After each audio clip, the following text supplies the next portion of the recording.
All thanks and praise to the Most High Elohim, known by many names and beyond all names.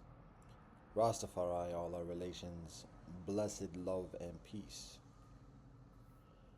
Story time. Back in the day, when I am a freshman at uni,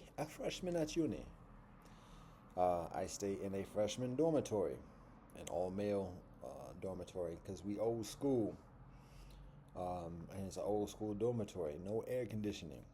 In the South, the dirty South, a little bit of the northern part of the dirty South, but still. Because of that, particularly during the warmer months, early autumn, late spring, particularly, there is the tendency of kinfolk, brethren, leaving the door open. Dormitories are like a hotel, having rooms, usually two roommates to a room, sometimes further, sometimes dolo. Um, at our dormitory, again, it's old school. It's just very plain and simple, old school building, old school rules. No visits from cistern. No strict rules at the beginning. But the point is that the open doors. Brethren have open doors. We can hear the music from different rooms. Different kinfolk have their different sound systems bumping with the different music from the different hoods. Beautiful. Diaspora. Livity.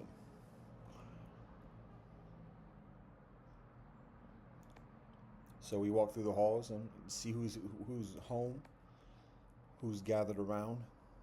Oftentimes playing Sega, or Nintendo, or Super Nintendo.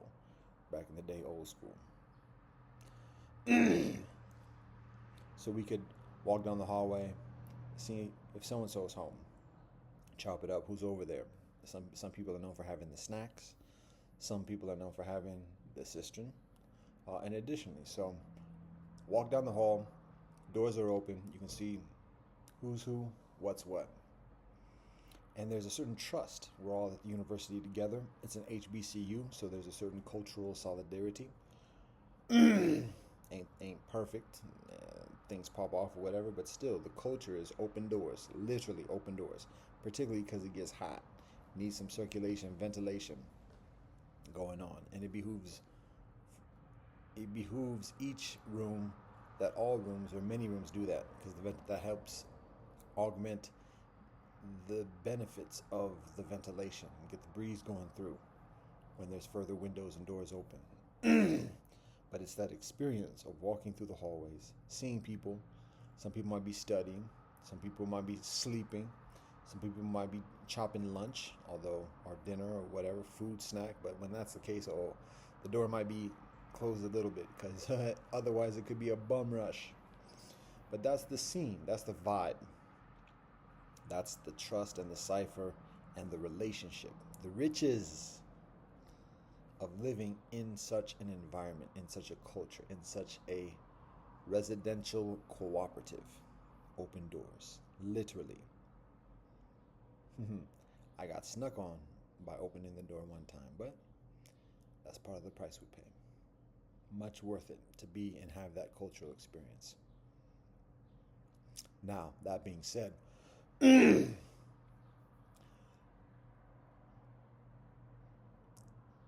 we look at the internet, the interweb, the cybersphere these days, particularly the phenomena of the chat rooms, it is very much akin to those open doors. Whenever we go swipe from one live stream, one live chat or whatever to the next, it's almost, I can't say literally, but it's very similar to walking down the hallway and just seeing a person's life.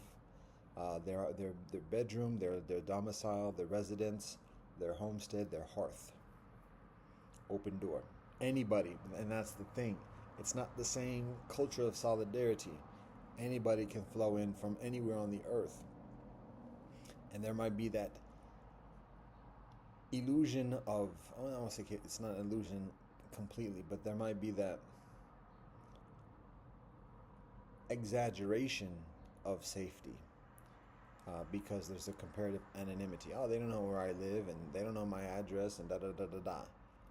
But all it takes is a few questions. All it takes is a few, for those who have the skills, a few clicks to get that information. For those who have intention, very few have that, but it's still part of the vulnerability and part of the caution. A person can get on, ask a few questions, boom, I know exactly where that is. So that's part of the challenge in this experience, because kinfolk want to live in village style, where there's a trust and there's a connection, there's a relationship, there's an immediacy, there's a support, there's a protection, there's a love for each other. Open doors, come through, whatever, come on. Yo, we got it. We got some food. We just got the new game. Come on, let's roll. That's a natural yearning and need within life on Earth amongst humanoids. But also, so is predatoriness. And all right, but just that understanding, like every time swiping from one live scene, one live chat to the next, it's like walking through the hallway. So that people who are posting and making available the live chats, to be mindful of that. It's and again, it's not a university dormitory situation. It's like living in the middle of a city center where there's all different types of folk, all types of sets, all types of cliques, all types of rivalries, all types of feuds, all types of migrations and visitations and intentionalities. And it's like a hotel, open hotel. The doors are unlocked. The doors are open. Anybody from the streets can get into that hotel. Anybody can walk the hallways of that hotel. And so that those social dynamics, even though the mechanics are the same in terms of just flowing through whatever else, the dynamics, the nature of that flow is very different. It's a different current that is flowing through those hallways, and that's what the internet is in the chats. There's very little screening process on TikTok or Instagram or YouTube or otherwise to ensure people are the right kind of folk with the right kind of mindset. And so to be careful along those lines, because when those rooms are hosted by children 13, 12, 11, 10, 9, 8, 7 years old, and anybody can flow through those hallways, again, there's that exaggerated sense of safety and confidence because of the comparative anonymity.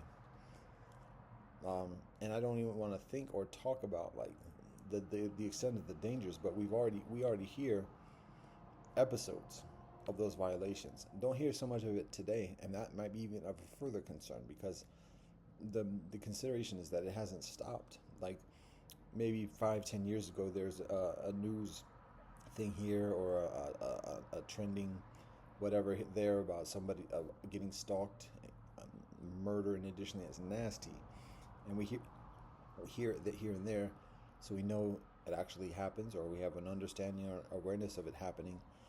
But to the extent of how much, it's comparatively uncertain. Don't hear too much about it these days. But at the same time, don't hear too much about like how safety measures that are done. I mean, Omegle, I think, is one thing. My familiarity with that specifically is comparatively modest. But Omegle is something that comes and goes, particularly because of the safety concerns and other things along those lines. But TikTok seems to be very similar to that.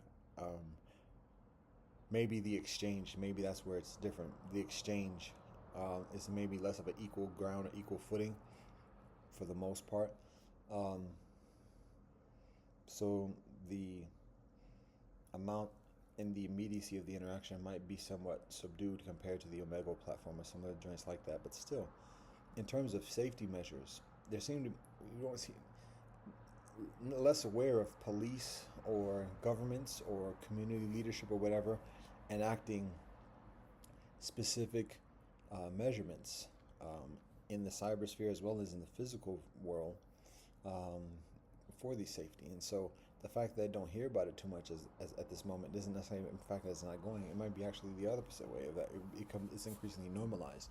It may not be as exaggerated, as severe as actual homicide, um, but there is a consideration of it being. We don't want to conjure it and we don't want to unduly speculate, but there is a concern along those lines. So, anyways, we've spoken to that. There's something further along these lines, though, because we got a specific incident. I already said blessings for the coffee. Yirgachefe, Ethiopia, Habasha, big up. All things in praise to the Most High. All right. So, all right. Well, there's further purpose, and so rather than trying to, I think I'm trying to like further emphasize the concern, and it's difficult because again, I think sharing that anecdote about living in a dormitory and having that feel of what that is one thing, and that helps to put some context and palpability to it. But then when we compare it to the internet, I think there's, for some people who feel it, they're like, yeah, I can see that. Otherwise, if people have difficulty feeling it, then it's like, yeah, well, blah, blah, blah, blah, blah. So I'm trying to like make that palpability stronger. For the moment, I just have to leave it. I give the comparison of an open hotel in the middle of the city, in the city center, where anybody can flow in. So I'm gonna leave it at that. And I think perhaps particularly maybe young people, it might be further difficult for young people to kind of like make that connection between those experiences of the open dormitory and just like the immediacy, as well as the hotel situation and the concerns about that experience. Some of that we just have to live it and know what it's like to have that concern. Like, yo, I'm not trying to have anybody just be able to walk up on me. I'll give you this one. I remember when I stayed at a first floor apartment. Yo, first floor apartment livers, particularly when it's livers, people who live on the first floor of apartment buildings, particularly in sketchy situations. Yo, that's 24/7 type of tough. Even where I'm living right now, I'm on the third floor. Blah blah. Look at all me information. 2724 Mayfield Road. But living on the first floor, anybody from the streets can just happen at the window. And I remember one time at a different building I stay in, there's this one cat one day hit me up for money. And at that time, to be honest, I was out of it. I was being heavily drugged. And so it was very difficult for me to just like interact. And I was extremely susceptible to threats or whatever. I didn't have the personal fortitude to like stand my two and hold my ground. I was out of it. I was being drugged thoroughly out of it, just continually drunk, and considerably incapacitated. So anybody on the street come at me, like I'm it's difficult. So I try to give what I can, share what I can, whatever else. But then the brethren, like once a few bucks, like he came at me when I was arriving at the house, so he knew where I stayed at. And after I gave him some money one time, it's like, okay, where else do I go? I mean, I can't play it off like I'm not about to go into the building and live there. So now he confirms he knows where I'm staying at. So after that, like he would periodically stop by, and sometimes he would like be outside when I come out, and then hit me up. And I didn't give him too much after that because whatever. But it got to the point where he would still be friendly and like congenial, but at the same time it was like at that borderline. Like he looked like he was strung out, lightweight, and still friendly, congenial. But it was like that thing, like it could flip in an instant if it's just the wrong thing or whatever. And it got to the point where he would knock on my window, first floor, knows where I stay. Knock on the window. I would have the shades drawn or whatever else. If the light's on, knock on the window and be insistent. Knock. And oh, you there? Come on, what's up? Come on. That could be scary business. So that's a different type of residential experience, and why it's beneficial to have the capacity of having a closed door, even a locked door. And those are the types of interactions that kinfolk avail kinfolk selves to when going on the internet, and not having um, significant filters about who can just walk through the hallway and check in. Kinfolk can do a block, this, that, and the other, and that might fend off, like, and that would be, I guess, akin to like just pushing somebody out of the room, or maybe even calling security, whatever else, and that might be effective for a number of kinfolk, people who are just ignorant, silly, stupid, drunk, or whatever. But for those that are like calculating, they don't let it be seen from the beginning. So, anyways, that's one of the concerns. Now, like I said, going on from that point,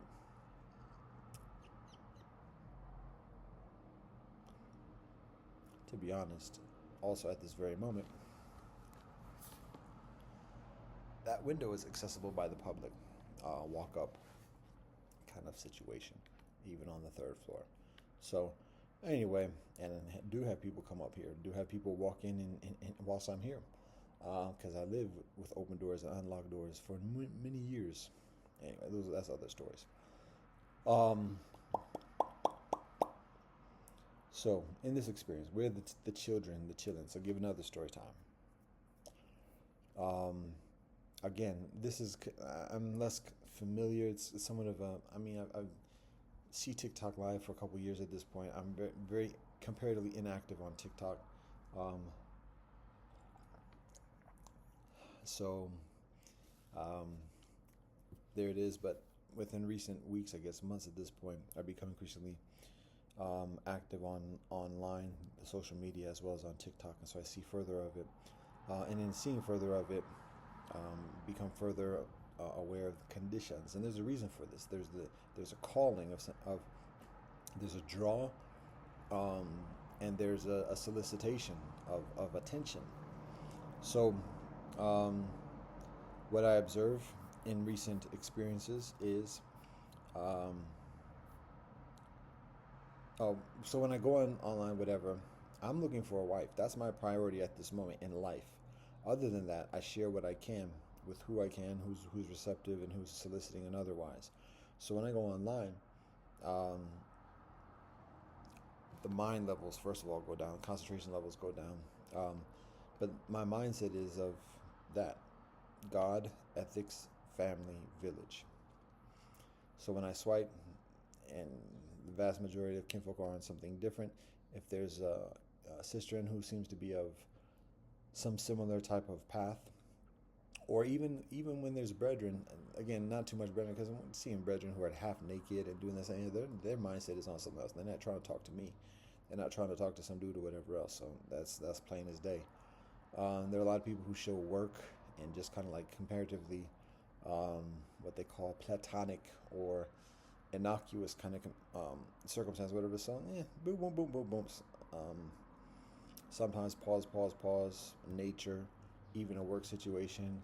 If somebody's having a conversation that seems to be like of some substance and intelligence and attentiveness, when people are just like, oh, tap, tap, tap, hit, like, and doing the games and competitions, fast forward past that. So what I observe is the tendency of, if I'm on a vibe of just chilling out, doing life, and nature, work scene, convo, whatever else, it could be up. There's a cistern, and the cistern. Well, get to the point here.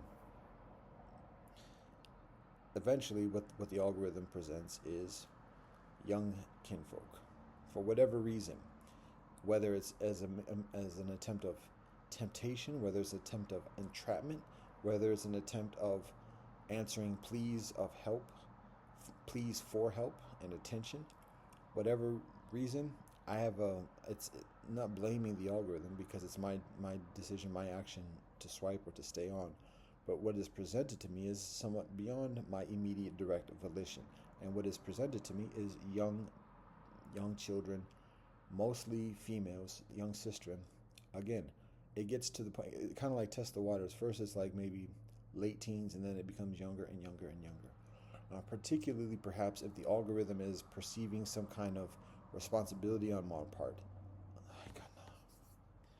then I'm presented with further um, rooms where there are young children, 13, 12, 11, 10 years old, without an immediate adult.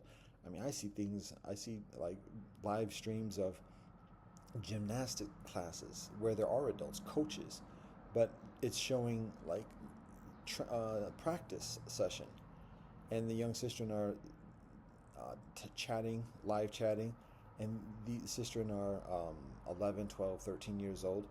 Coaches in the background tending to the other students or other children. Um, and that's like, yo, don't invite strangers. That's asking for trouble. And it's, well, before we get to that stage of it, just sharing what some is observed. So recently, what had happened was this: when I find that, it is uncomfortable, but at the same time, I recognize that the children, the girls, and sometimes they're boys, sometimes there's a younger sibling there, whatever else. But what I also recognize is that the children are, it is a solicitation for help. It is a solicitation for attention, support, and I plan to, God willing, get into that a little bit further. But on this particular case, or what I usually do, either I just like, nah, I can't handle this right now. I'm not in mind space to be able to like provide something properly beneficial, whatever, at this moment. So continue on. Or if there is some, if I do have some capacity to share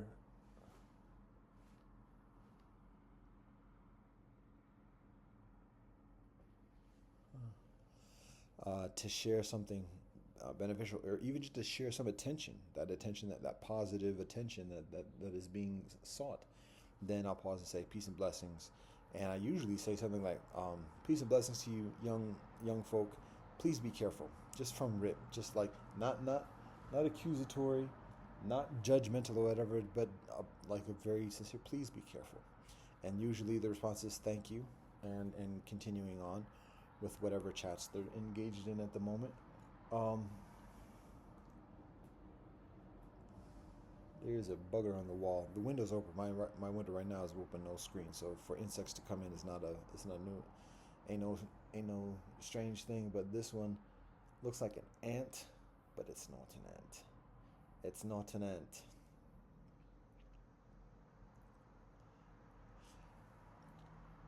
So I say peace and blessings. Please be careful. And if there seems to be an opportunity to say something further, I'll try to either share a statement, because we don't be mindful of how much we ask questions.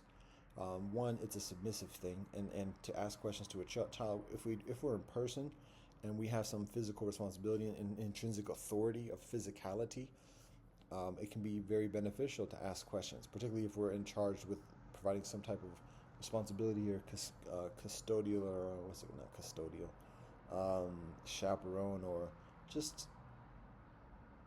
some supervision or whatever, then questions are very beneficial.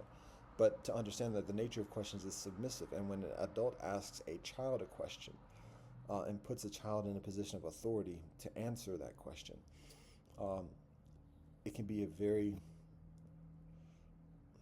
precarious type of situation for all involved.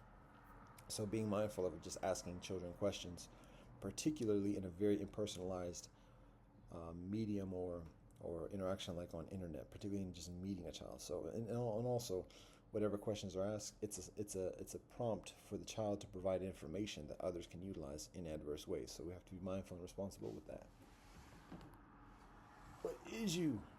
What is you is? Don't bite me. What is you is? Hey, come on.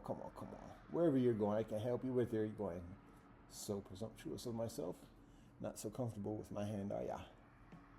What is you is? Do you have wings? I don't see wings. What is ya? What is ya? Kadima. Yeah, now I just hid behind the crevice. Such instinct for safety. All right. So I have to be careful of questions, even well-intended questions, because oneself is not the only one who has priviness to the response, to the answers, to the information that the children share. So to be mindful of asking those questions. So what I've like cultivated is, again, peace and blessings. Please be safe. If there seems to be, if the children, and I'm gonna get into the understood solicitation again, somewhat in a minute, God willing. Peace and blessings. Please be careful.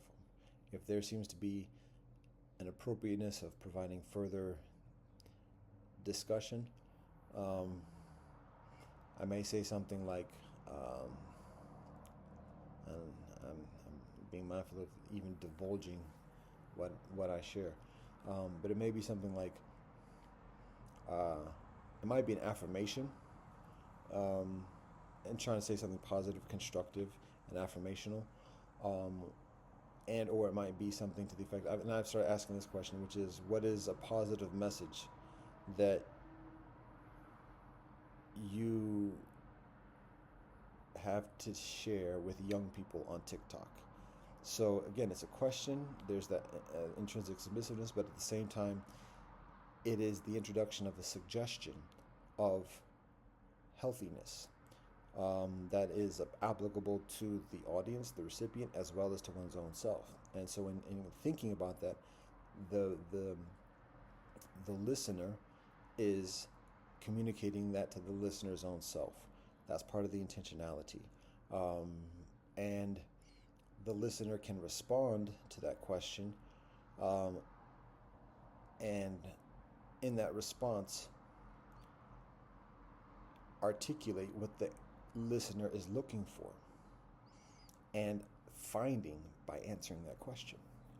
So that's part of the intentionality, and that can sound like an extremely contrived kind of rationale, whatever. To be honest, it's an honest question, and it's an honest question that it has just a basic intentionality of affirmation, and also pragmatism, addressing the level of authority that the recipient is already intrinsically proclaiming by hosting a chat room. And it's all completely, immediately logical. It makes sense. It's a fair question. Whoever is taking on the onus of opening up a chat has some onus of saying something responsible for others who are at the same level of life, who are doing the same thing. So it's an honest question, and it wasn't a lot of thought or calculation in it. We can Monday morning quarterback it afterwards, but it's an honest thought. Just thinking, what can I share? What can I ask?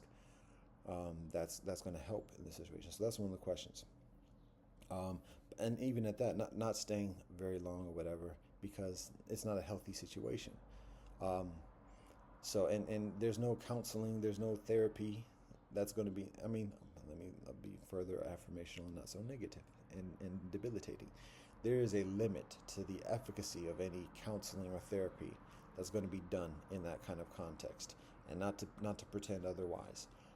There can be a significant amount that's done just by showing some kind of positive presence. But even then, we want to abstain from cultivating a confidence of that type of interaction, at least at this stage of society, because another person can imitate it so easily with so different intentionality. So we want to be very mindful and very, very cautious about encouraging children to open up or trust the interaction online with anyone. I'll just say full stop. Very mindful and cautious of encouraging children towards trusting interaction, particularly with strangers online.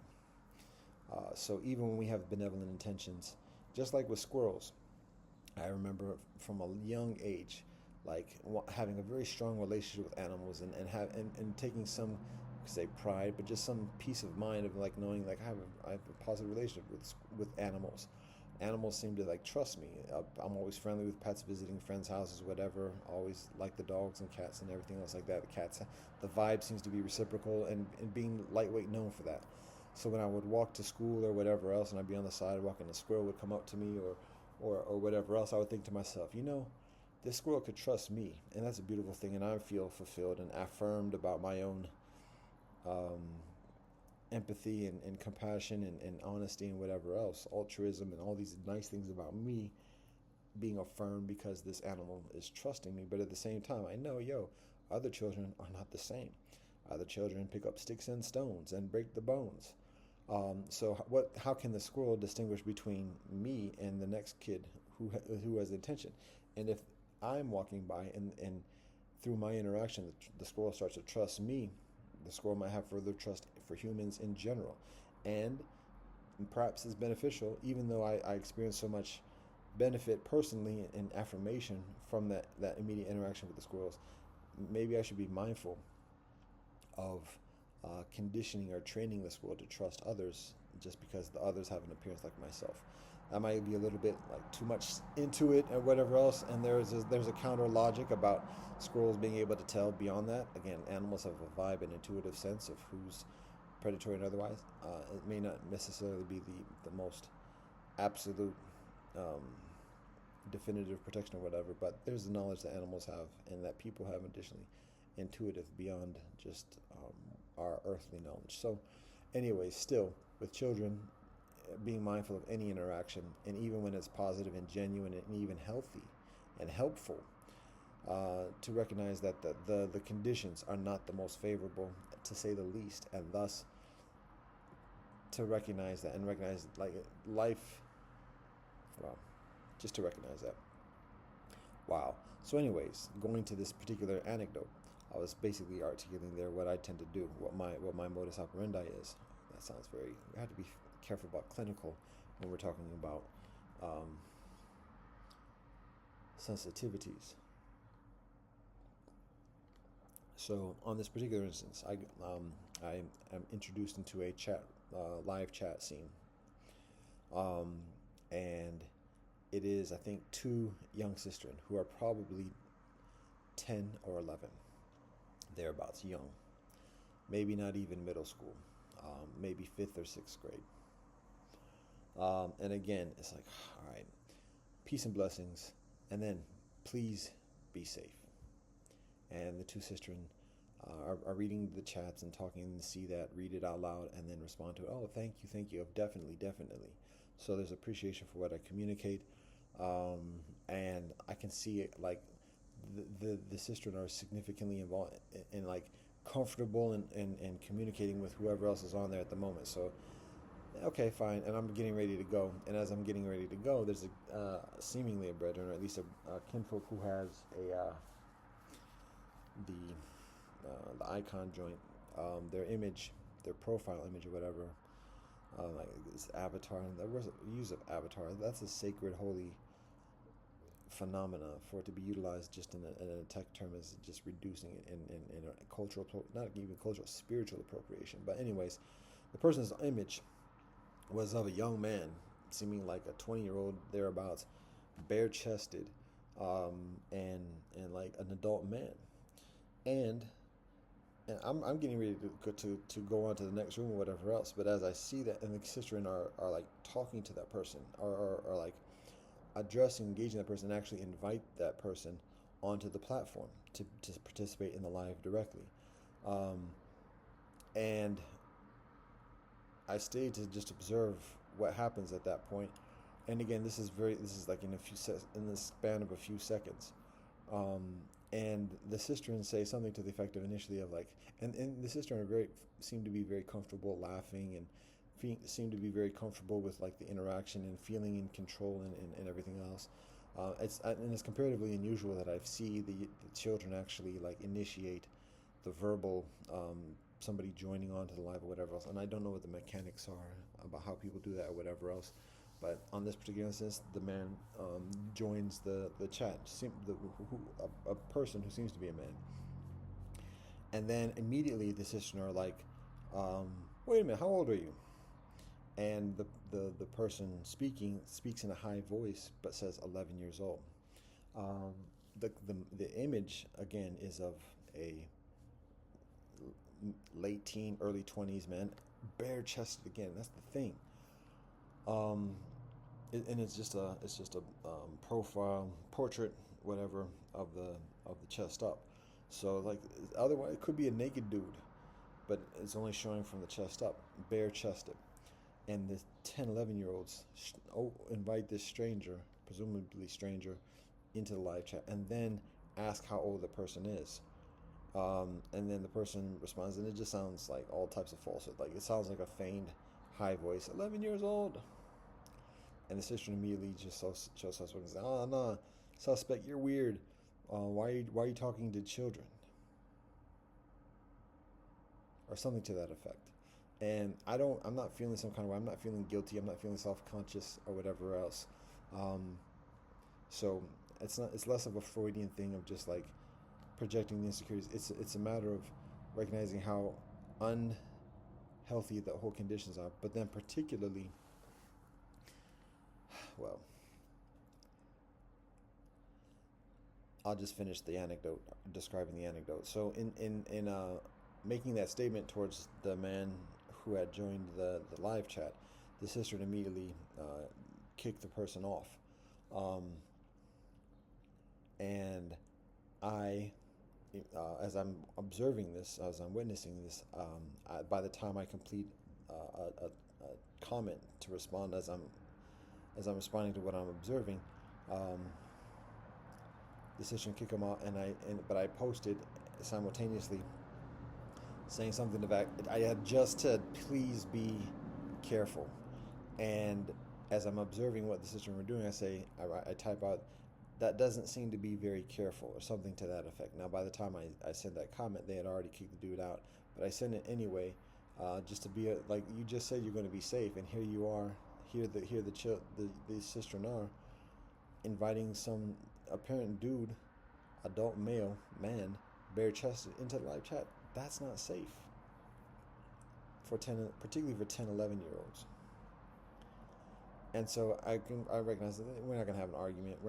I'm just gonna say like, yo, I just invited mindfulness about safety. You responded by saying most definitely and thank you and da da da da da, and immediately proceed to invite a stranger, and then accuse that stranger of being weird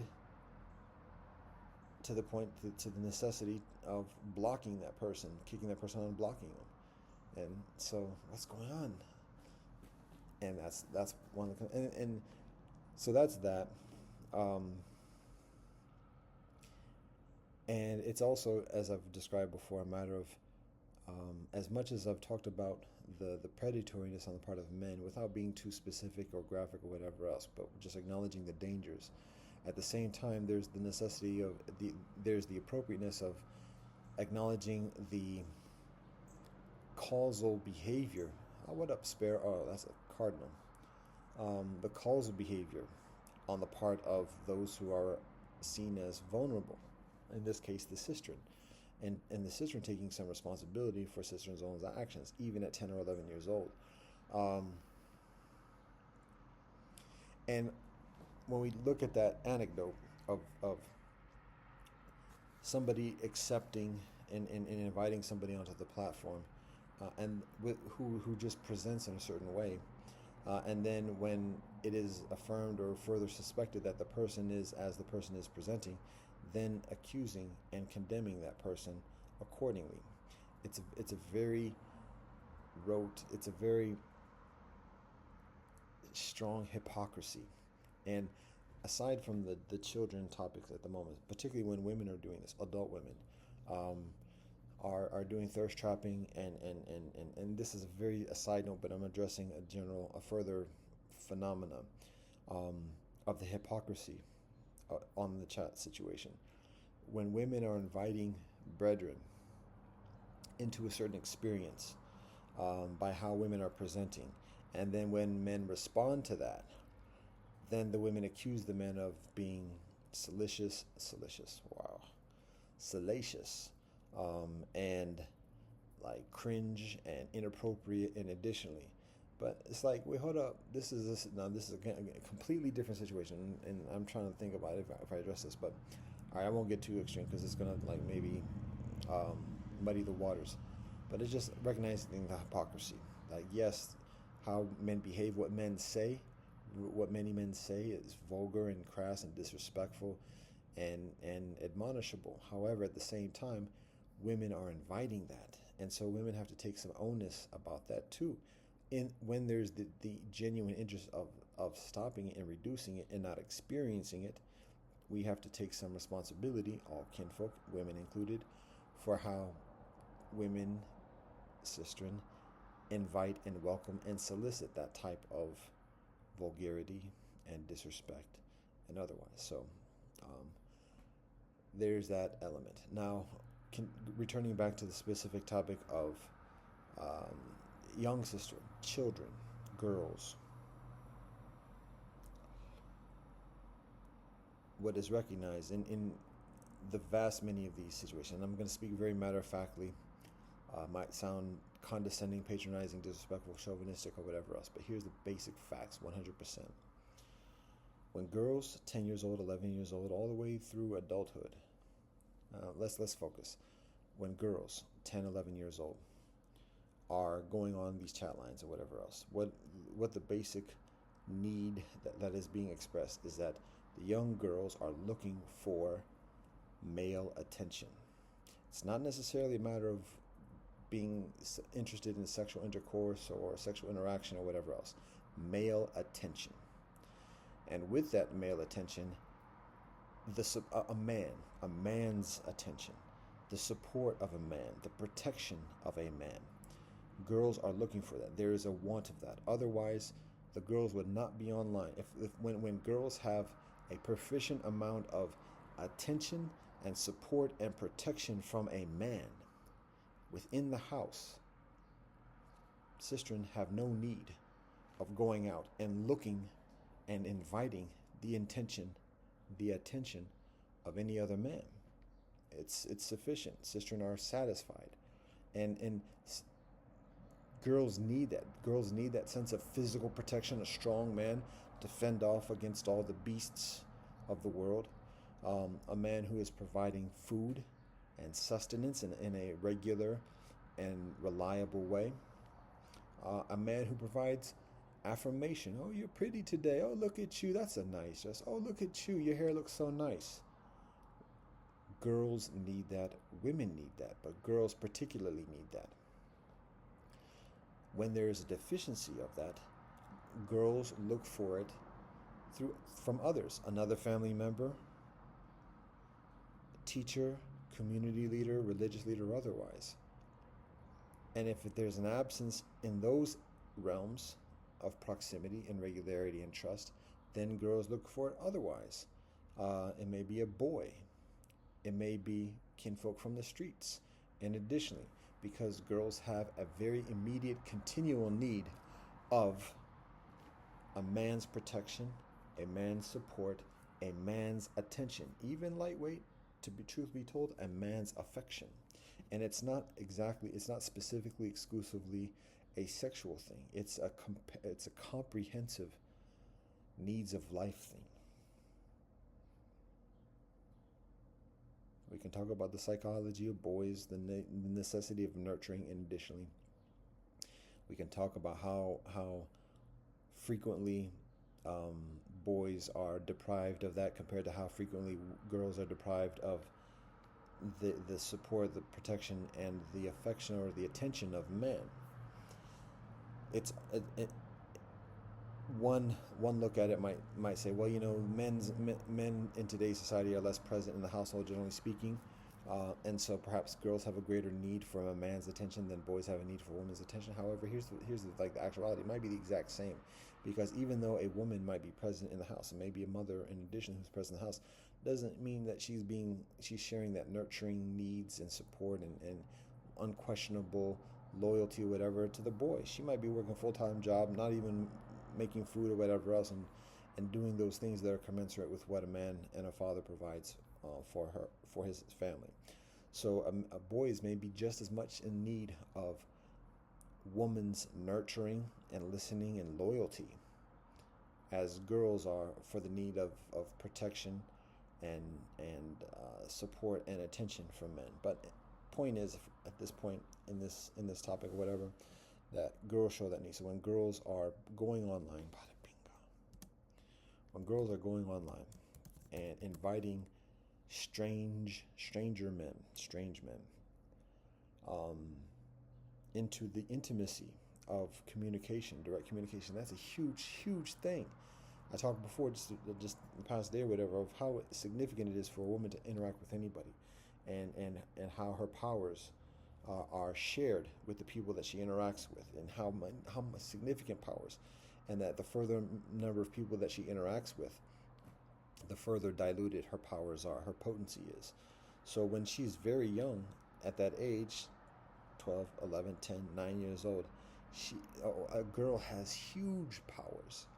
Um, but if she's already at that young age starting to interact with all different types of men, even just in a cybersphere, without even physical intimacy, she's still her powers are still being diluted amongst all those different men that she interacts with. And it might just be, again, a small percentage, but when it's done on a regular basis and she develops a further need reliance upon that type of interaction, there's a challenge with that. But to recognize that when girls do that, girls are looking 100% looking for the support, the protection, and the attention of a man.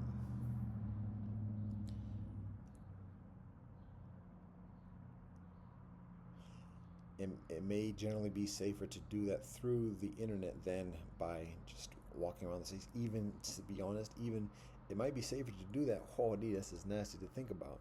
It might be safer, and mind you, we're talking about girls in their own bedrooms, in their own houses, the very, like, where the refuge is, where the safe space is, inviting strangers, even in the cybersphere, into that safe space. So, just mentally, when a girl needs to just like be in a physical space where it's just quiet, and she can just be by herself, that effect, that sanctuary quality, is reduced when strangers know what her bedroom looks like, what her bed looks like. Because when she's laying down and she's trying to be quiet and still her mind, and additionally, she in her mind also knows how many people have seen the place where she's resting right now. And it's not a matter of knowing the address or anything else. Like, it's just mentally, we had that experience of womb and cocoon and quietude when we perceive and experience a certain amount of privacy of the physicality of where we are.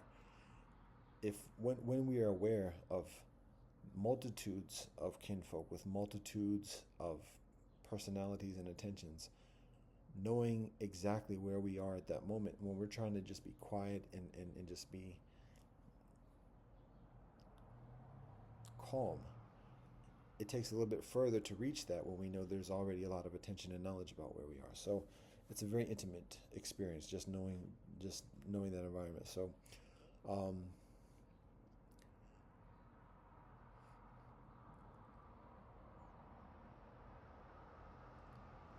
the sad thing is, amidst the challenges that I just described, I was about to say, is that as sad as challenging as that is, the sad thing is that it may be even favorable. It might be safer for girls to do that rather than for girls just to walk to the neighborhood store. When girls are looking for interaction and safety, protection, support, and attention from a man, it may be very often safer to do that even on the web, on the cybersphere, rather than going even to the playground. Because playground is playground, okay, but we know predators are on the sly around the playgrounds. Going to the library, similar thing. Predators are on the prowl. So it's even when not interacting with anyone, there's still challenges that are commensurate with doing online chats. That's sad. It's nasty, but these are the conditions we're working with, that we're living in, and even in going to the playground and not having any kind of direct interactions with any adult males or otherwise, and still experiencing those dangers. Those dangers exponentially increase when a girl has any occasion of talking with a man, particularly if he approaches himself or whatever else. But when recognizing that her one of her predominant needs is man's attention, man's support, man's protection. If she goes to the playground with that kind of mindset, or even trying to um, draw, or I won't say entice, but solicit that type of attention from a man, even a somewhat older man, an older teenager or whatever else, um, that's very dangerous. So it may be favorable for her to go online. And this is not a twisted reverse psychology kind of thing, but just acknowledging I'm kind of like this is occurring whilst I'm articulating this. Just recognize how severe conditions are, and why girls do this. What girls are doing, what girls are asking for, what girls are intrinsically soliciting and searching for when doing this, and why girls do this rather than doing things that might seem further proficient. So these are some of the conditions that we observe in interactions. Trying to think if there's anything else on this topic. I think I'm going to leave it at that rather than just try to delve into further details or whatever, because it's nearly an hour at this point. Changing gears somewhat. We are, I mentioned before, amidst dealing, after being hit by the car and continuing to deal with the fractured vertebrae. Not trying to use that as an excuse and not trying to like harp on that or whatever else, but I'm still like trying to find a solution, because what I also recognize, I said this again, but I continue I have to still wake up to this and acknowledge this, which is that I am unable to do. I am precluded. I have to be careful about saying not able, but we have to recognize certain limitations, and it is increasingly difficult for me to do things that I would normally do, before being hit by the car. Even exactly what I'm doing now, it takes a toll. Sitting here, it's not a lot of pain at the moment, but it is a strain. It's my back is doing a lot of work, even just holding up my torso. And this is not the best posture. It's not the best support in terms of the chair and everything else like that. And sitting for any extended periods of time is a strain on the back. So doing the things that I basically do in life up to this time for the past 20 some odd years, studying, writing, and additionally, particularly writing, it's very difficult to write lying down. So there's like when I write, I have to be sitting up. Otherwise, it's not as, the concentration is less, the mechanics are less, and the time it takes, the duration is much longer. So to do writing, particularly, it's beneficial for me to sit up. And when I do basic things that I've been doing for a long time, it takes a toll, and that it precludes me from doing other things that are necessary, like, is it visible here? Doing dishes, cleaning up stuff, and otherwise. Ain't no excuses. I'm just processing, and it's a difficult thing. I mean, when we age, we mature, we recognize, okay, excuse me, I can't run as fast as I used to, or it's difficult for me to run as fast as I used to, or whatever else. So those are gradual things that we come to terms with. But at this point, it's something that I still have to work on and make decisions about how much I commit myself to doing things, how much I can expect from myself, how much others can expect from me, and to be honest about this, and not just like tough it out. Like, it's not about toughing it out. It's not a matter of like fighting through the pain or whatever else like that. It's not that. It's not what it is. It's not a matter of being a soldier and mind over matter. It's a matter of listening and being humble, flexible, and concentrating on what's important, and attending to it accordingly. So one of the priorities in my life at this moment is being married and having children, and doing as much as I can to provide for my family materially, but spiritually, mentally, with heart and soul, body, mind, heart, and spirit, as much as I can whilst I'm still in this life. There may be the expectation of me being here another 20 years, 25 years. My family has a history of, particularly the men in my family have a history of being married late in life. I'm pushing it at this point because I'm a little bit past the norm. My far has me in his 40s. His far has him in his 40s, 50s. And similarly, before him, my great-grandfather has him when my grandfather is in his, when my great-grandfather has my grandfather when my great grandfather is in his 40s, 50s. So that's part of the history, and there's a reason for that, and there's the whole thing of like what men are doing when men have children late in life. Men are learning a lot about life, and particularly coming from an experience of earthly enslavement. There's a lot for a man to learn about life before taking on the responsibility of raising life, and so that's just part of what I understand about myself and path and purpose in life.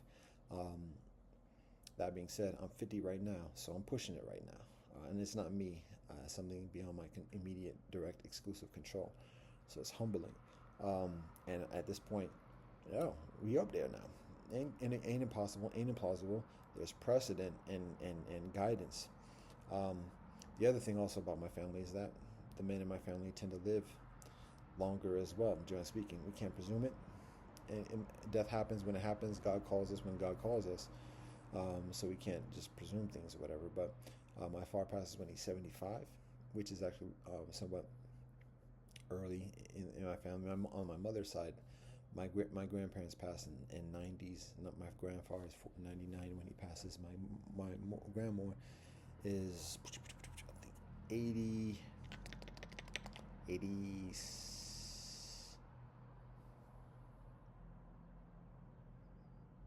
90,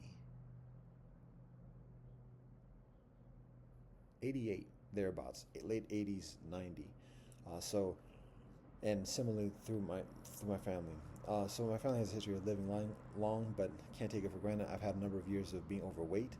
Um, I don't drink, I don't smoke, so that's healthy. Anyways, the point is that I'm 50 right now, and given my family history, there's a reasonable um, consideration of me living for another 20, 25 years, barring any um, challenging acts or whatever else, unnatural causes. But 20, 25 years, maybe 30, maybe 15. What that shows, or what that presents, is how much I can expect to live or plan to live, and being able to prepare to be married, to have children, and to raise children directly. Because again, there's no replacement for a father's presence and a father's direct guidance and love and affection and affirmation. I know that because my father provides that to me. I know the effect of that in terms of confidence and stability, um, and otherwise. I'm very thankful to God for my relationship with my father and how much my father provides. Amidst all the challenges and everything else like that, I know that, and there's no replacement of that. It's not a matter of stacking up money. No, they have enough money; they can take care of themselves or whatever else. We might be called upon to be that way, but it's not a matter of. It's just a matter of recognizing that there's no replacement for the presence of a father, and so to not just automatically and unduly presume that. So I look at what I can provide, or what I can be, um, what I can prospectively provide reasonably for a family in this life. So if I have the ability of, God grants the experience of me living for another 25 years to the age of 75, maybe later, maybe somewhat shorter, that means that if I get married at this moment and my wife and I have children within the next year or so, 2, 3 children, that my children would be in my children will be in the late teens, early 20s by the time I am 75. By that point, a parent afar is able to confer a lot of the wisdom and the knowledge and the confidence and guidance in life, because at that stage in late teens, 20s, now that child is preparing to be an adult, and preparing to be married and have children. And additionally, so there may be a window for me to see grandchildren. That's a somewhat of a further stretch, and don't want to be too unrealistically optimistic, but that's a signal of stability or preparedness on my part as a parent to my children, also to my wife, in how she continues on in life, how she is supported through our family, through our community, and from the children. Sons being able to maintain a livelihood. Our part of my preparation of what I prepare for in terms of prepare my progeny is to share the knowledge that I'm bestowed with, and with through that knowledge, maintaining a livelihood, a relationship with society, um, and being supported for that. It's not a rich life. It's not well, it is a rich life, but it's not a money rich life.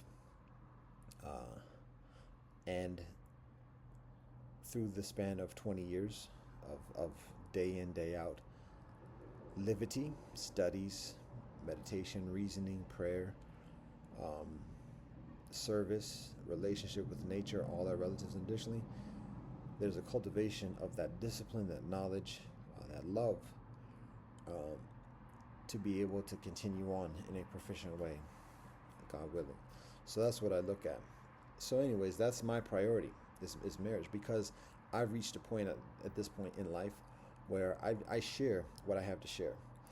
There's so much further for me to share. There's so many um, jobs and so many further projects and quote unquote missions or whatever else that are presented and solicited of me. Um, Ideas, initiatives, suggestions, and otherwise. And a number of years ago, I would readily initiate it, I would readily share it, I would readily draw out the blueprints and share it with those who are further positioned to carry it out. Um, but at this point, um, what I have to share, all the amazing, miraculous, genius ideas that I have to share, require a discipline. It requires a knowledge. And too often in the past 25 years of me doing this work, people take the ideas and then sell it for scraps. And people don't have, many people abstain from having the discipline or the inclination of discipline and study, in order to responsibly see the guidance. And it's not a blaming, it's not a shirking responsibility, whatever else, but it's just I'm precluded from sharing things like I do before um, because of that. So the priority at this point is perfecting my practice, my spiritual discipline, which I'm still in the midst of getting near to that, because there's a lot of repair for myself to do in terms of my spiritual routine, daily, weekly, monthly, and yearly. But just to do that, and that's the best service, the greatest service that I have to do. Um, so I've done what I've shared the ideas, I've shared the guidance that I'm provided with, I've shared the solutions. Um, so it's there. There's little anything new to share in that respect. It's a matter of doing it, and I'm precluded from doing it myself, dolo style, just by myself. It requires collaboration, and that collaboration requires discipline and devotion on the part of the participants.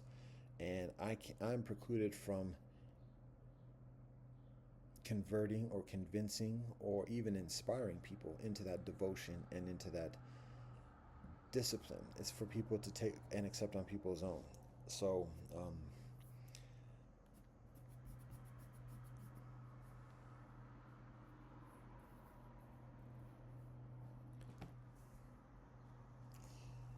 so there's a limit of what I can offer, um, in that respect, any further than what I've already done. Um, and meanwhile, what I've essentially sacrificed or foregone is relationship with a woman, marriage. Um, I've delved into the spiritual path, and I've progressed on it, in a comparatively singular way. It's always relationship. There's many kinfolk who are in relationship with myself along this path, and many women, family, brethren, um, and further in a spiritual community type of sense in many different ways. But in terms of a woman, a marital partner, um, cohabiting with me and living immediately, directly, continually, day after day, in this walk and in this discipline, in the requirements, in the strictness, and everything else like that. Um, it takes some doing, and I've had to like develop myself and discipline myself to get to that point of being able to be in a relationship, and that's still a work in progress. But anyways, I've foregone that. And what is shared, what is communicated to me, how I'm guided, is that um, there is a greater service. All right, there's a greater service at this point in my life that I provide in being married and having children, and sharing the example of somebody who lives the householder life, who continues in a marital commitment um, with a woman and raising children, and goes through the very tenacious, detailed, day after day life experience of raising children with this knowledge and with this discipline and with this love.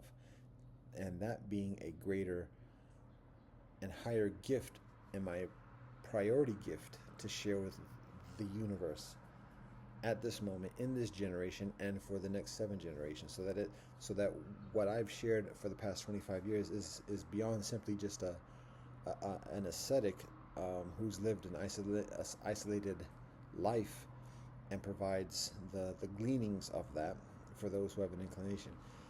It's a further living example of how to live the knowledge. So I'll try to be further specific and tangible of what I'm describing. So the basic gist of it is that I've, in the first quarter century of my life, I live a very conventional lifestyle, very middle class, upper middle class, private education, public education, involved in the hood, involved in the cul-de-sacs, the bourgeoisie, and additionally a very, very diverse, or very um, multifaceted experience of life, strongly involved in a number of different circles, always being a comparative outsider, the congenial or commensurate outsider. He's cool. We can trust him to a point. He's just not in the interior circle. So it's a quasi status. I'm mixed. So it's continually being a quasi status. But in that experience, I learn, I contribute, I commit myself to the causes and needs within each of these different communities: black, white, rich, poor, and across the board. To the point where I'm supported in attaining an education, an elite education, an HBCU economics degree from a historically black college, which is an extremely rich experience and valuable experience in the not just in the black community but in the world. Tremendous, because a lot of what society needs right now is what we experience at HBCU when I'm there. I don't know too much now, and I don't want to do that disassociation thing. Things have changed a lot, but a lot of the basics of what is provided in an HBCU education is extremely needed amidst the totality of the United States. So extremely valuable. Not as much lucrative in terms of career path or whatever else compared to an Ivy League credential or whatever else, but extremely valuable in terms of life experience. In addition, so I'm sure that is I'm blessed with that. I don't like saying blessed in terms of like a very self-promotion type of thing, but I am provided with that. That is shared with me. That is entrusted within me. Business school here in Ohio, law school at elite university. So that's the first quarter of my life, the first quarter century of my life. Let's not be too presumptuous. All my coffee is gone. That's a little bit of a tenuous reference, but if you know, you know. Anyways, that's the first quarter century. Point for that. I was talking about life and marriage and family and whatever else. My service. What my thing is here. It's still wiping the sleep out my eye. Yeah, I did wake up kind of just about an hour ago. Didn't do AM meditation prayer today. Didn't offer Fajr. We are in the zone of Zuhr at the moment, so like I said, I'm still working on healing my spiritual discipline and spiritual practice, and there's a considerable amount to do. But going back to the topic of life purpose and why marriage is an increasing priority at this moment. So the first quarter of my century is a matter of preparation, my student years, and a lot is invested within me. When it comes time at my graduation, my completion of my formal education, and I try to like begin my career, my vocation path. I begin a vocational path that is a confluence of all the support, black, white, rich, poor, across the board, across the world, that is sacredly entrusted to me to attain that education, to attain that knowledge. The challenge is that all the communities that provide this, and so the public PR yin yang is a sacred wisdom. So all the PR BS, the PC BS that communities spout about getting along and multiculturalism and everything, kinfolk weren't doing at that point. So it was difficult to cultivate a genuine vocation that answers what the different ethnic and religious and socioeconomic communities are soliciting in the public about peace and economic prosperity and cohesion, and additionally bridge building. I endeavor, I'm speaking but I endeavor to begin a vocation along those lines, and it becomes very painfully, woefully obvious that the support that I had received up to that point would not support me at that moment in that cause of kumbaya and bridge building. There was a very strong solicitation of me choosing one side, and whatever kumbaya that I did would be from the context and the immediate fold of one of those factions.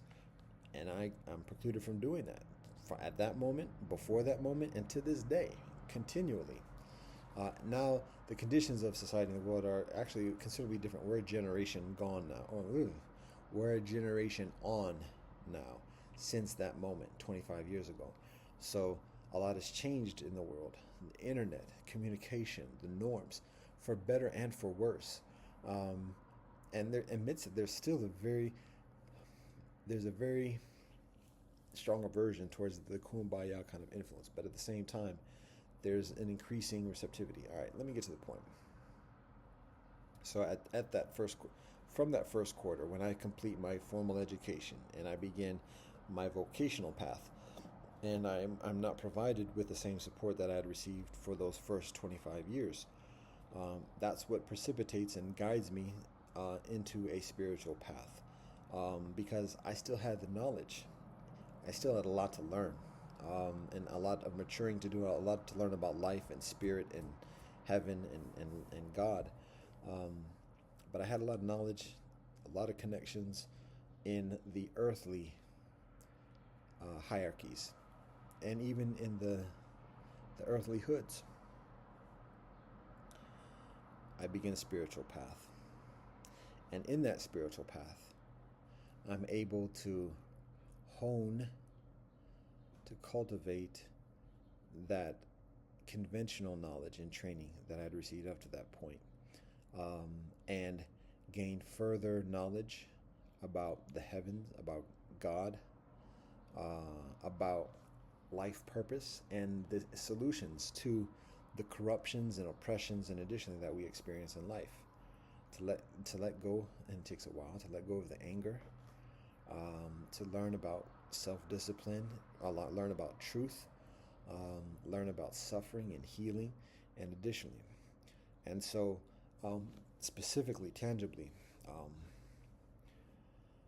particularly for those first few years, amidst being locked up in psych wards and tortured and going through a whole lot of nasty, fucked up bullshit. I know what that is. It's nasty. Being put in chains, being locked gurneys, being stripped naked in front of people and then joked and ridiculed and laughed at. being injected with chemicals that cause increasing amount of pain with no evidence, to the point of being knocked unconscious day after day after day after day. Nasty. So, but the ancients teach us that there's a reason for this, that this is the pledge process. This is the initiation process to a greater understanding, a higher understanding.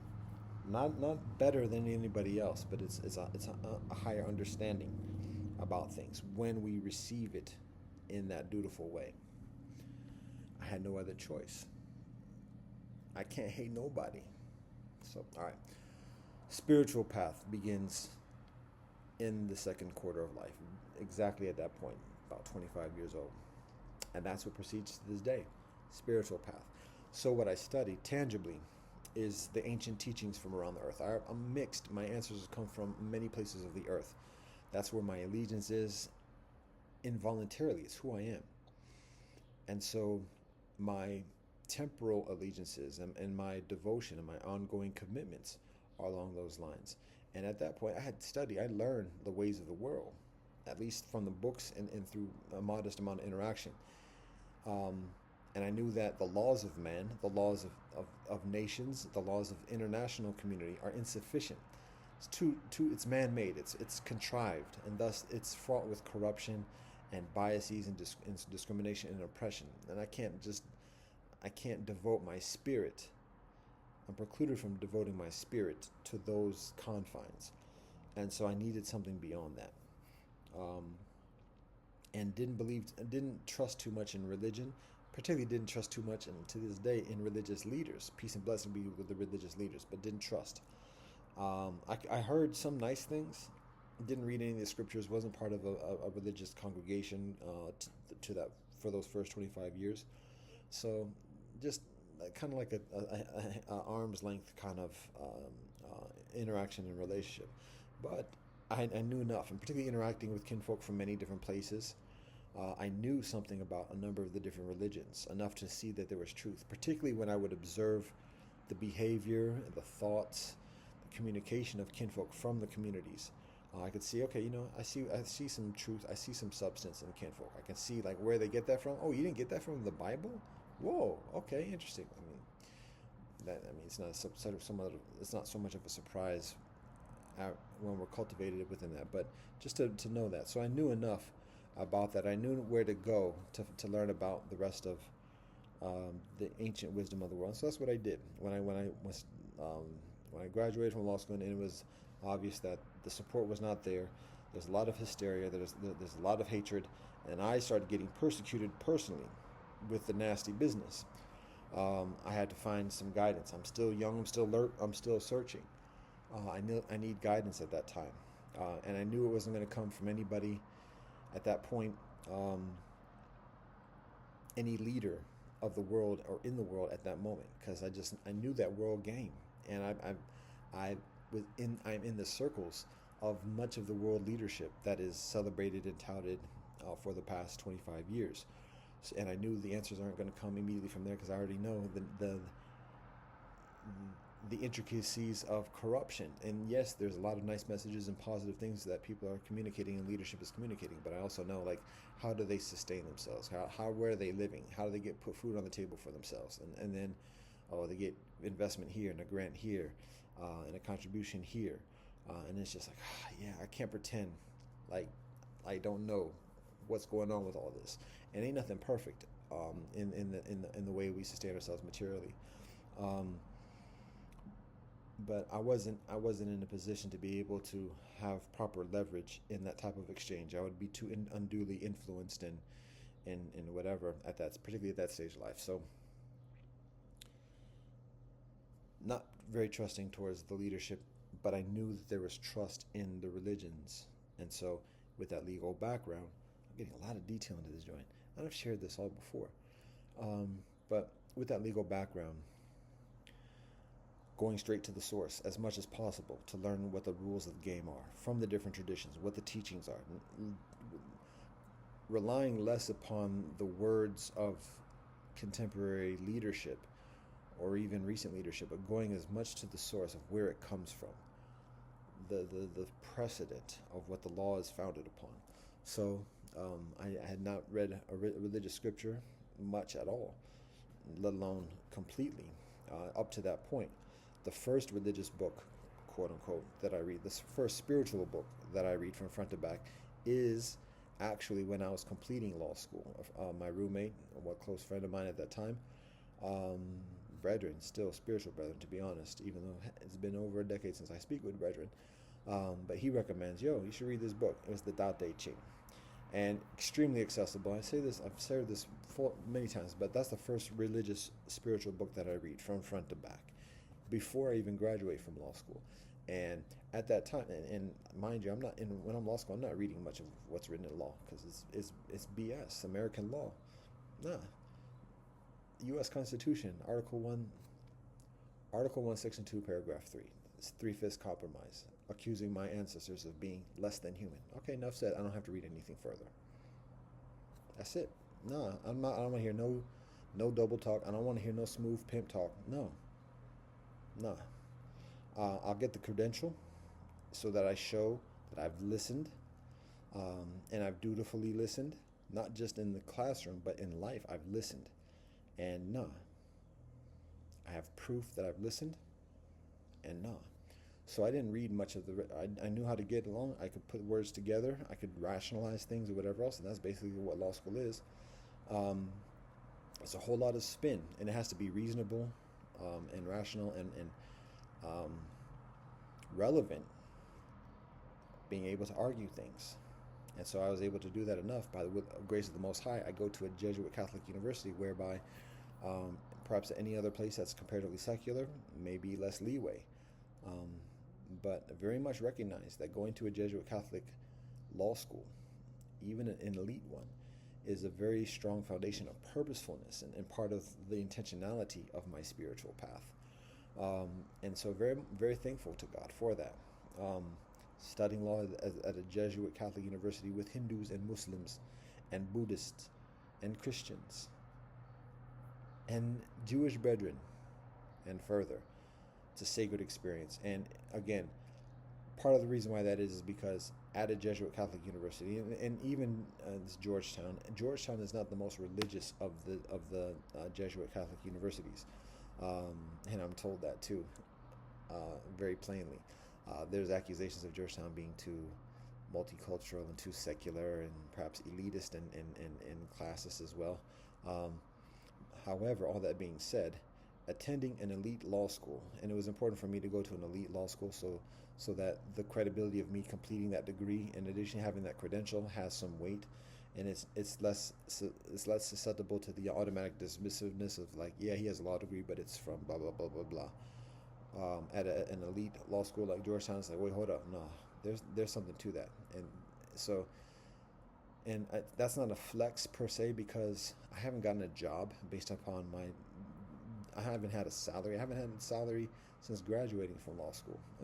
Essentially, I can say 100%. I haven't filed a tax report since graduating from law school. So I haven't earned an income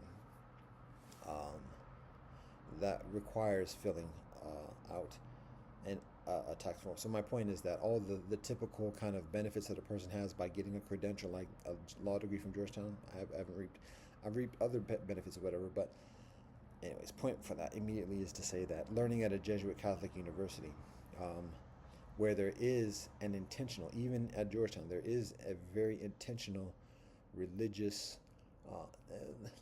there's an intentional religiosity to the university. It's not an imposed requirement because it has to comport with modern PC standards of diversity, equity, and inclusion. However, it is established and it continues with a spiritual intentionality, and awareness and valuing, meaning that there's something of higher value in the culture of the institution beyond just making money or beyond just getting status within the society or otherwise. There is a greater cause and a greater call that the university submits to beyond just being number one and power wielding within society. There's a strong element of that, particularly at Georgetown, but even then, there's a greater calling because it's predicated upon the teachings of Jesus amidst all the foibles, whatever else of Roman Catholicism. It still recognizes as the foundation the teachings of truth and the spiritual path of Jesus, and it's through that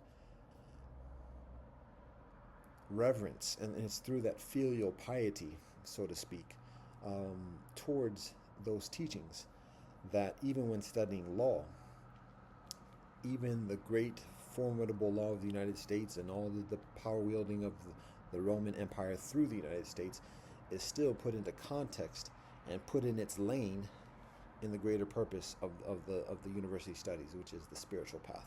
And yes, it's very much the Catholic kind of Jesuit foundation, but the point is, for someone like myself who wasn't very religious at that moment, I learned law, and the practice of law and the phenomena of law is shared with me in a greater context. What up? I don't even know what you're called. If you're gonna be here, I'm gonna invite you. Oh, are you gonna join? Are you gonna join? Look at ya. I know you're a little bit comfortable. This is the time of year when you come around. You gonna join? You gonna join the joint? You gonna join the joint? The question is, are you gonna bite me? And I know I'm inviting you in here, and so I have a responsibility of. Oi, Ganga! All right, yeah, all right. Said that's enough. Got off camera. I think you know your way out. All right. Learning law, even elite law, within a greater context of a spiritual responsibility. And so for somebody who's not the most religious or even literate in religion, I am provided with the knowledge about worldly law, man's law, in an environment that is devoted to and nurturing of spiritual awakening, beyond even what I'm aware at that time. I knew, well, all right, I'm trying to just summarize my spiritual path. Okay, I'm supposed to be saying what I specifically learned and like what I'm sharing, what the services that I share through the years and how it is adjusting at this moment. So I'm given a lot of tools in my first 25 years to provide a service, and I'm charged with a significant, solemn responsibility to share those tools, to share that knowledge. What opens the doors for me at that time, why people support me, why communities support me, and why career coaches, otherwise known in parlance as mentors, provide so much generosity to me in giving me guidance and supporting me, giving me connections, networking, and additionally, is because I continually and thoroughly communicate a devotion to the community, the Black community specifically, and the world community comprehensively, continually, regularly. That's what I'm about. That's what I talk about. That's what I promise. I know it's not even codes. That's what I promise. That's what I say I'm about. That's what I say I'm going to do. And because of that, I get support. Oh yeah, Peter, you're doing things. You should meet so and so. And then so and so says, "Oh, I like what you're doing. I see." I mean, I do work, and I show results. I get grades particularly when I need to, even straight A's in certain occasions. But I show enough of the work and the diligence, and continuing with that devotion. I didn't change the script. I mean, it adjusts because I'm still learning at that time, but it's still community, and I get support because of that. So that, as I mentioned before, when I get to that point of graduation, and the different communities have difficulty cooperatively supporting me. Where's I going with this one? I still have the responsibility. That's what I was talking about. I still have a responsibility to sharing the knowledge and sharing the gifts that are bestowed with me, even regardless of whatever communities are being uncooperative or whatever else, or are withdrawing support. It doesn't matter. I've already received the benefits. So the universe is calling upon me to provide. And I can't use any excuses. I don't give a fuck what they did. Pay me. That's what the universe is. It's not as callous as that, but there's the very pragmatic, um, like candidness of relationship with the universe, quid pro quo. So even though communities are uncooperative, I still have a solemn responsibility for the tremendous gifts that are bestowed onto me at that time, particularly, and to this day, 25 years old. But I don't know how to do that, and I'm dealing with what's being done with me at that time. So I have a lot of responsibility at 25 years old, graduating from law school, and my what I was getting to be in that point, I was talking about the Tao Te Ching, that being the first religious book that I read. And then once I graduate and start experiencing the affliction and recognize that a lot of those basic regular paths of graduate life are basically unavailable to me. Like once I got locked up in a psych ward, game over in terms of rising through the ranks or any further in the ranks of elitism. No, it's obvious it's not going to happen. And so I had to let a lot of those things and presumptions and dreams of life go and focus on, what the essence is, and getting like literally stripped down to the core of what life is, what's important, and like invest in that family, God, ethics and principles and purpose, that being the second thing, then family, and then community. And in that concentration, finding the specified purpose. So the basic point for all of that at this moment is to say that at that time when I started getting locked up, I graduated law school. Then immediately, two months later, as I'm trying to find myself and trying to like where's the next move? That's when I get locked up. And being locked up is a way of concentrating on solution and not just preoccupying ourselves with pleasures and aesthetics and like, oh yeah, we'll always have time to do that. It's like, nah, this is it. Yo, do it. Do that thing. So to people talk about jail being like the time for university for people who are prepared for that. Similarly with the psych ward lockup situation in general. So that's what I did when I was locked up. At that point I was like, okay, I'm going to read the scriptures. I'm going to read all the ones that I'm familiar with from the major traditions I'm familiar with, and learn what the truth is from each one. And like learn the rules of the game. And the basic guidance, to be honest, at that time in my life to this day, I had already built relationships, very sacred, meaningful, valuable relationships with kinfolk from many different cultures and communities, traditions and religions.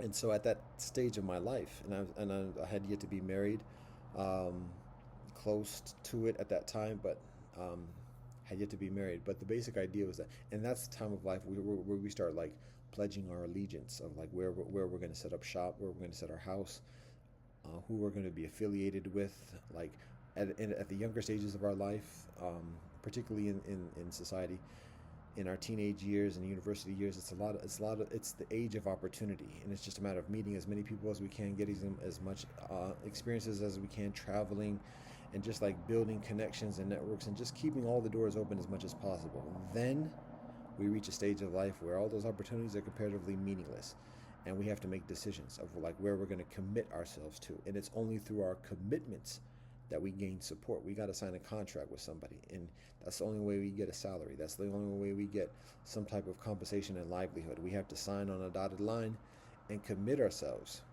And in committing ourselves, we're excluding all those other opportunities. And it's a nasty curve in life, but that's what it is. We turn the page, we turn the corner, and we're not as open. We're not as, oh yeah, we'll do this and trying to meet people or whatever else. It's like, no, we focus now. That's when grind mode starts. For some people it might be younger, for some people it might be a little bit older, but that's grind mode. We sign the contracts, and now we got to show. We got to put up. We got to produce, and we're called to account for that. So, um, in doing that, that's when things get divisive. People who were doing kumbaya, multiculturalism, and doing all, had friends from all the different other ethnic groups at high school and middle school and university. Once we get into that stage of life where we gotta like commit ourselves, we gotta sign that contract and join a team. That team don't want to hear about any other team, and it don't have to mean necessarily warfare or whatever. But we ain't trying to hear about all that other stuff. No, you gotta let that go. Yo, that friend might be nice. You ain't gotta do anything, but at the same time, like nah, this is where you at. You and that person you didn't like in our on our team, yo, you better get nice with that. You're gonna be seeing that person regularly. It becomes that us or them kind of thing. So when I experienced that at the age of 25, being mixed and still being in that kumbaya mode, and even being even further deep in that kumbaya mode when I'm graduating from law school, and being known for that, I can't do that. I can't just pick a side. It's irrational. And so the basic notion when I started reading and studying the Holy Scriptures is this thought, is this guidance, is this: what do I have to do in life? How do I have to live so that the elders within all the different communities that I already have a relationship with, that I have friends with, that I have family in, the elders of those communities, the leaders, the hardcore, no nonsense, um, no BS kinfolk, just the hard knocks kinfolk in those communities can genuinely say, okay, that's a decent dude. It doesn't have to, I don't have to necessarily be in the fold and accepted as an equal or an authority per se or otherwise, but just enough to like maintain lifelong, genuine, committed relationship with the community. How do I have to live? What are the rules of that community where I don't cause offense? I'm not doing something that is just completely blasphemous or just like warrants like excommunication or whatever else. Like, what do I do to continue to be compatible with the leadership, the laws, the culture of the different traditions wherein I already have a relationship? How do I maintain that for the rest of my life, for generation? How do I live that? How do I teach my family that, my children that, and continually? What do I have to do to be genuinely accepted within the different communities simultaneously? What are the aggregate don'ts? Like, what do I have to give up? Whether that's alcohol, whether it's sex out of marriage, whether that's stealing or lying, whatever it is. What do I have to do? Or what am I supposed to not do? What do I have to avoid doing in order to be genuinely accepted within a community? And then what are the proactive things that I have to do? Whether it's regular prayer, whether that's providing tithing, zakat, tzedakah, whether that's taking a vow of celibacy, or what are the different things that a community requires to be accepted within that community. That was my basic guidance of how can I be continually accepted within each of the different communities that I already have a relationship at the age of 25. And at that time, again, I have a law degree. I have a background in law. The world has conferred upon me a trust of being a man of law and an authority of law. So whatever standard that I have in any community is commensurate with that kind of status, meaning not necessarily a religious leader or whatever, but a man of like responsibility, because the world has already conferred that trust upon me through the credentials and the knowledge that is shared with me, so that it's there has to be it's a higher standard, not necessarily even being recognized as a full believer or whatever within a community, but there's a high standard of saying, okay, it's not just a lay person that we can tolerate certain indiscretions or whatever, but no, this is a responsible, this is an authority figure who has to have a certain amount of heightened responsibility and expectation. So it was a little bit of a higher charge just because of what had been shared with me, and that actually enables me to do that studies, because in having the background in law, I learned about how law works, just the basic, regardless of what the law is, whether it's the common law of England or traditional laws of religion. I learned the basics about the mechanics of law, and that helps me and that enhances my studies of the religious teachings and religious narratives, and additionally to put things into a framework of understanding and otherwise. So it took about half an hour to get to where I'm about to say right now. So the tangible things that I study are um, what I know and what's most familiar with. And again, this is 25 years ago. A lot of the scriptures were not available. We have bookstores in those days. Amazon and Google was just getting started. I don't even know if there was an Amazon. I'm talking about 2000, 2001, thereabouts, 2002, thereabouts. It was a little bit of a long graduation ceremony. Um, that's funny. That's another story. Actually, that's a multitude of stories. We call it the epic year. Anyways, Epicurean. Anyway. All right. So when I begin studying, just to recognize the context, the internet is still comparatively new. It's difficult to Google things and get answers to that. It's difficult to find organizations. It's difficult to find teachers or other sources. And I'm starting from scratch. I have very little clue of what to look for in terms of religious knowledge or whatever otherwise. So I had to go to the library, and even going to the library, particularly at that time, you can find a Bible, might be able to find a Quran, particularly at that time after the 11th of September. Um, but a lot of the other books that I had learned about just through basic research, the Bhagavad Gita, the Dhammapada, the Digha Nikaya, the Tao Te Ching, and further texts are less available. So I start with what is most available to me. I actually already had a Quran, sister from a number of years before that entrusts me with a Quran. So I hold that to this day, still have it. But I had yet to read it at that time. I actually joined a Christian congregation in that process of spiritual awakening. It was a brief period, somewhat challenging or whatever, beautiful kinfolk, but at the same time, it's just a challenging circumstances, and so it's a brief arrangement, and it's a stepping stone into to delving into the spiritual path in full. So from that relationship with the church, it's a Baptist church. The Baptist church provides me with a Bible that I have to this day. And actually, at some point in my spiritual path, after essentially leaving the church, although that's somewhat of a misnomer, but it's always everything is a continual relationship. So I don't want to refer to it it's inaccurate to refer to it in a jargon of separation, but in the distance that I proceed within my spiritual path from the Baptist church that confers the Bible onto me. I actually, a number of years later, returned to the Baptist church, and I say, I was here for a minute. Y'all provide a lot of support for me in a very challenging moment in my life, and you also confer onto me this Bible, and so I've continued the path. I've moved away to another geography, and I've moved into a distinct path of life, and so here's the Bible that you shared with me, and there's appreciation, and additionally. And the church says, keep it. So I still have it.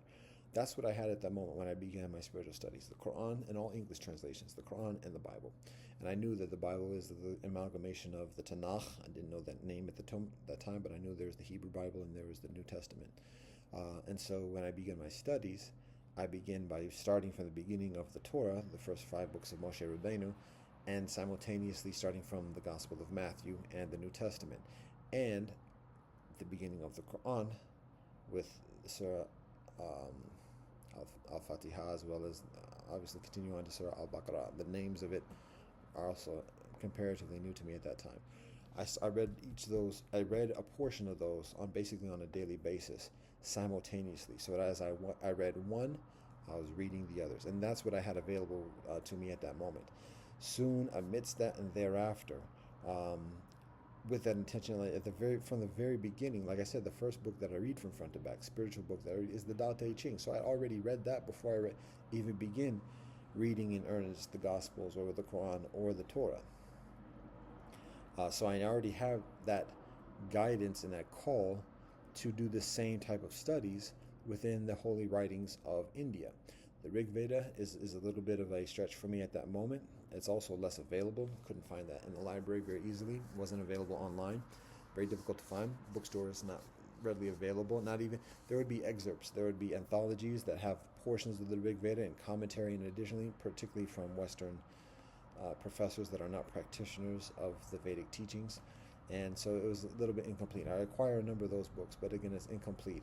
And even when delving into the actual text and finding some resources online that share certain translations of the text, in reading the reading the Rig Vedas, to be honest, is even to this day, I get to complete a full reading of the Rig Vedas. It's a little bit challenging for somebody who's coming from a Western monotheistic devotion. So, recognizing truth within it, recognizing that one of the foundational teachings within the Vedas is truth is one.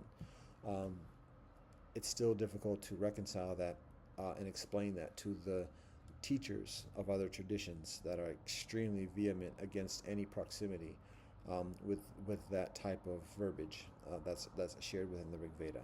And we're still in the nascent stages of reconciling the perceived differences between Vedic theology and Abrahamic theology, and recognizing that the experience of monotheism is simultaneous. It is synonymous amidst the different folds.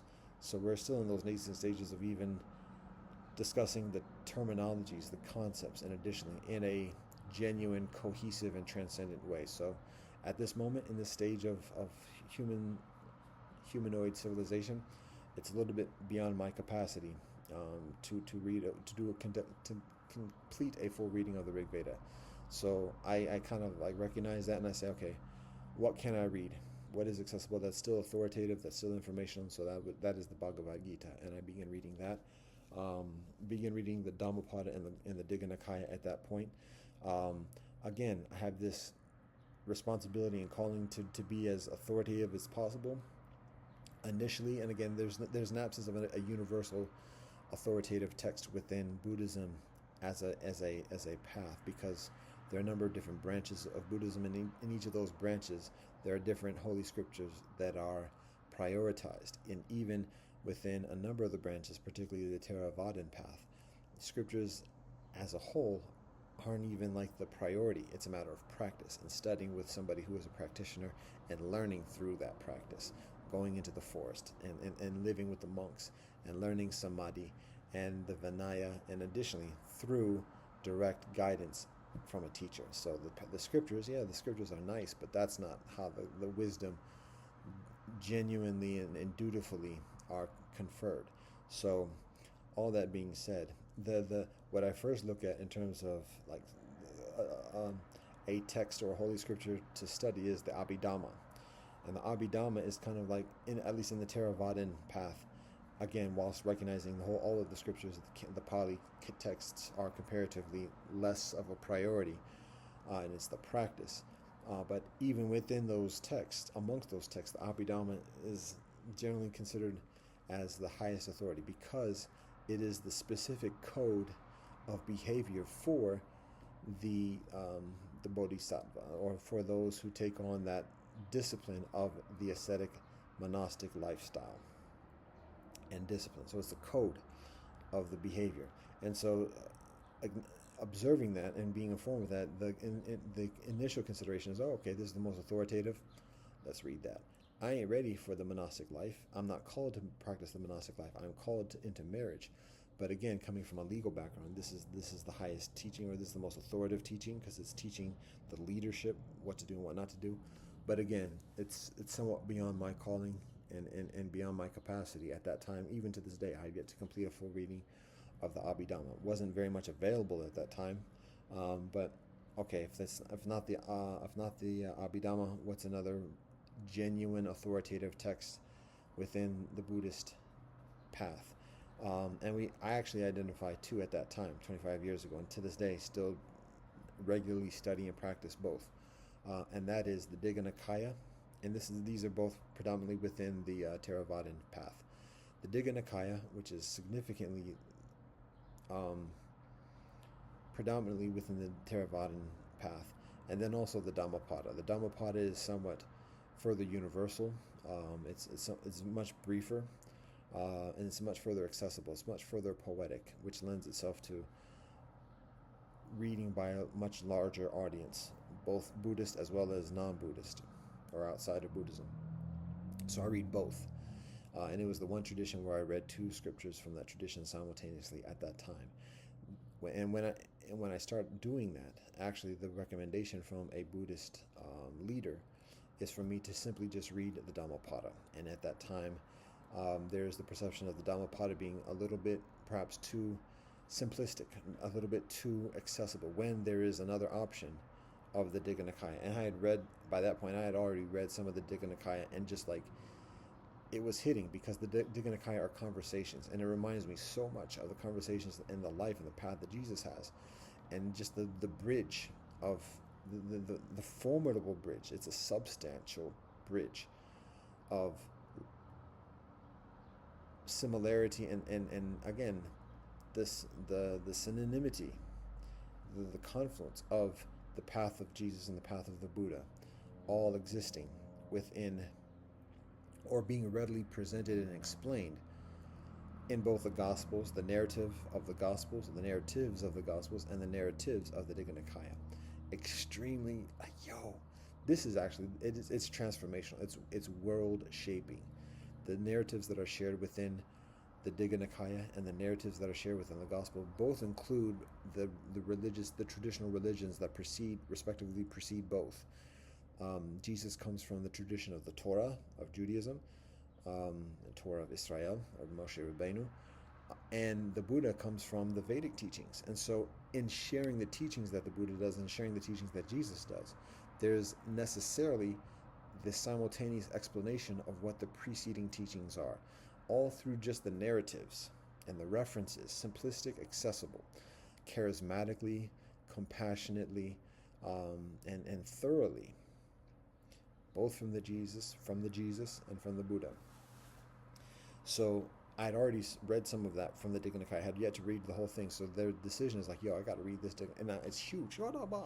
It's 3 volumes, so it's the largest collection of writings in the canon that we regularly study here. But it was already recognized, like, no, this is hidden too much. Got to read it.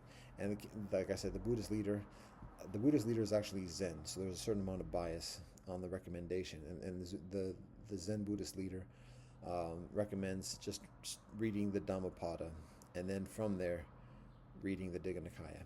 Too late, already started. Respectfully. It's too late, so we're going to do both. So that's what we do, the Dhammapada and the Digha Nikaya together. And the Dhammapada, like the Bhagavad Gita, is comparatively accessible. The Bhagavad Gita is not the most authoritative text. Smriti?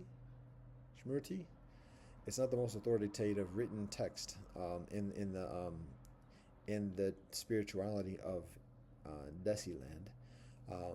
However, it does present the basic teachings, the foundational teachings of Vedic knowledge, and it is increasingly accessible. It's a segment of the Mahabharata, which is the longest epic poem of human civilization,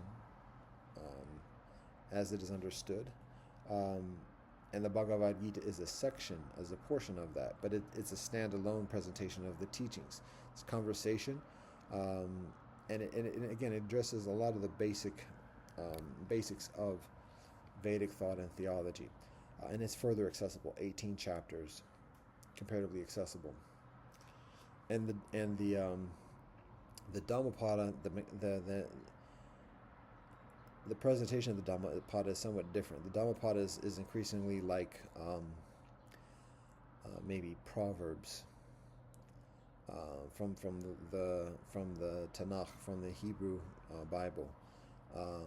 The way that what it's sharing is like it's increasingly prose. It's 26 chapters, and the chapters are very brief. And the format is it's in a style of poetry, just like the Bhagavad Gita is, but rather than necessarily being a narrative, a linear narrative, it's each chapter is presenting a teaching, and in that sense, it is increasingly like I said before, like the Proverbs from the Tanakh of the tradition of Israel, and it is similar to the Surah within the Quran.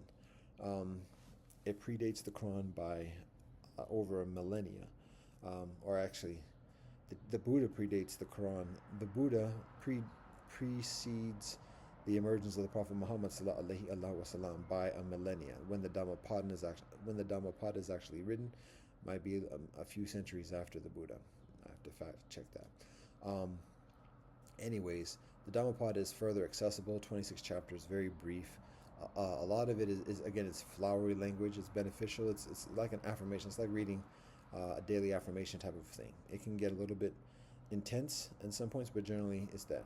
The Digha Nikaya is way long. It has 33 suttas, or 33 chapters, or 33 books, and each of those books are comparatively long. It's long. It's literally called the long discourses, the long conversations of the Buddha. So, but they're very valuable. It just shares so much explanation of Vedic thought and Vedic theology, because the people that he's having the conversations with are coming from that experience of the Vedas, by and large. Other ascetics, kings and princes, and other religious leaders, and additionally. It's so valuable, but it's so long. There's a lot of repetition. It requires a considerable amount of patience. It's very evident and very obvious that it's coming from, and it induces the very severe lifestyle of a celibate monastic ascetic. Why? Because it's just, one, it is in many ways very intense in terms of the topics of conversation, and it's like the levels. It's just like, whoa, the intellectual levels, the spiritual levels, the explanations of heaven and heavens and angels and God, as we can understand as Nibbana, and further, and that's a whole nother reasoning and discussion, but it's very involved. It's very intense. It requires a lot of concentration just to like follow of what's being said.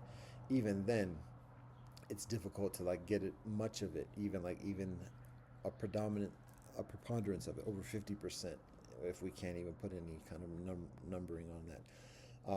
In addition to that, there's a lot of repetition in explaining something, like explaining the differences between certain things. The Buddha might talk about like 5 qualities, but then within each of those 5 qualities having like 10 qualities. And it's difficult when we think of a specific example to explain this, because it's not going to make much further difference if me just describing it.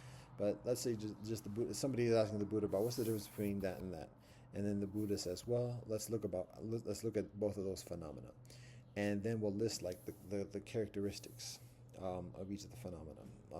I guess one example would be at the very beginning. The Buddha lists like different disciplines that a person lets go of, and lists all huge list of activities and behavior and things that a person does, and in order to live the spiritual path, it lets go of. And it's essentially an exhaustive list of hundreds of things, maybe easily dozens of things, and it can get to the hundreds of level.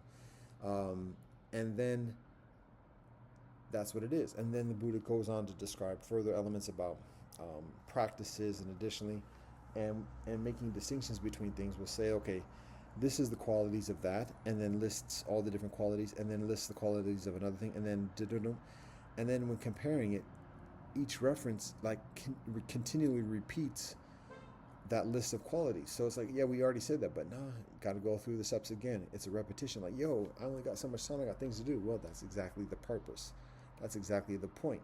In order to live this life, you have to make time for that repetition, and all those things that seem just redundant and like, what's the point of that? Yo, that's exactly how you remember it. Practice over and over again till you know it by heart. And then when you know it by heart, you still do it over and over again, but now you just know it. And when you teach it, you do it again over and over, because that's how it is taught. That's how you learn it, and that's how you continue the lineage. It's a lot of repetition. So for somebody who's a layperson, who's just trying to study on the side or whatever, it's like, yo, and exactly within actually the translations, it's the repetition isn't even included within the initial translations from Rhys David and Max Mueller, and additionally who do foundational work in terms of translating Eastern wisdom into Western languages. It's laborious to go through all those lists repetitively. It's like, yo, it's the same exact thing you just said a minute ago. So we're just gonna do see the page before, dot, dot, dot, and that's it. Because otherwise, printing all of that, particularly 100, 200 years ago, yeah, that's expensive. It would take, this is handwritten by and large, at least at the beginning, before it's put into type press, typeset. So, particularly for a lay person who isn't in that life, who's already devoting a lot of their own personal life to proximity with that, it's like, yo, this is a lot. So literally, the translations don't even include all the repetition. So it's laborious, and that's the Digha Nikaya. Those are the long discourses, because a lot of the suttas involve people asking the same questions, and the Buddha just goes back to the same answer. So what was said in the first chapter, person asks another question, and the Buddha says, oh yeah, I just had a conversation with so and so, and here's what the answer is, and then it just repeats what it was in the previous chapter. It's like, oh, come on, we just read that. But the thing is, each conversation is also different, and so after saying the basics of it, either before or after saying the basics of it, the Buddha provides further insight specific to the question that's being asked, because the answer is essentially the same. The Buddha always returns back to the same solution of letting go of the bullshit and being disciplined, and here's how you practice meditation, and here's how you live with life. So it gets back to the same thing, but to get to that path of what people are actually asking when the Buddha is giving that advice, it's a matter of going through the same formula. So the Buddha addresses the specific context that the person is discussing, and then says, okay, and this is how you get to the answer. Step one, step two, hundreds and hundreds of lists, and then here's the further guidance and the further teaching. So each conversation is different, but at the same time, each conversation, or particularly in the first volume, shares the exact same formula that's long and repetitive and laborious. And so that's why the brethren says, you know what, you might not want to start with that one, because the Dhammapada, 26 chapters, each chapter a page, 2 pages. You might want to start with that. So like we said, we recognize, we respect that. We had already started though. It's too late. We already got it. We already got a sample, and it's hidden. So we're gonna continue with that. So that's that. I began studying that again 25 years ago. A little bit after beginning the Quran, the Torah, and the Gospels. Began reading the Bhagavad Gita and the Digha Nikaya and the Dhammapada, and so that becomes the foundation. Had already read the Tao Te Ching, but interestingly enough, even though the Tao Te Ching was not the first, even though the Tao Te Ching is the first holy scripture that I read from front to back, before all the ones I just mentioned, when I start studying the different traditions in earnest, in a spiritual path and intentionality, I actually abstain from initially returning to the Tao Te Ching. And one of the reasons why, and it's very interesting, one of the reasons why is because at that same time that I'm doing these studies and getting this knowledge, I'm also looking for others who are doing it. I'm looking for community. I'm looking for people to study with. I'm looking for people to reason with. I'm looking for people just to have a relationship, because at that time, I am not fucking with nobody on this continent, nobody in the United States, because I'm going through hell. I'm being tortured by Americans. I'm not trusting or talking with nobody. I'm living in seclusion in my family dwelling, and being very mindful in that respect, and being comparatively isolated. So I'm not trusting nobody no time soon on this land. But at the same time, I'm striving to find other people who are on this path. And the internet is getting stronger, and so I'm looking at that. So I find some organizations and begin communicating. And in that, and finding some people who are similarly inclined, people who are further advanced in that process, who are established, leaderships that are established. And so I'm able to find enough trust in others, even leadership, because I can see, one, for people to know what I'm learning at that time and have reference to it, and even having done it for 25 years before that, elders in the game, and additionally, I got to respect that. So I'm seeing that, I'm encouraged by that, but very often kinfolk live on other parts of the world, other continents, and additionally. So amidst that, my point is that as I'm doing the book learning, I'm also striving to find community, and to experience and reason and discuss what I'm learning through the books. And when I do increasingly find it, the realm referred to as the Interfaith Movement, and different organizations, the World Congress of Faiths, the International Association for Religious Freedom, the Parliament of the World's Religions, United Religions Initiative, the North American Interfaith Network. That's just a few. The Elijah Interfaith Institute, the Museum of World Religions, um, Temple of Understanding, the World Council of Religious Leaders. Those are some of the prominent ones, the mainstays that have been around for a number of years, even a number of generations. I'm finding the leadership, I'm finding the staff, I'm finding the patrons and the trustees, I'm finding the Emirati teachers of these institutions, Swami Vivekananda centers. I'm finding religious institutions, specific religious institutions that are devoted to this type of dialogue within the different religious communities.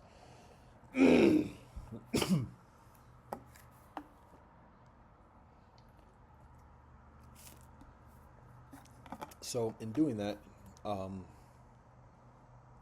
also finding the semblance and the outline, the framework of a culture, of norms.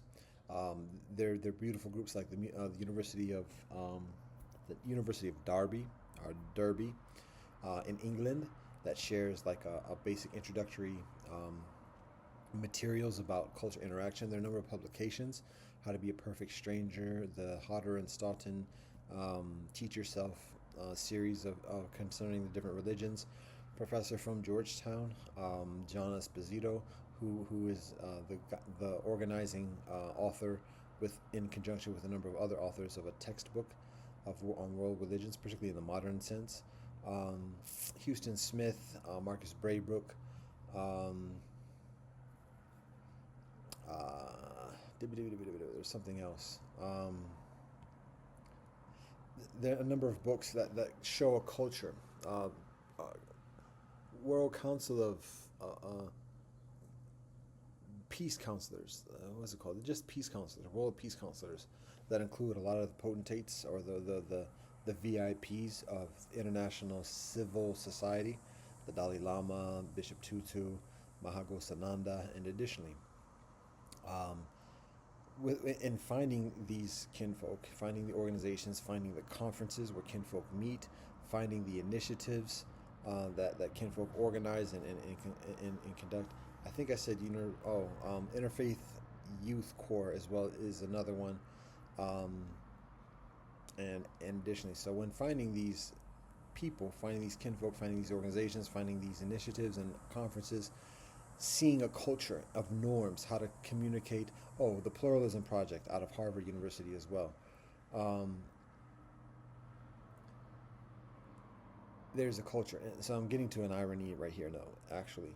So in this culture that focuses on interreligious peacemaking, and it's a very distinct genre of activism or organizing, because it specifically focuses and comparatively exclusively focuses on the experience of religion as the determining factor and as the focal point. So even though things like ethnicity are coincide with that, when we talk about particular native experiences, African, European, and additionally, how ethnic affiliation and traditional experiences are very much in the same realm as religiosity.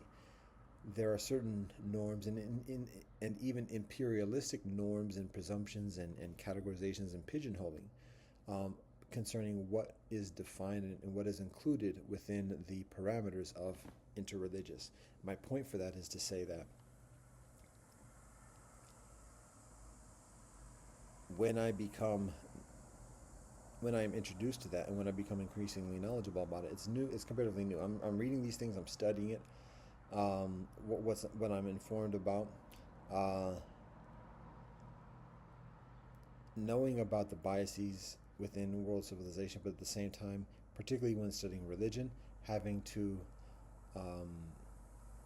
provide deference to the imperialistic leadership that precedingly cultivates this realm of interreligious study and interreligious cooperation, and additionally, so there's a knowledge, a genuine knowledge that is shared through kinfolk, but at the same time, even then, that knowledge is colored or influenced through the imperial institutions and instruments that finance those endeavors. Max Muller, Rhys Davids are financed through other entities, and additionally, so there's always a temporal bias and a temporal um, uh, agenda, even when sharing these things. So my point for all that is to say that um, I know about the phenomena of bias and prejudice, and additionally, but at the same time, in delving into this comparatively new realm,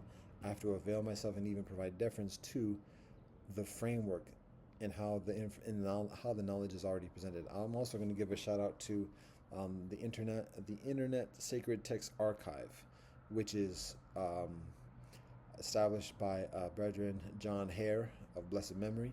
Um, at the nascent stages of the internet, he basically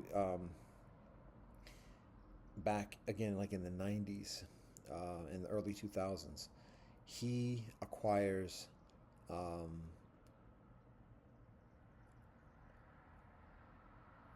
old texts, old translations that are over 100 years old, that are already past the copyright protections protocols. So one can photocopy it and share it without having to provide remuneration or credentials. I mean, in the field of scholarly work, we always provide credentials, so that's less of the concern. But particularly remuneration, it's unnecessary according to the general rules of copyright, as I understand. I took the class over 25 years ago, but after a book is written and 100 years are passed, then people can use a book and share it and reproduce it without providing direct compensation to the author or to the estate, to my knowledge.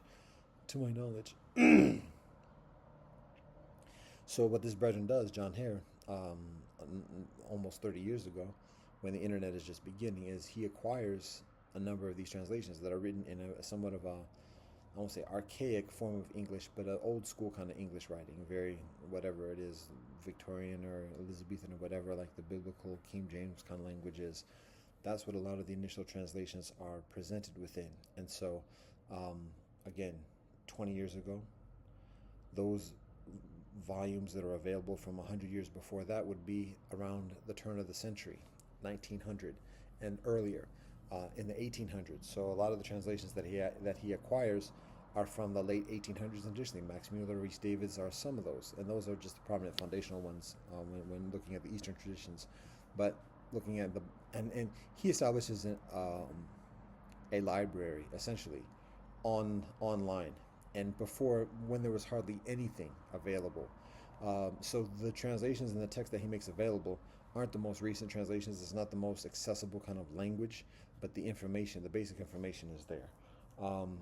And it's an extremely valuable resource and gift that he shares at that time when there was extremely little. So at the very least, one can find it and a copy of it, so that if one wants to try to find another translation, or for the recent translation, a translation that's provided from an actual practitioner of the tradition, because a lot of those older translations, English translations, are provided from Western scholars, secular scholars who are not practitioners or not believers, but are just hired, or essentially hired, and not to be demeaning or anything, but just it makes a difference, are hired just to provide the facts of translation rather than like conveying the teaching and spirit of what is being taught. So when people find that copy and want to find another translation that's actually provided from a religious teacher, one can work from a certain realm of confidence, being able to compare it to what is already available. And particularly when those other versions are not available at the time, either because it's just not accessible through the internet at that time, and even at that time, it has yet to be done. A lot of the Eastern writings, particularly from the Digha Nikaya, have yet to even be translated by Buddhist practitioners since the time of Max Muller and Rhys David over 100 years ago. So, anyways, he makes it available. He puts it online without cost. People can provide a contribution if like. People can like pay for a CD and get it like a immediate version of it at that time. But otherwise, it's available online. Anybody can download. And he goes, and he has kinfolk who help him and cooperate with him. But I mean, he literally just like scans the text of all the books and make it available. And he makes it available from so many different traditions. and there's going to be bias with it. And additionally, to this day, it's still available on that by the grace of the Most High. Um, but again, all different types of traditions: Sikhi, Baha'i, um, African, European. It runs the gamut, and so that's where I access a number of the translations that I initially studied from. So, wow, my point for all that is to say, I was getting to is there's a framework of study, particularly amongst the prominent institutions in the interfaith movement, that focus specifically on religiosity and doesn't delve into the realms of ethnicity or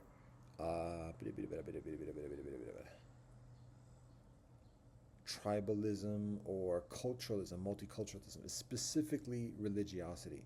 The people who are invited into there's an open invitation for some of the groups for the general public to participate, whether it's conferences or listening to lectures or being an audience.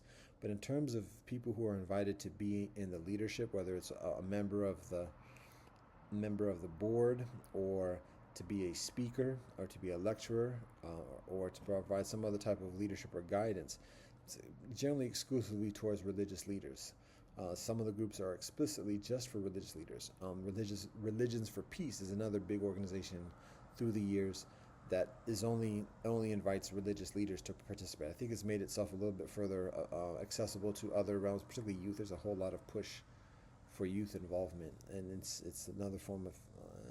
I don't speak too condescendingly about it, but anyways, the point is, I'm getting to a point here, and it is very interesting and it's very appropriate to recognize this.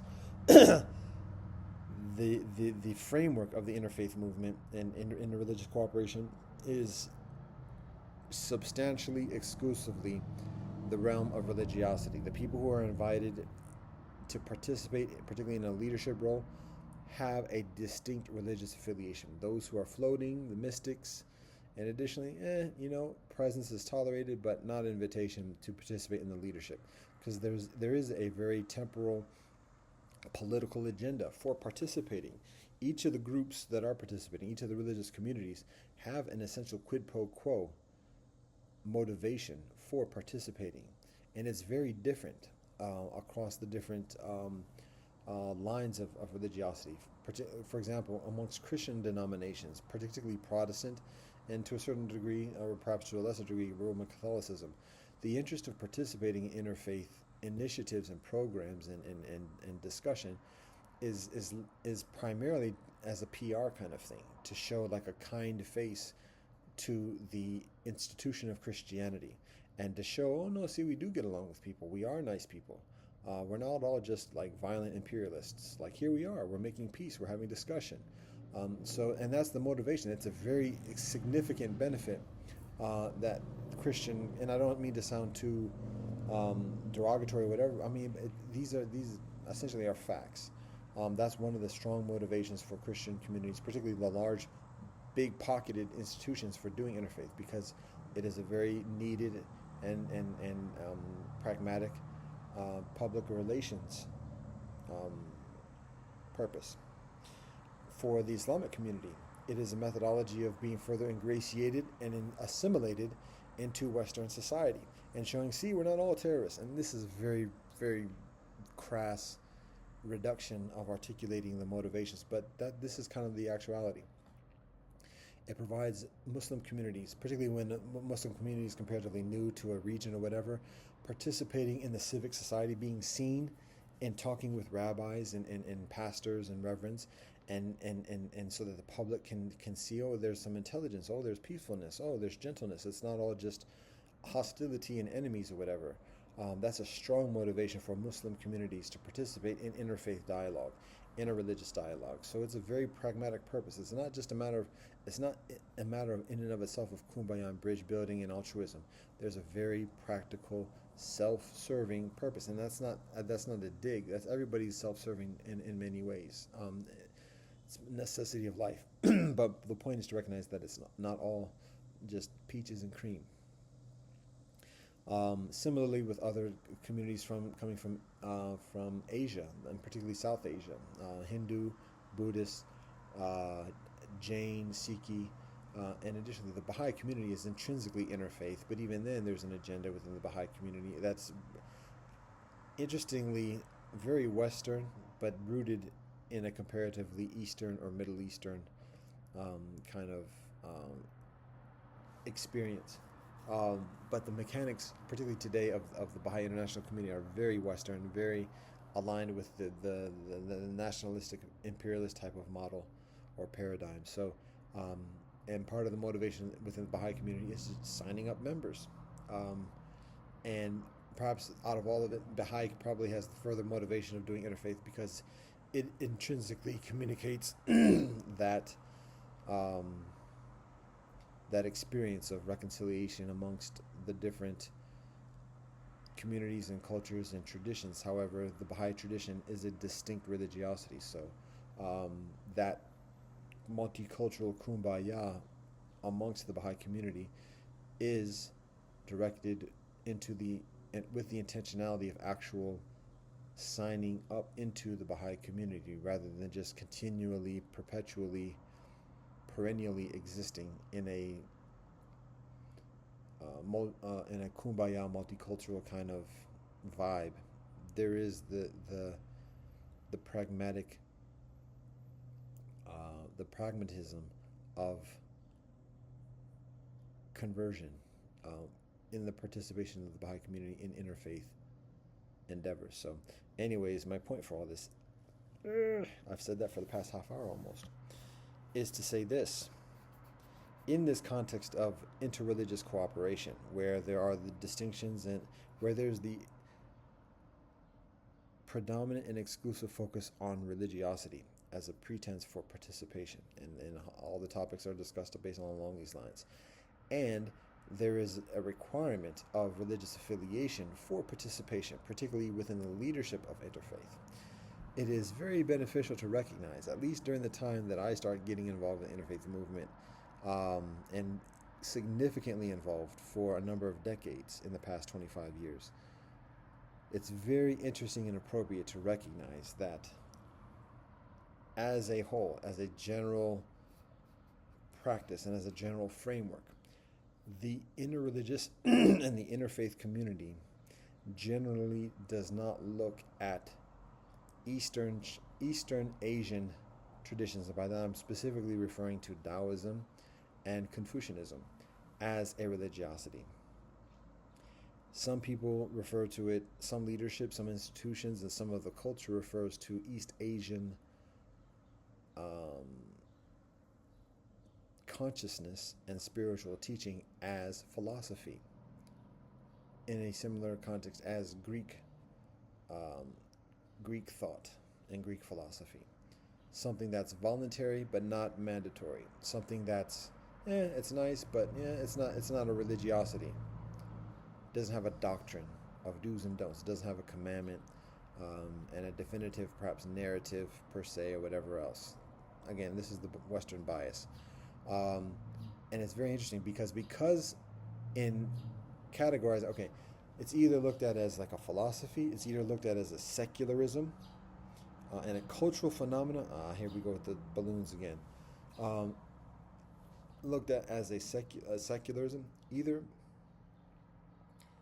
a philosophy that's voluntary or whatever else, and it's a nice suggestion, but it's not a religiosity. Or it's seen as a secular kind of guidance, and that might be a little bit of the same thing of the philosophy.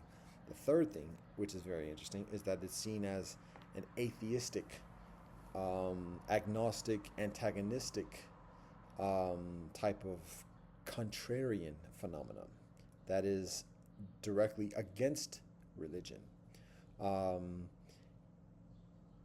And because of this categorization, either one of those threes or something similar to that, Taoism, historically, and generally speaking, there are some exceptions to this, but generally speaking, Taoism, Confucianism, those who subscribe to that, the over 1 billion people who subscribe to it, again, even just religiosity as a phenomenon is very different in the Eastern experience.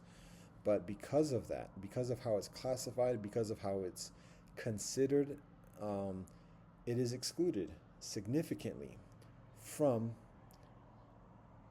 the table of the interfaith movement.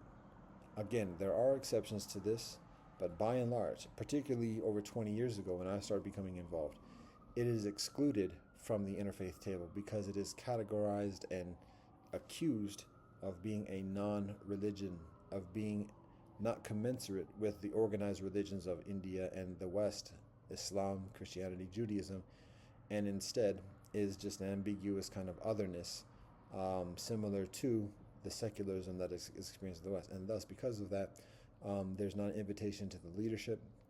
There's not an inclusion of the teachings within the discussion of the interfaith community, the interfaith realm. Now, obviously, that has huge civilizational and geopolitical considerations, because when there is the practice for many years, and this is before I get involved directly, and even whilst I'm involved, and actually I'm speaking this because this shapes, and this is a huge tangent, but it shapes how I personally initially consider and look at the ancient wisdom of East Asia. So when it's classified as a non-religion, that means it's not included within the discussion. So that when these religious leaders, the heads of denominations and heads of communities, whether it's the chief rabbinates of Israel and the imams and the sheikhs and the teachers of Islam, the preachers and pastors of and clergy, and ordained clergy within the hierarchies of the Anglican Church and the Roman Catholicism and the Methodist Church and Lutheranism and Presbyterianism and otherwise. Baptists tend to be less involved in interfaith movement, some are. But when these leaders from the different communities who represent very formidable constituencies are sitting together and having a discussion and talking about world leaders and talking about world conditions and needs and policies to address this and formulating agreements and making joint statements, and additionally, but leadership from Taoist paths and wisdom, temples and communities and schools and Confucianist schools and institutions are excluded from that conversation, that has huge geopolitical implications. It's further low-key and it doesn't get as much pub as the United Nations in that realm of international diplomacy, but in many ways it has much further weight and influence within the decision makers of respective communities. So when a large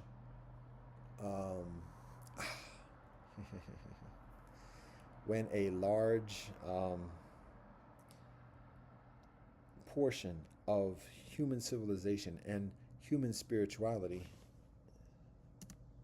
is excluded from that table, that's big things.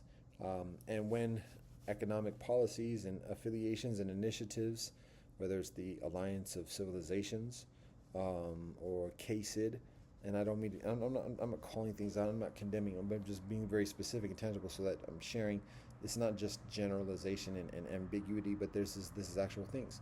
When these multi-million-dollar initiatives, interfaith initiatives, are established with very, very narrow parameters of who's involved, who can be supported, what programs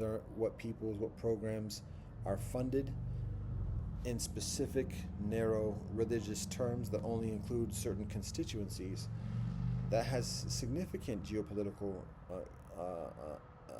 ramifications. And again, it's not a matter of, it's not the realm of, like, it's not like Davos and the World Economic Forum and the G20 or whatever, and like corporations doing their scheming and plotting and everything else like that. It's actually another level above that. That's low key. Doesn't have pub, but has significant long-term influence about how people think and otherwise. And there is, like I said, a lot of calling or pandering to youth, because that's where the energy is, and that's what's recognized as the continuity for the communities and what's being discussed at the table. So when constituencies are excluded from that through particular pretense of just how constituencies are categorized, there is an intentionality with that, and it's beneficial to recognize that. So all that being said, when I begin the spiritual path over 25 years ago, in identifying what text to study, and forming a continuity of practice. And additionally, to be honest and candid, didn't initially include the Tao Te Ching, even though it's the first book I read before I graduated from law school. First book, spiritual book I read from front to back, because I'm initially perceiving or categorizing it within what I observe as the cultural norm. Didn't even look at it as a spiritual book, and thus didn't include it within the regular canon of study in the initial stages, the first year or two. And when interacting with, like I said, with the interfaith community, not looking at least particularly at that time and for years before that, not looking at or looking at Taoism and Eastern practice as non-religious and thus not included. So eventually I learned better, and I learned truer, and I learned different than what is the standard practice and the standard political biases and geopolitical biases, even within the interfaith movement. Love and peace to all kinfolk within the interfaith movement. But the whole nature and the phenomenon of spirituality and religiosity is different in Asia than it is within the Middle East and in Europe. The nature of organizing, the nature of spiritual community is different in Asia than it is within the Mediterranean and Europe, by and large. But that also applies to Hinduism. It applies to Buddhism. It applies in many ways to Jainism as well. So there's a recognition that within China, there's a confluence of teachings. There is a confluence of Taoism and Confucianism and Buddhism simultaneously. People don't exclusively necessarily belong to one or the other. People can attend services and teachings and have guidance from a multitude of that. And that might be different than what people usually experience in the West, where it's kind of like, you're either with us or against us kind of thing. You either a member of this congregation or not. And if you're a member of this congregation, you can't be a member of that congregation. It don't work that same way. It don't work that same way in India, within Hinduism. It does. There are delineations. There are people who are devoted to a particular sangha, to a particular guru or a swami or otherwise. But the nature of spirituality is different. And the way it's organized is different. So that in and of itself does not differentiate Confucianism or Taoism. And in actuality, I mean, it may be further difficult to find an explicit doctrine of behavior, do's and don'ts, commandments, that they actually exist, particularly within the teachings of Kong Tzu. But that in and of itself doesn't categorically differentiate Taoism and Confucianism from other spiritualities and religiosity. So it becomes further blatantly obvious, maybe not blatantly, but further obvious that there's an intentionality, there's a geopolitical intentionality in the intrinsic differentiation and designation of Taoism and Confucianism from other religiosities and spiritualities. So anyway, the point being, when I'm listing the scriptures that we study on a regular basis and what I begin studying in my spiritual path, wow, this is a huge, long tangent.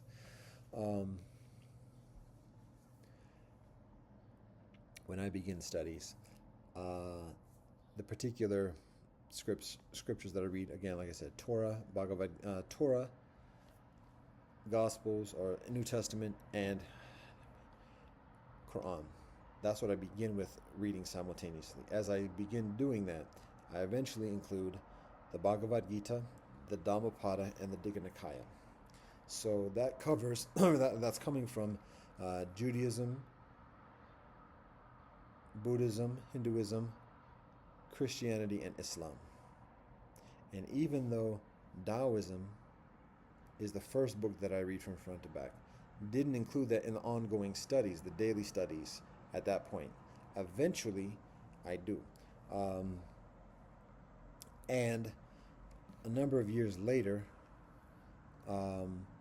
with the knowledge and the wisdom that is acquired, and with the spiritual discipline that is acquired, and the regularity of practice that is established, there are some additions that are made. So we stay with the Torah, we continue with Torah. We delve into reading and studying some Talmud, and it's so rich. The Talmud is so packed with beautiful wisdom. It's intense.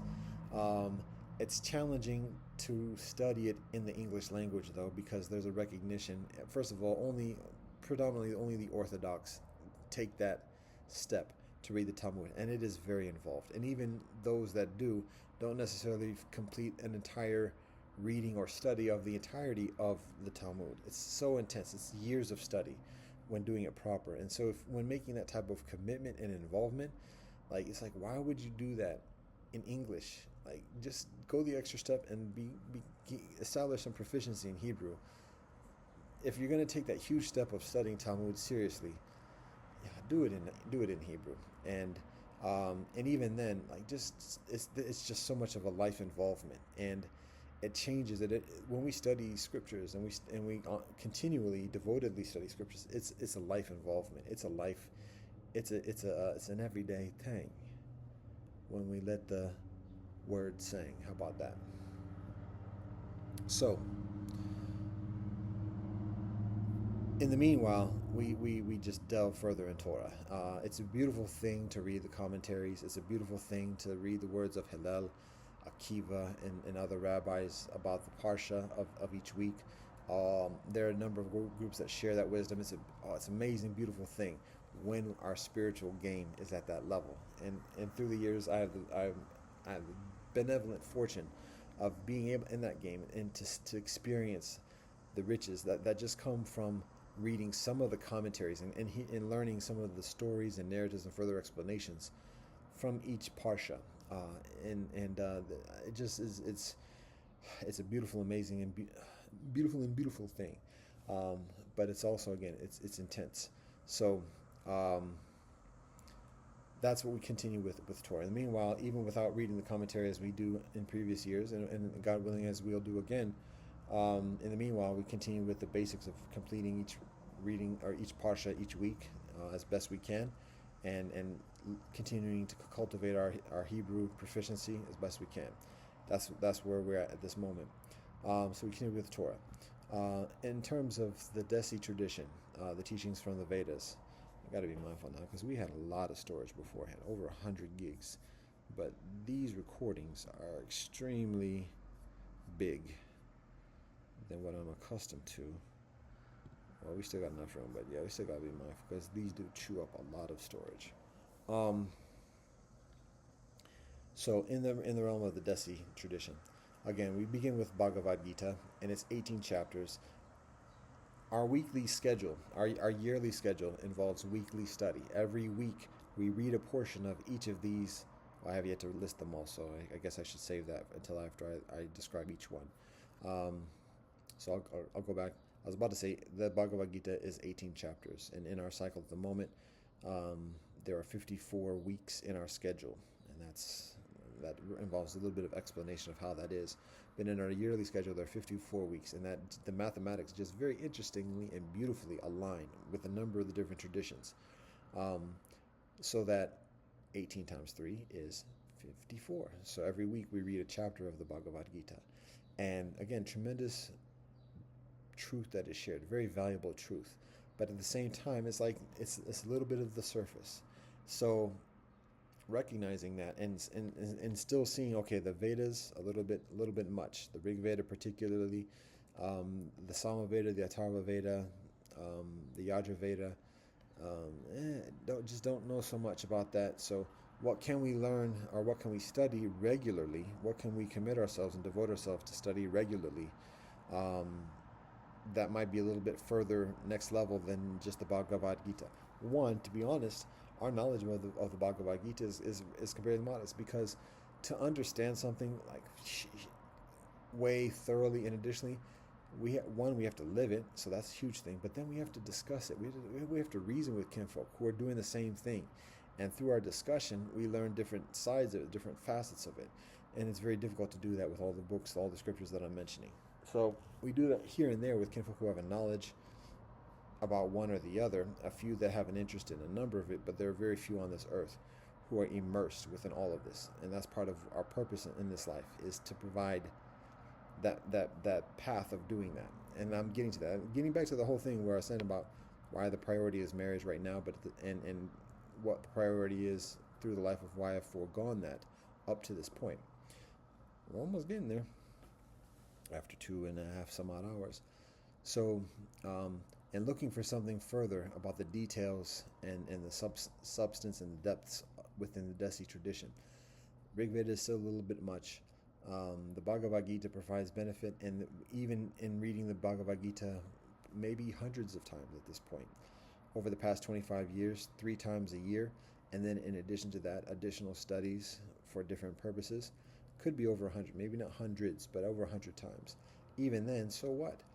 What's the depth of it? What's your discussion? How much have you read into the commentary? And that's riches right there. What we've also recognized is that even just to read the commentary, to have the energy and the concentration and motivation, the space to be supported to read even just the commentaries of these texts, we need an experience of community and support to do that. Otherwise, we get called upon, why are you doing all that? What's the purpose of all that? Well, you should be doing this. So that's part of the necessity of community as well. And thus, there's a modest amount of, we've read a number of the commentaries through the years, but there's a modest amount of that kind of discussion and reasoning. So meanwhile, we're still looking for further explanation and substance around what is taught in the Bhagavad Gita, and we find that within the Upanishads. There are many different Upanishads that cover a number of different topics and details. What we study primarily, in addition to the Bhagavad Gita, is the Chandogya Upanishad, which is one of the longer ones, but beautiful. It has narratives, like within the Gospels and the Digha Nikaya and the Torah and the Quran. It has tangible narratives and storytelling, but it also provides further explanation and details about the theology. It gets into the metaphysical understanding of the universe and elements that are the foundation of the wisdom that's shared within the Bhagavad Gita.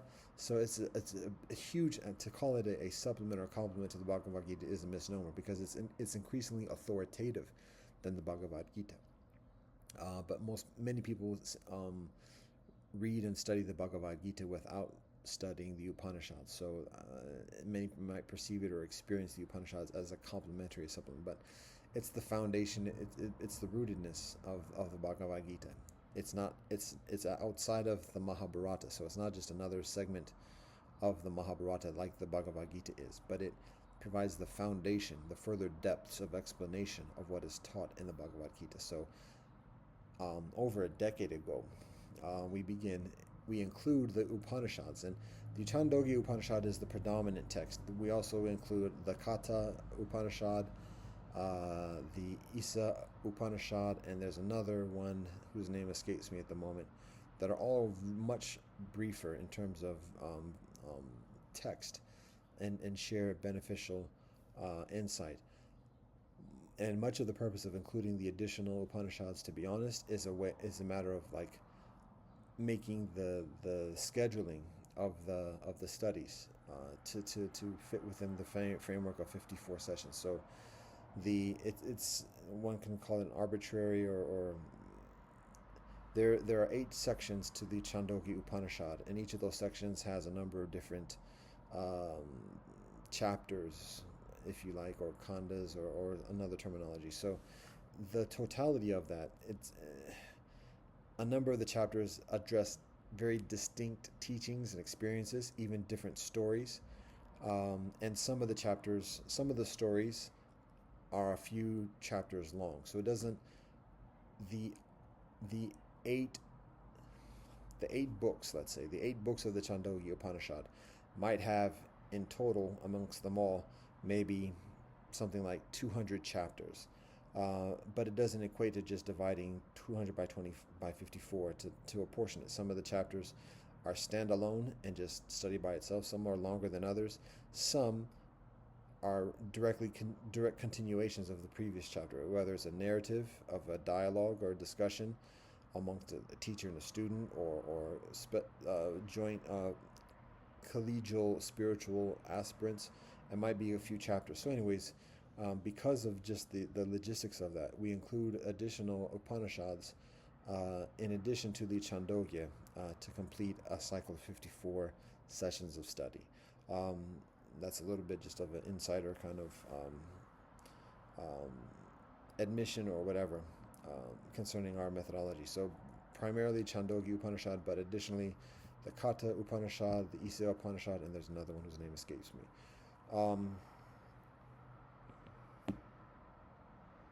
So that's much of our studies within the Vedic traditions, or the traditions of India, the spiritual tradition of India.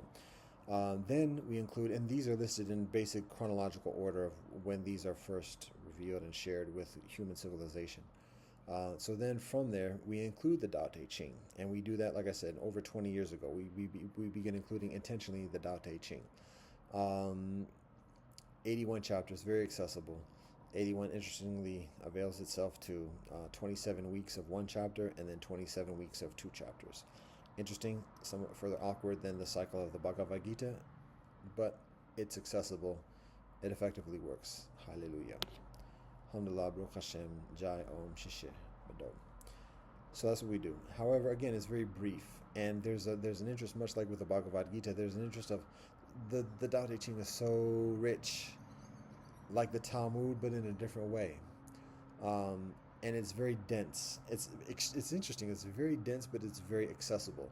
So one can read one chapter, which is just a paragraph, in the span of less than a minute, and understand it at a particular level, at a meaningful level.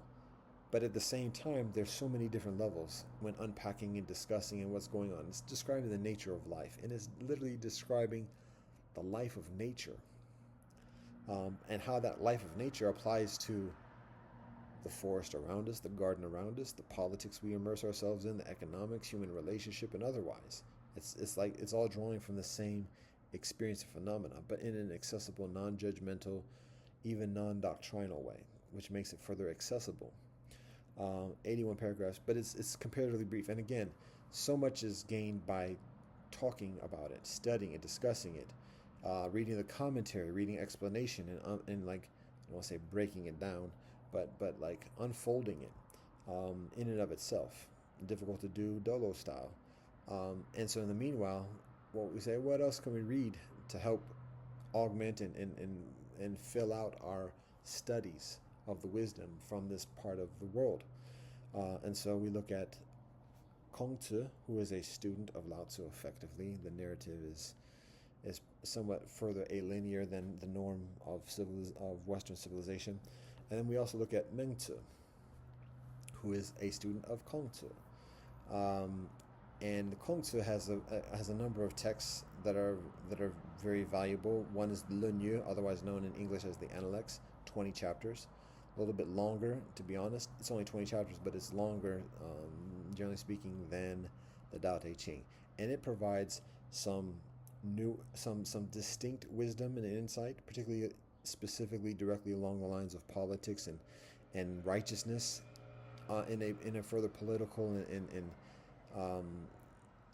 societal kind of context about how to live as a righteous man in this life, as a righteous woman in this life, as a righteous husband and wife and family, husband and wife, parent and child, elder sibling and younger sibling, teacher and student, friend and friend within society.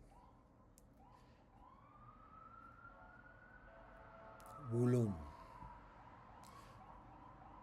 So there's benefit with that, and we include that within our studies, our yearly studies, our weekly studies. And then in addition to that, we read and we study and we practice from Mengzi. And the teachings, the writings of Mengzi, particularly one, is much, much larger and longer than the Tao Te Ching and the Lunyu combined. It goes into much further detail, many further narratives that provide much further explanation explicitly from the teachings of Lao Tzu and Kongzi. So it's very valuable, but again, similar to the Buddha, it's very involved. But it provides so much beneficial perspective and context concerning the teachings that Lao Tzu and Kongzi provide, particularly when having yet to do the studies of the commentary and the direct explanations of the Tao Te Ching and Lunyu.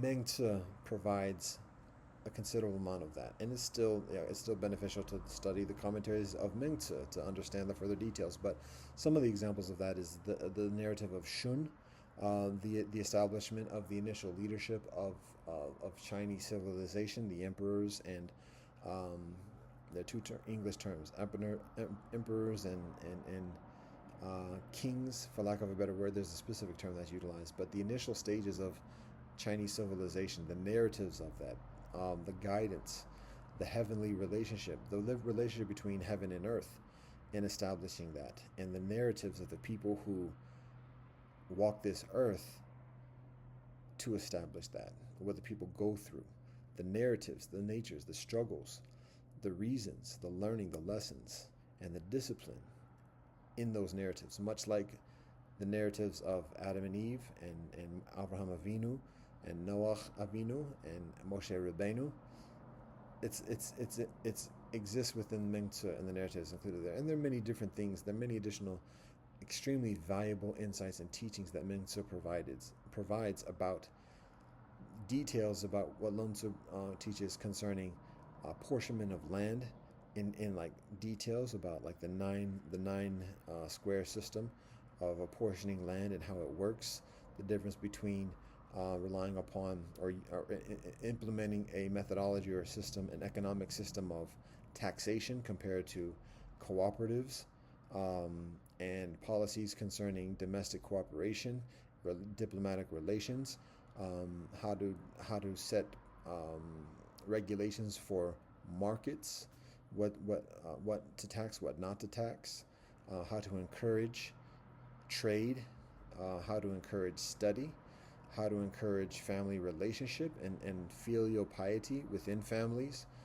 And additionally, it gets very specific, extremely valuable for anyone in life at this moment, particularly in a democratic society where everybody and all citizens presume some type of position of sovereignty and those type of responsibilities and leadership, and to see what that actually means. It's not just a matter of like sitting back and voting every so often, but a true sovereign lives in a certain way that altruistically influences and inspires the life around oneself, and adheres to that way and learns and submits oneself to that way as well, and honors it when observing it within others and supports it accordingly. So amazing, beautiful teachings from Mengzi that are further detailed and built from the teachings of Lao Tzu and Kongzi on a weekly basis. And just as a logistics thing, we basically study at the beginning of the yearly cycle, we study one chapter a week from Lunya. Every week we study a chapter from, at least one chapter from Dao De Ching, as I mentioned. The first 27 weeks it's a one chapter, and then the next 27 weeks, 27, it is those chapters, so that by the end of the completion of a 54-week cycle, we've read all 81 chapters. The mathematics. Then with Lunya and Mengzi, Lunya has 20 chapters, and we read for the first 20 weeks a chapter from Lunya each week, and then when we complete that full reading of Lunya after those 20 weeks, then we begin the readings of Mengzi, which basically, depending upon which translation you're looking at and how it's apportioned, there's different methodologies of apportioning it, but basically it equates to 28, is that right? Yeah, I think so, yeah, 28 sections or sub-chapters. So we read one each week, and again, it depends upon which translation you're looking at. They're basically 7 books, yeah, that's what it is. So there's 7 books, and depending upon which translation you look at, each 7 books has 2 sections, and some books for each of those sections divide the sections into 2. So 4 times 7 is 28. So 28 and 20 is 48, 48, and then for the rest of the 6 weeks to complete that cycle, the yearly cycle, we include the doctrine of the mean, and the Great Learning as additional texts of study, which have basically very valuable summaries of all of what Lao Tzu, Kongzi, and Mengzi teach.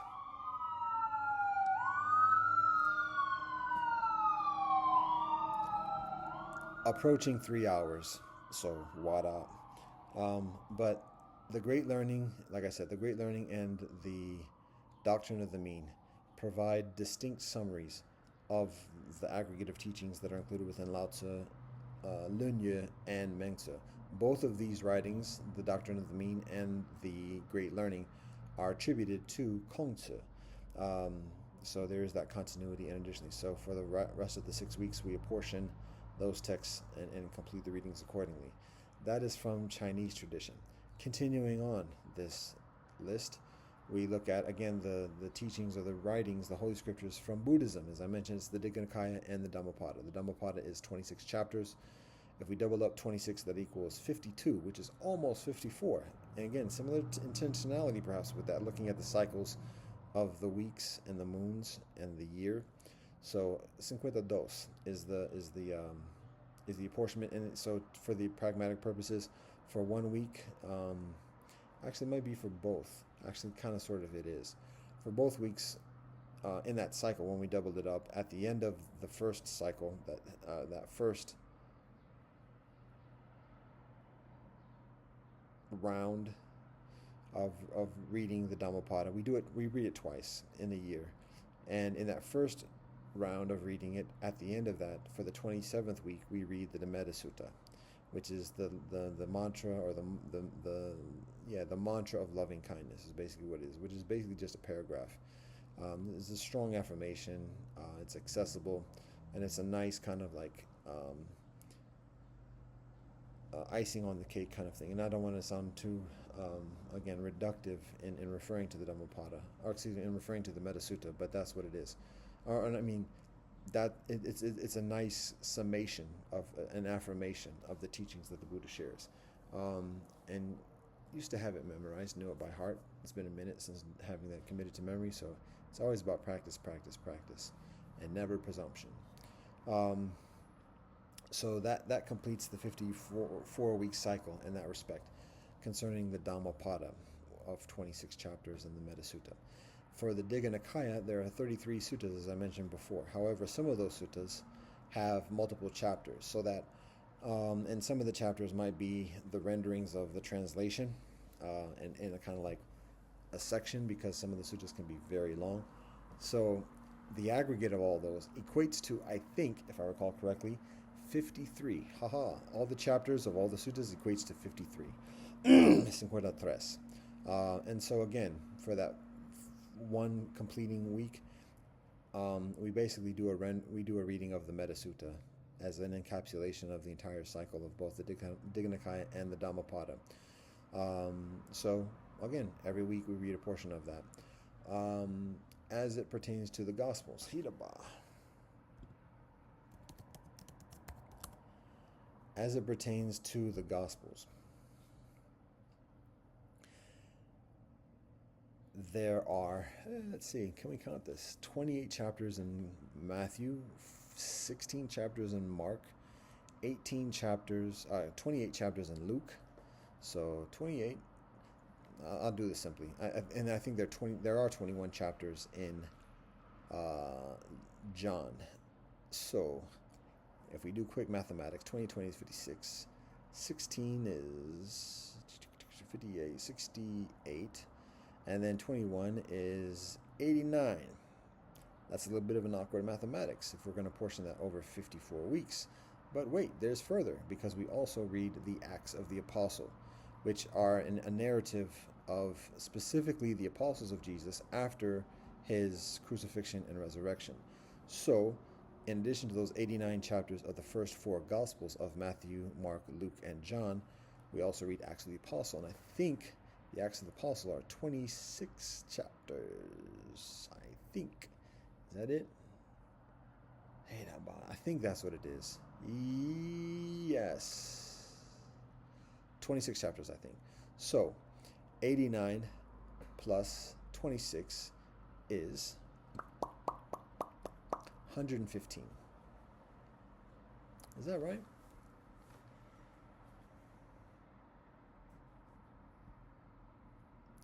$56 and 16 is 62. 72. 72. And then adding the 21, 72 would be 93. 93 plus 26 would be, oh wow, we're all over the place now, 119. So, actually, it's probably 109. Whatever it is, I'll just give the mathematics of how we apportion it. It's very simple, actually. It basically equates to 2 chapters a week.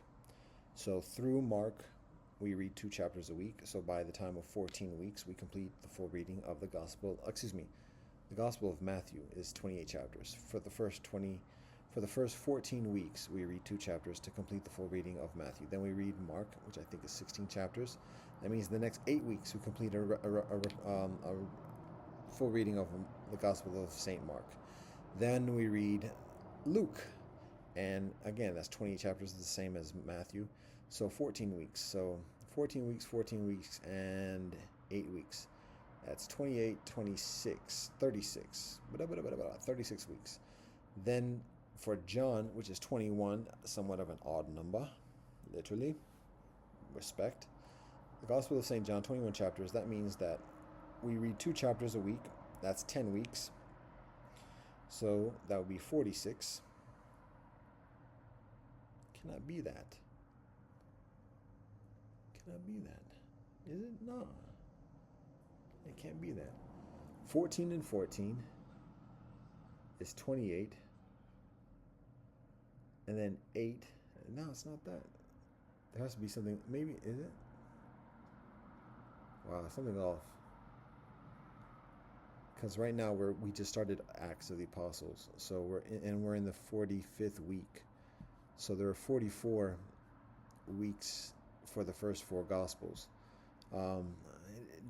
Matthew is 28, and I'm rather confident Luke is the same number. That's 14 and 14. That would be 28. John is simply 10. John is 21 chapters. So right there, and for that 21st chapter, we just read 3 chapters to make it comparatively simple. So it's 10.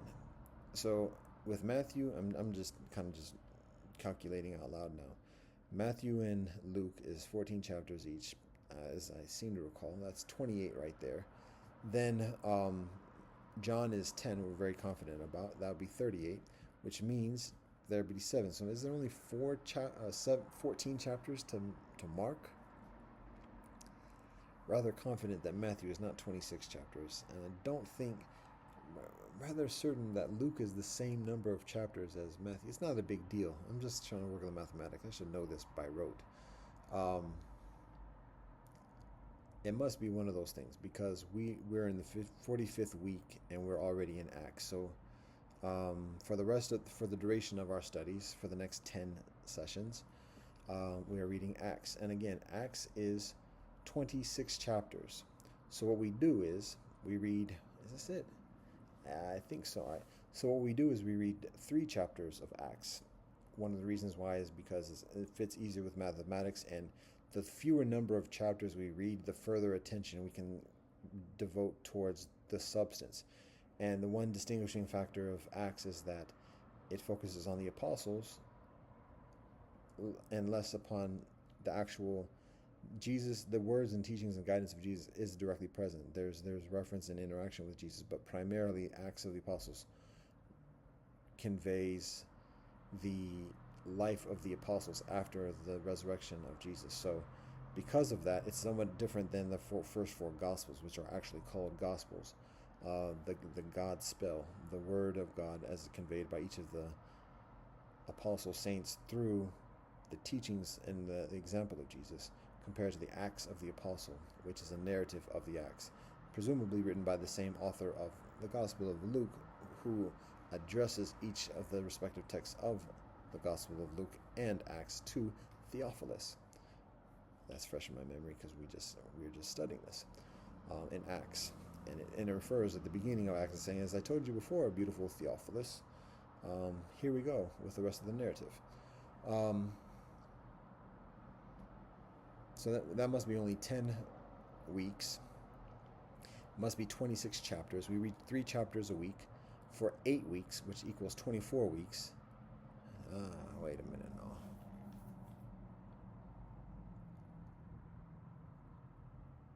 We read 3 chapters a week, basically.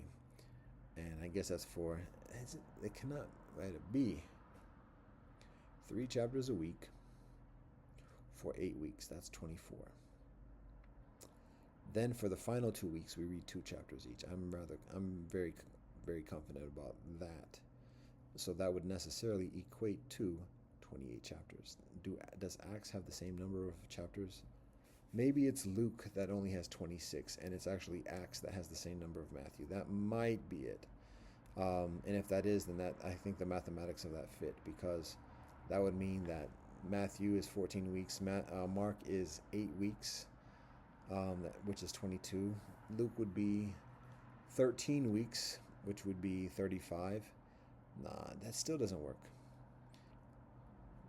This is like a comparatively aesthetic thing, but there's a helpfulness of it, just to have even just a greater feel of the actuality of doing this, and some of the perhaps silliness of just the trivia of this. But at the same time, in wrestling with this, it helps to provide some experience of authenticity, of like, okay, wait, we do have some knowledge about this, without actually getting into the substance of what is included within these. It's okay, this is simple mathematics of the aesthetic, and the basics of the framework of study. Matthew is 28, most confidently.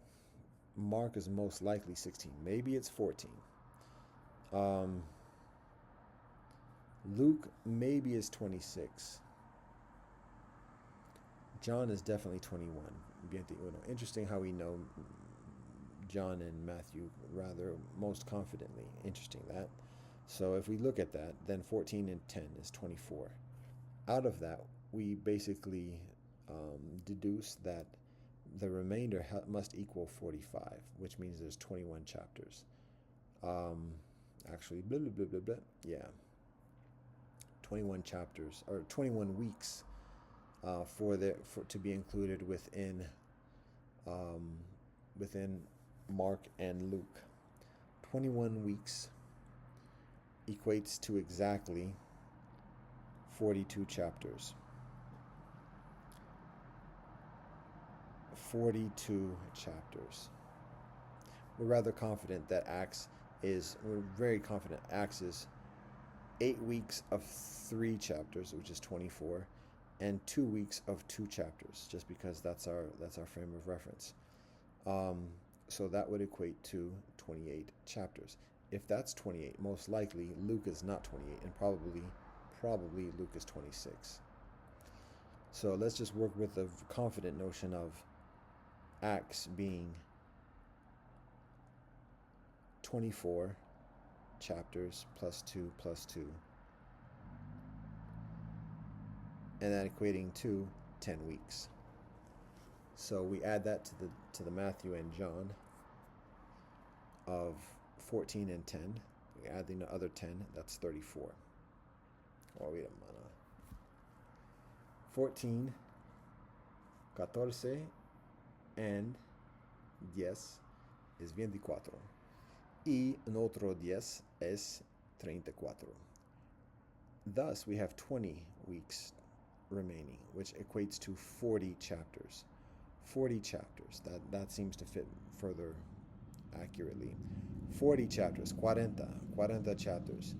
One is most likely 26 chapters. Okay, that's Luke. That would mean that Mark necessarily is 14 chapters. That may be.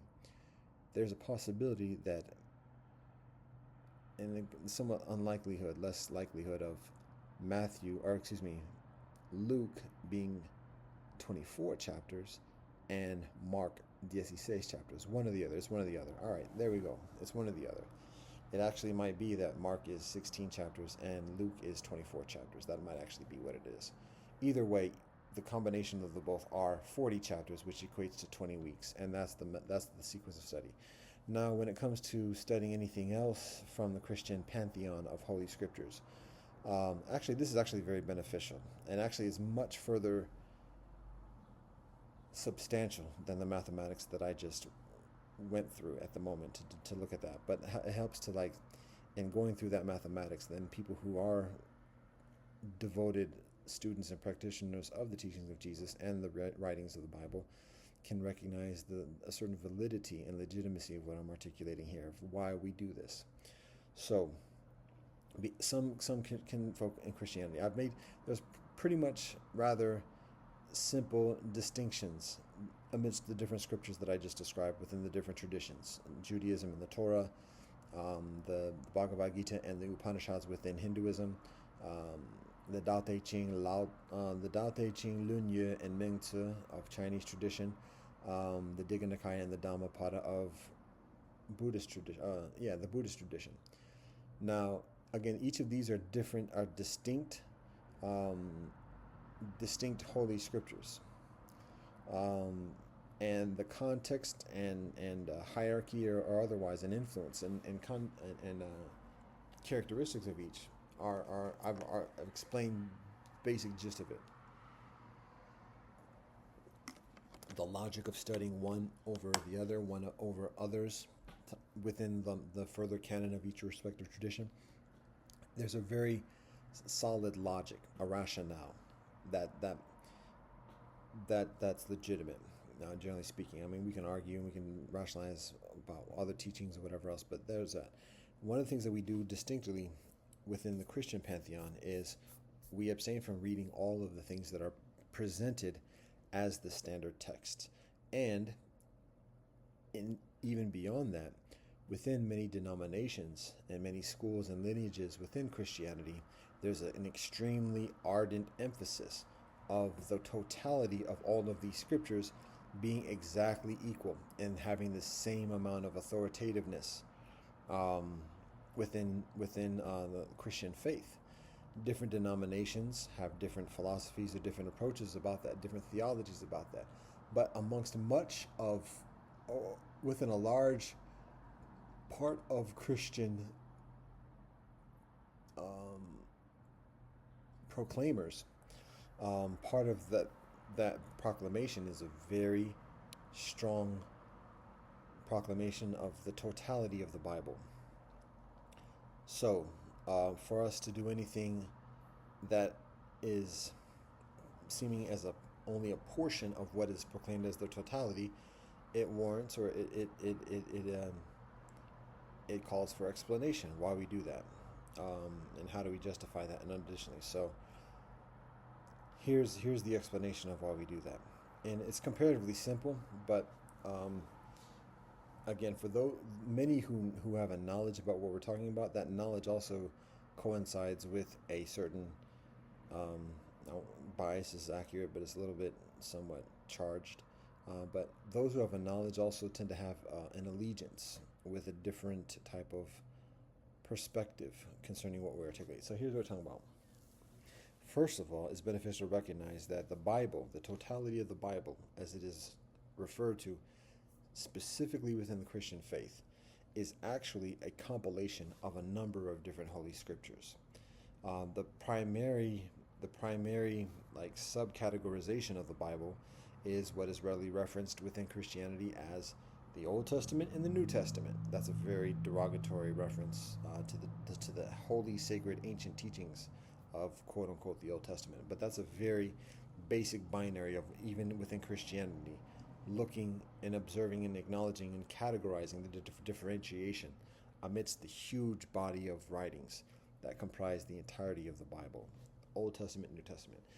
To articulate it in an increasingly respectful and an increasingly accurate way, the Old Testament, quote unquote, is actually what Christians refer to in a further respectful way as the Hebrew Bible. Even then, it's still very disrespectful, but it's further respectful than the Old Testament. Old confers ancient, obsolete. What we used to do doesn't apply now, and that's a very strong part of much of the theology amongst many of the denominations of Christianity, which is why it's referred to as the Old Testament. And here's the new one. This is what we do now. And intrinsically, to be honest, as a side note of theology, it actually confers and invokes a culture that emphasizes newness and devalues oldness, whether that's the elders in our community, our ancestors, and otherwise, and instead emphasizing the new. Not just a new doctrine and a new reborn experience, but technology and new ways of doing things, new ways of conquest even. But to be mindful of that, because when we disregard and devalue the old, elders, the elderly, wisdom, and otherwise, old time religion. The the the the coinciding component of that is overemphasizing and valuing the new things, and oftentimes that overevaluation of the new equates to a culture of superficiality, where it's always looking for the next fix, the new thing, the new trend. So that's a little bit of a hooey, but just that's, hey, if we're going to talk about old and new, this is what it is. So Hebrew Bible is a nicer word that Christians use to refer to this, the first part of the Bible. Even then, it's still disrespectful because when we look at it in the language of the authors of these scriptures, so one thing to talk about in terms of the Hebrew Bible and the Christian Bible is that the Hebrew Bible is the writings that come from the Jewish faith, the tradition of Israel before the birth of Jesus. So that's basically what it's referencing as the Hebrew Bible. And then the New Bible, or excuse me, the New Testament, or the Christian Bible, begins with the birth of Jesus in the Gospel of Matthew, and then continues chronologically, basically, through the teachings that come from Jesus and the apostles of Jesus. So that's where the line is drawn. The things that exist before Jesus are the Old Testament, quote unquote, or the Hebrew Bible, and then everything that begins from the birth of Jesus is referred to as the New Testament or the Christian Bible. So that's where Christianity draws a line. Judaism doesn't even look at the Christian Bible. It doesn't even look at the New Testament because it's comparatively irrelevant to the practice of Judaism. Judaism just focuses on what Judaism teaches, and that's that first part, and continues to do that on a regular basis. So that's the big line to look at first in terms of the distinction within the Bible, because again, the Bible is a huge body of work. It's very intimidating. It's very overwhelming for many to just think about, like, read that whole thing, and regularly, even Christians don't read the whole Bible. To be honest, the majority of Christians I know and that I meet in life have not read the entirety of the Bible. Many people who are leaders, Christian leaders, and are preaching and converting and proselytizing have not read the entirety of the Bible and proclaim a faith of the entirety of the Bible is equally authoritative, but have yet to read it for oneself. That's a whole nother challenge, but that's facts. The vast majority of Christians that I meet in life have not read the entire Bible. It's huge, and so that's fine. It is what it is, but just to recognize it's a lot. And so the prospect of reading the entirety of the Bible every year, as it is done within Judaism, the whole of the Torah is read every year. Within a number of traditions, there are programs of study, and additionally, where in Christianity, obviously, there are also programs within different congregations and denominations and schools where the entirety of the Bible is read, but it's a comparatively smaller percentage that actually do that and complete that, because it's very intense. And to be honest, and to be fair, within Judaism, not all members within Judaism, particularly the Reform and the Progressive, even some of the conservative kinfolk, actually, officially, many of the conservative congregations don't read the entirety of the Torah within 1 year. Within Orthodox Judaism, most definitely the entirety of the Torah is read every year. So that's just some context. Like I said, Buddhism is less of a significant thing. It's a matter of the practice. And Taoism, similarly, it's a matter of, like, it's nice to read and study, and there are study groups that read the totality of it, the Tao Te Ching and otherwise. But anyways, particularly in the context of in Christianity, particularly in the theology that proclaims an equal authoritativeness of all the writings within the Bible, as the premise for preaching and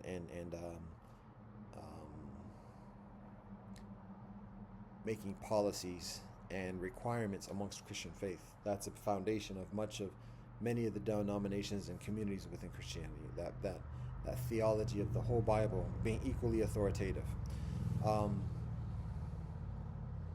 So that's why we're talking about we're making some further like involve kind of explanation about the distinctions within the Bible and why we abstain from reading the entirety of the Bible within our yearly schedule of studies and practice. So the first delineation is between Hebrew Bible, Christian Bible.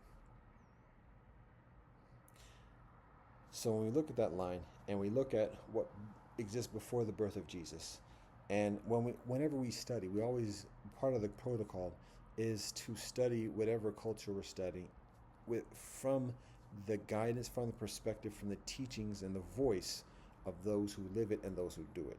So when we talk about the Hebrew Bible, it's beneficial to study it from the context and from the perspective, even from the discipline of those who live it. That's going to give us a further authentic and meaningful and enduring understanding of what is taught. So recognizing that from the very beginning, from RIP, to recognize that it is specifically, essentially not the Hebrew Bible, and instead the term that's further accurate and authentic in referring to the Hebrew Bible is actually Tanakh.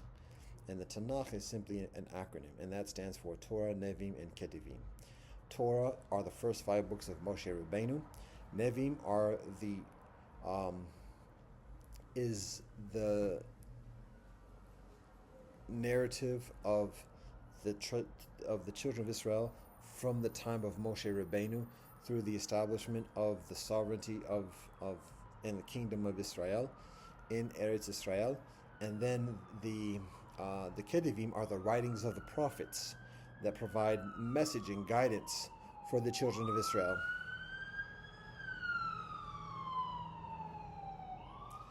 Guidance for the children of Israel amidst the trials and tribulations and tripping, and teshuvah of the children of Israel. Teshuvah means returning to one's path and oneself in truth to God, Elohim.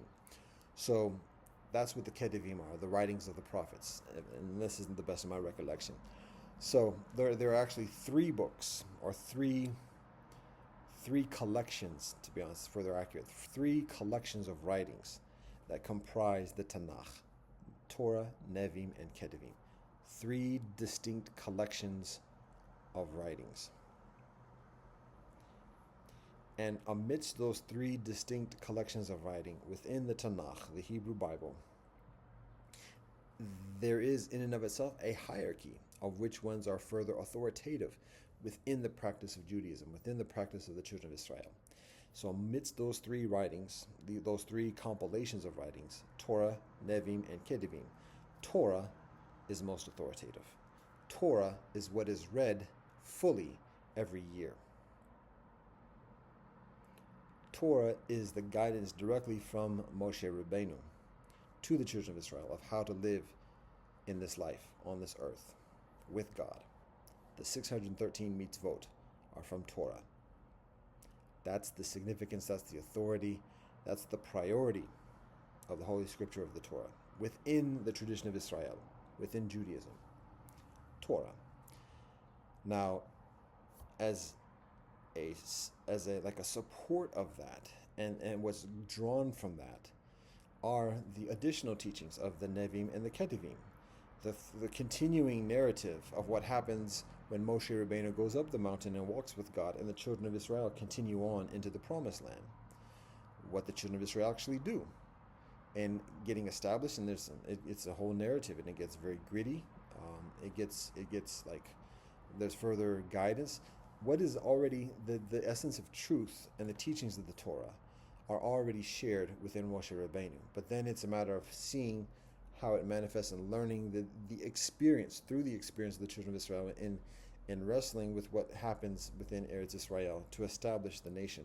And then from there, the corruptions and the betrayals and the backsliding and like the redevotion and rededication and prayers and supplications, and additionally that are increasingly proximate within our contemporary life, what we find ourselves immersing ourselves within, so that there's further palpability, there's further recognition and experience of like, oh yeah, that's what I'm going through. Because some of the ancient teachings just seem like a mystical heavenly experience. Like there is no way that happens. What are Nephilim?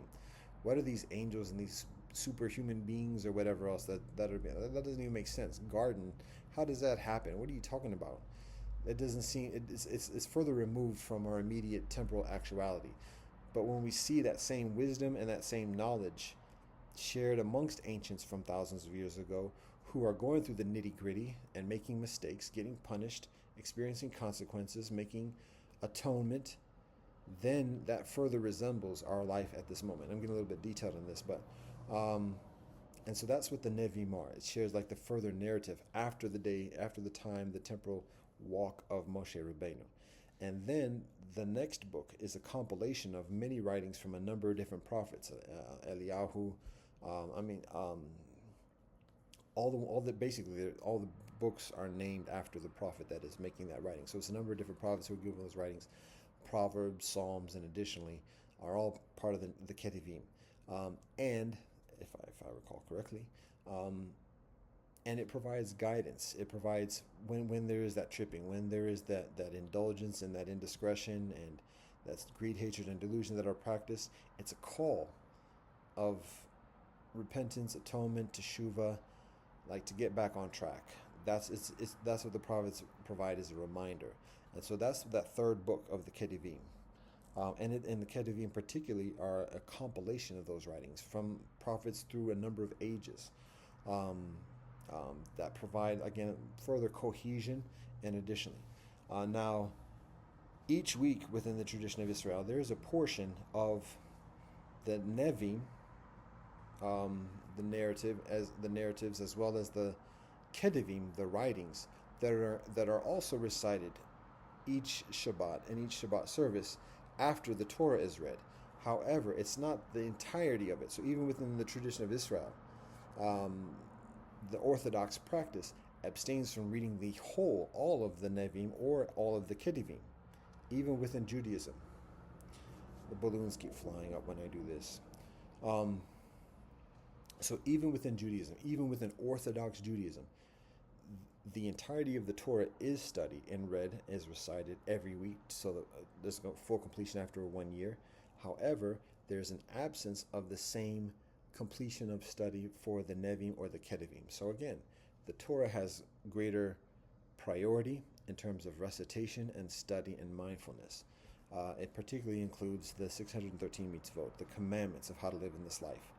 So within the tradition of Israel, all the writings abstain from having this same exact status or hierarchy or priority or authority concerning practice or study. So now that's traditionally in the practice that precedes Jesus, and that's fact. And it's the tradition that continues today within Judaism, and particularly Orthodox Judaism. So because of that, as it pertains to the Tanakh, otherwise known as the Hebrew Bible or the Old Testament, we abstain from reading the totality of the Nevi'im and the Ketuvim.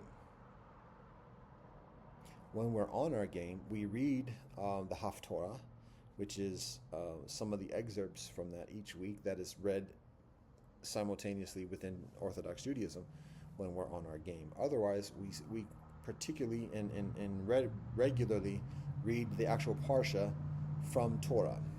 So we read the whole of the Torah, and we read segments from the Nevi'im and the Ketuvim. So we don't read we abstain from reading all of the Bible from that part of the Bible. We read the whole of the Torah, some of the Nevi'im, and some of the Ketuvim, as it pertains to the Tanakh, the Hebrew Bible, the Old Testament. So that's that part of it, and that's a huge part of the text. The New Testament is a smaller portion of the entirety of the text. So right there, we focus on the Torah, as it's traditionally done within Judaism, the tradition of Israel, and parts of Nevi'im and Ketuvim. When it pertains to the New Testament, we apply a similar lens in terms of distinction amongst the different categories of the writings within the New Testament. And so again, matter-of-factly, recognizing that there are fundamental differences, just differences. That's less arguable. Not saying one is, at this moment, not saying one is further authoritative or higher or whatever than the other, but just to recognize that there are fundamental differences between different parts of the New Testament as facts before we get into any evaluation of hierarchy. We do have evaluation of priorities, but before we get to that, just recognize there are differences between the different parts of the New Testament, the Christian Bible specifically. So, very simply, we can identify very easily three different parts to the Christian Bible, to the New Testament. And in that third category, there's recognized as a number of different subsections to that third category. So those three categories are the Gospels. Then the next one is the Acts of the Apostle, which is basically just one book that is included after Gospels. And then there's the rest of the New Testament. And the rest of the New Testament basically comprises of letters from the Apostle Paul, from St. Paul, letters from St. Peter, perhaps letters from some other kinfolk, to the best of my recollection. That's a consequence of not studying it every year in the same manner. And then there is what concludes the New Testament and essentially the Christian Bible, which is Revelations, which the authorship is discussable and additionally, but it's a very different type of book that often gets very significantly referenced without necessarily, well, that's getting into the commentary and evaluation. So anyways, just matter of factly, those are three distinct segments in the New Testament: Gospels, Acts of the Apostle, and the remainder of the New Testament. We had this for over 3.5 hours now. Wadi. So, to give some reason of how these are distinct, the four Gospels, the first segment of comprised of four Gospels.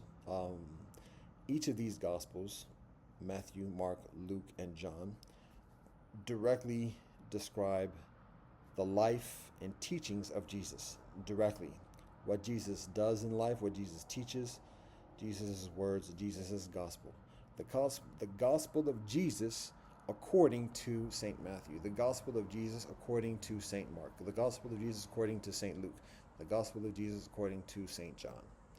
Each one provides a different narrative, a distinct narrative concerning the life and times of Jesus on this earth.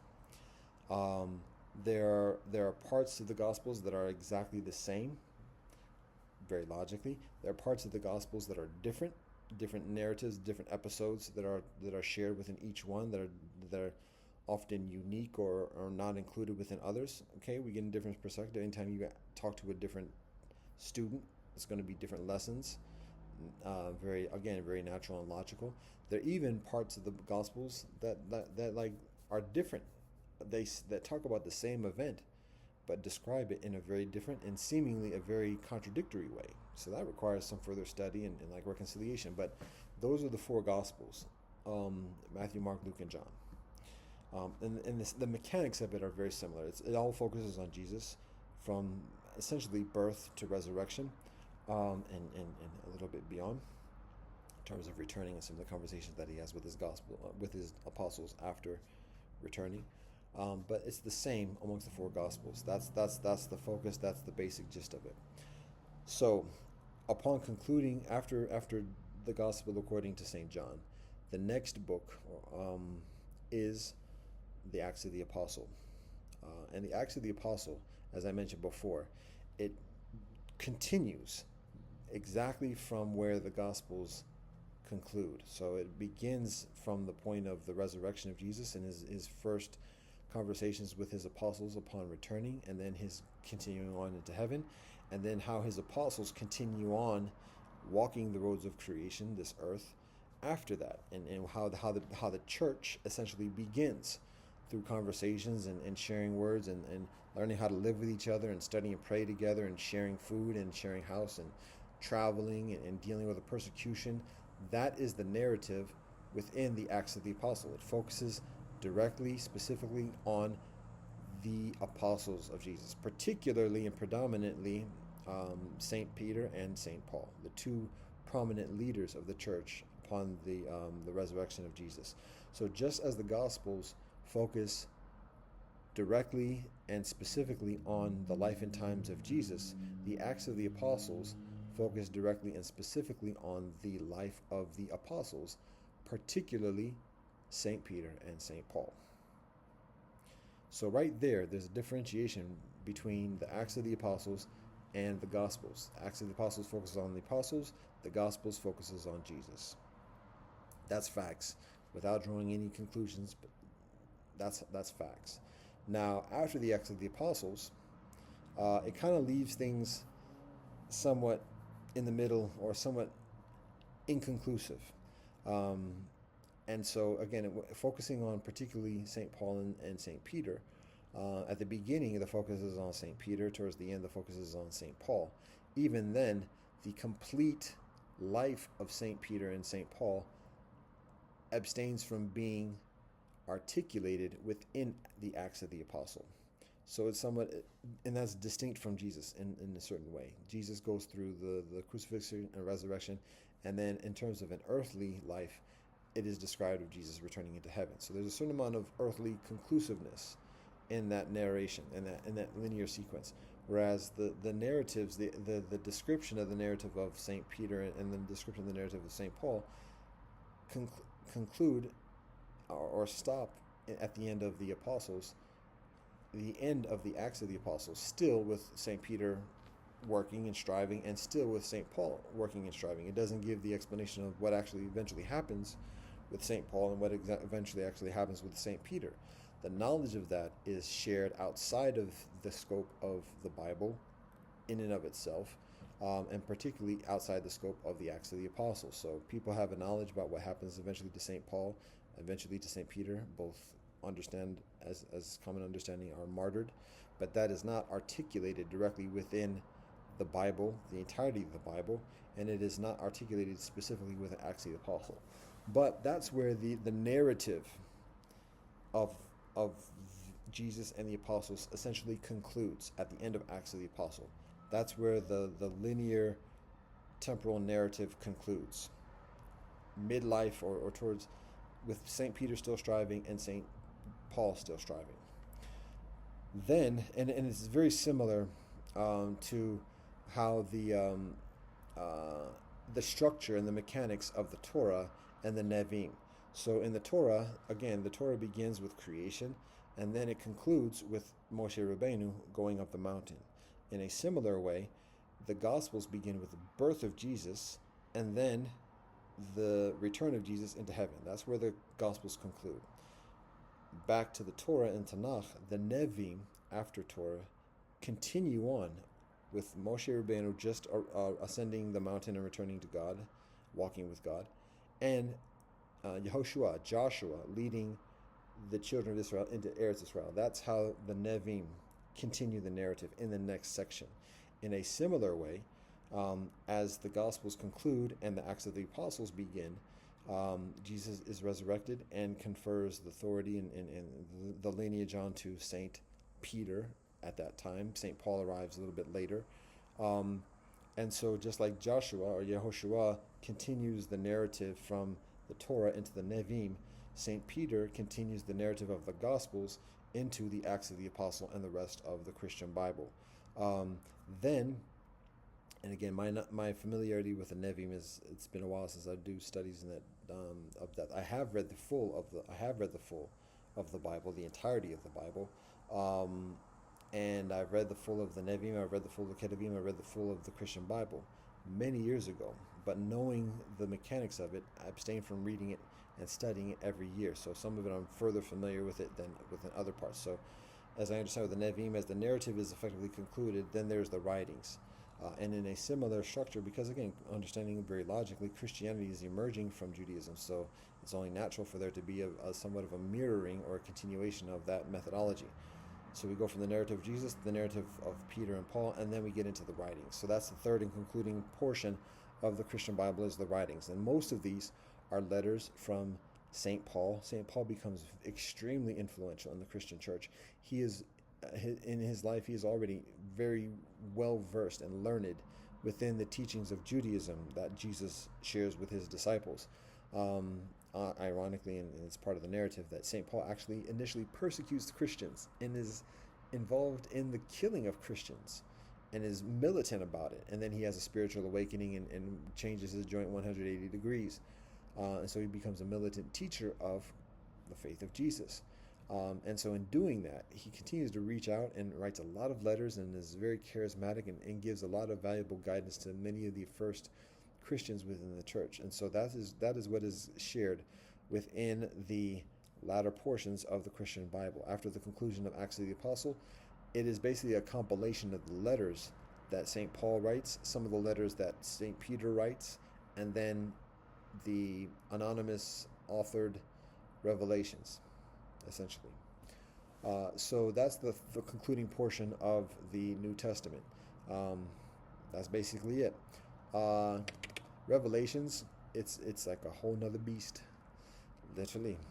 It gives a lot of prophecy about end of days, and it's a dream. It's like otherworldly. For some people, it's very attractive because it is that, and it's spacey. It's comparatively militant.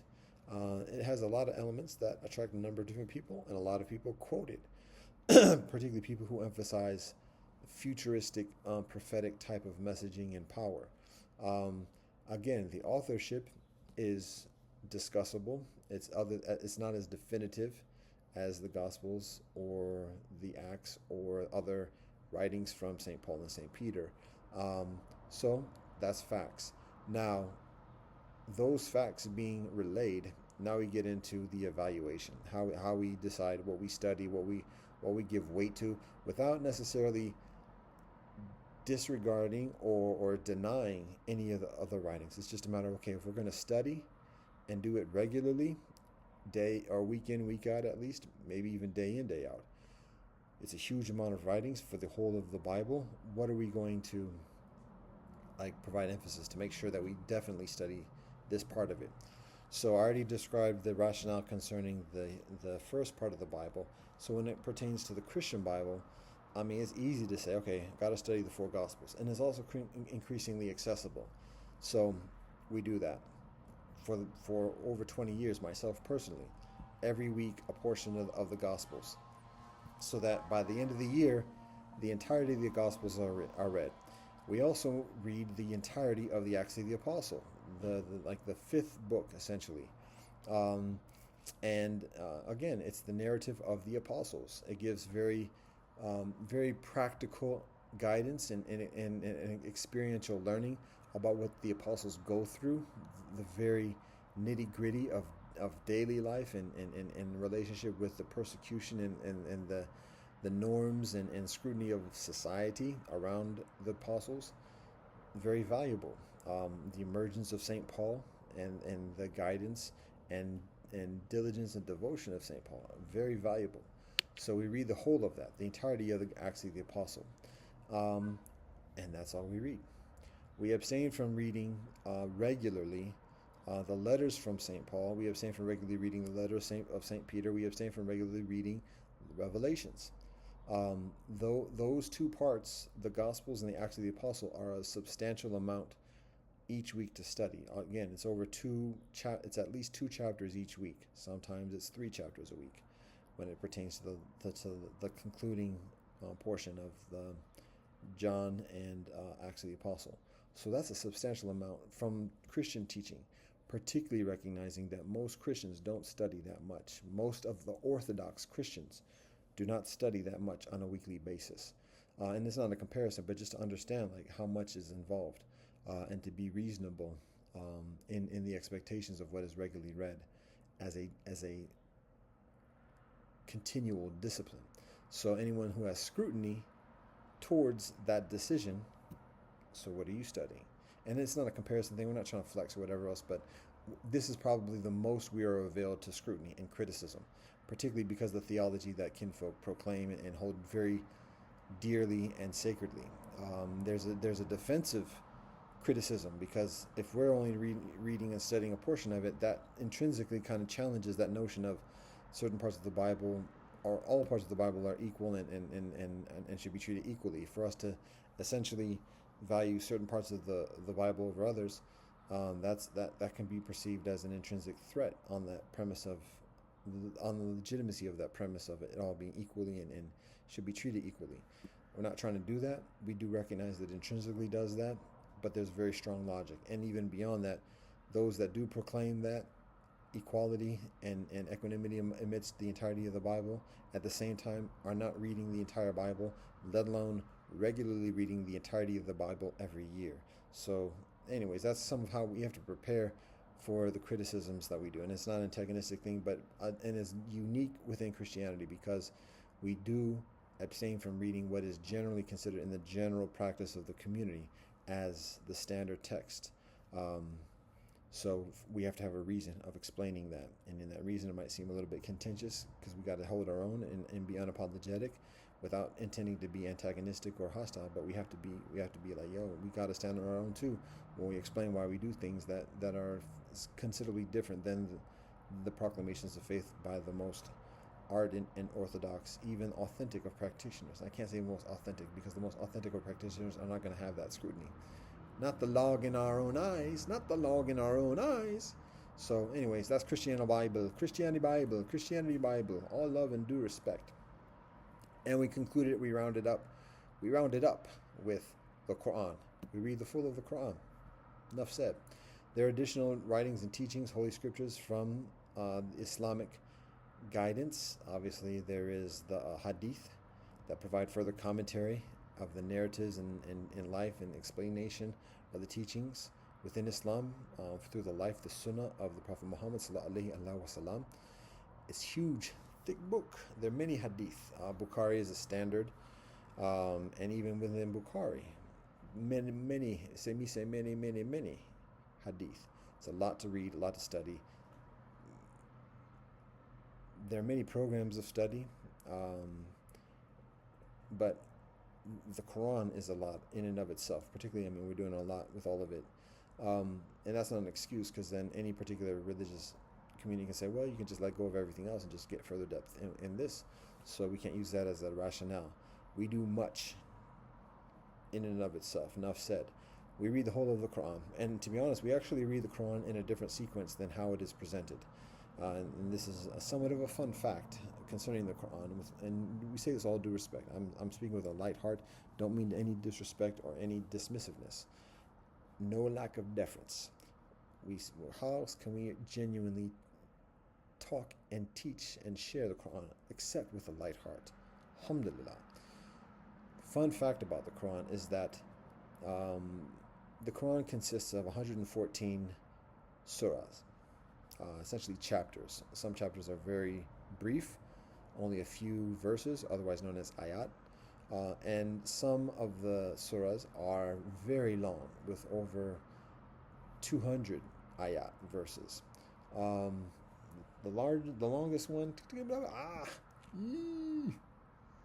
it is not An-Nisa. Oh, come on, what am I talking about? It's Al-Baqarah. How much does Al-Baqarah have? I want to say 256. Is that it? Maybe I'm thinking about a specific ayat that's 256. I want to say it's closer to 300, but I'm going to go with 256. It's up there.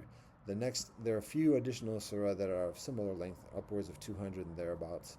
But by and large, the average length, if we look at all the ayat in the Quran and we divide that amongst the 114 surahs within the Quran, it averages to about 120 ayat per surah. Again, each surah varies from a length of, I think the smallest one, the briefest one is maybe 3 ayat, and then the longest one, like I said, is like maybe 256. I want to say like 280, but either way, it's up there. So and there's all different types of lengths in between that. But the average, just to give an idea of what the length of the Quran is, 120 verses or 120 ayat per surah. So that's how much we average in terms of our reading per week, but we don't do it by the sequence of the ayat. That's too mechanical and thing. What we do is we read a number of ayat each week. We read a number of surahs each week. Some of it might just be one surah for that week. Some of it might be 5 or 6, depending upon how long the surah are. Each of the surahs address a different topic, so there's less of a continuity from surah to surah. Some of the surahs convey a specific narrative, whether it's the story of Yosef Avinu. Many of the surahs repeat a lot of the different narratives and provide different nuances and context and details accordingly. Moshe Rabbeinu, Abraham Avinu, Obviously, the Ummah as it begins, there are additional teachers from additional traditions that are shared within the narratives of the Quran. Noah, Adam and Eve, and additionally, Iblis, and otherwise. So, the surahs address different topics. So there's an absence of a specific explicit continuity from surah to surah. And here's the fun fact, as I mentioned before, is that the sequence of the surah is not actually the chronological sequence in which the surahs are revealed. During the time of the Prophet Muhammad sallallahu alaihi wasallam, and from his returning to God, the collective of scholars and believers and leaders make a determination concerning how the way. Let's talk about what the surahs are. It's the revelation of the word of God to the Prophet Muhammad sallallahu alaihi wasallam.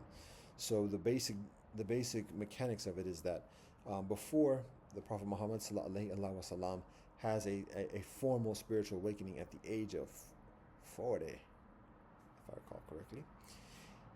He's an orphan. So right there, trials and tribulations and empathy, going through the crucible of life, and from that, being nice, being known for being compassionate, for being honest, for being fair, for being friendly, generous, sharing, amidst the corruptions that surround him, and amidst his own challenges in life. He has family in some status, but he's an orphan. He relies upon the support of his relatives, his kinfolk, but other than his immediate father or mother growing up in life. So he's in a somewhat of a leveraged position, and that's precarious. He can't just be Big Willie and everything else like that. He's got to be mindful. He's got to be prudent, and it's difficult. So from that, he lives a life as a merchant and known for being honest in dealings. And additionally, he's charismatic just by his humbleness. And additionally, and eventually, he's given a proposition of marriage by his employer, who is a woman, Khadijah. She is older than himself. She's affluent. He works for her for a number of years, being a merchant and dealing with the things that she has to trade in the markets. And additionally, and because of who he is, she's enamored by him and proposes marriage. So he marries her, and the two have children together, alhamdulillah. But at the same time, as he's progressing into adulthood, he's finding life very difficult because there's a lot of corruption around him. There's a lot of temptation. There's a lot of influence and discouragement, even threats, for him to involve himself and delve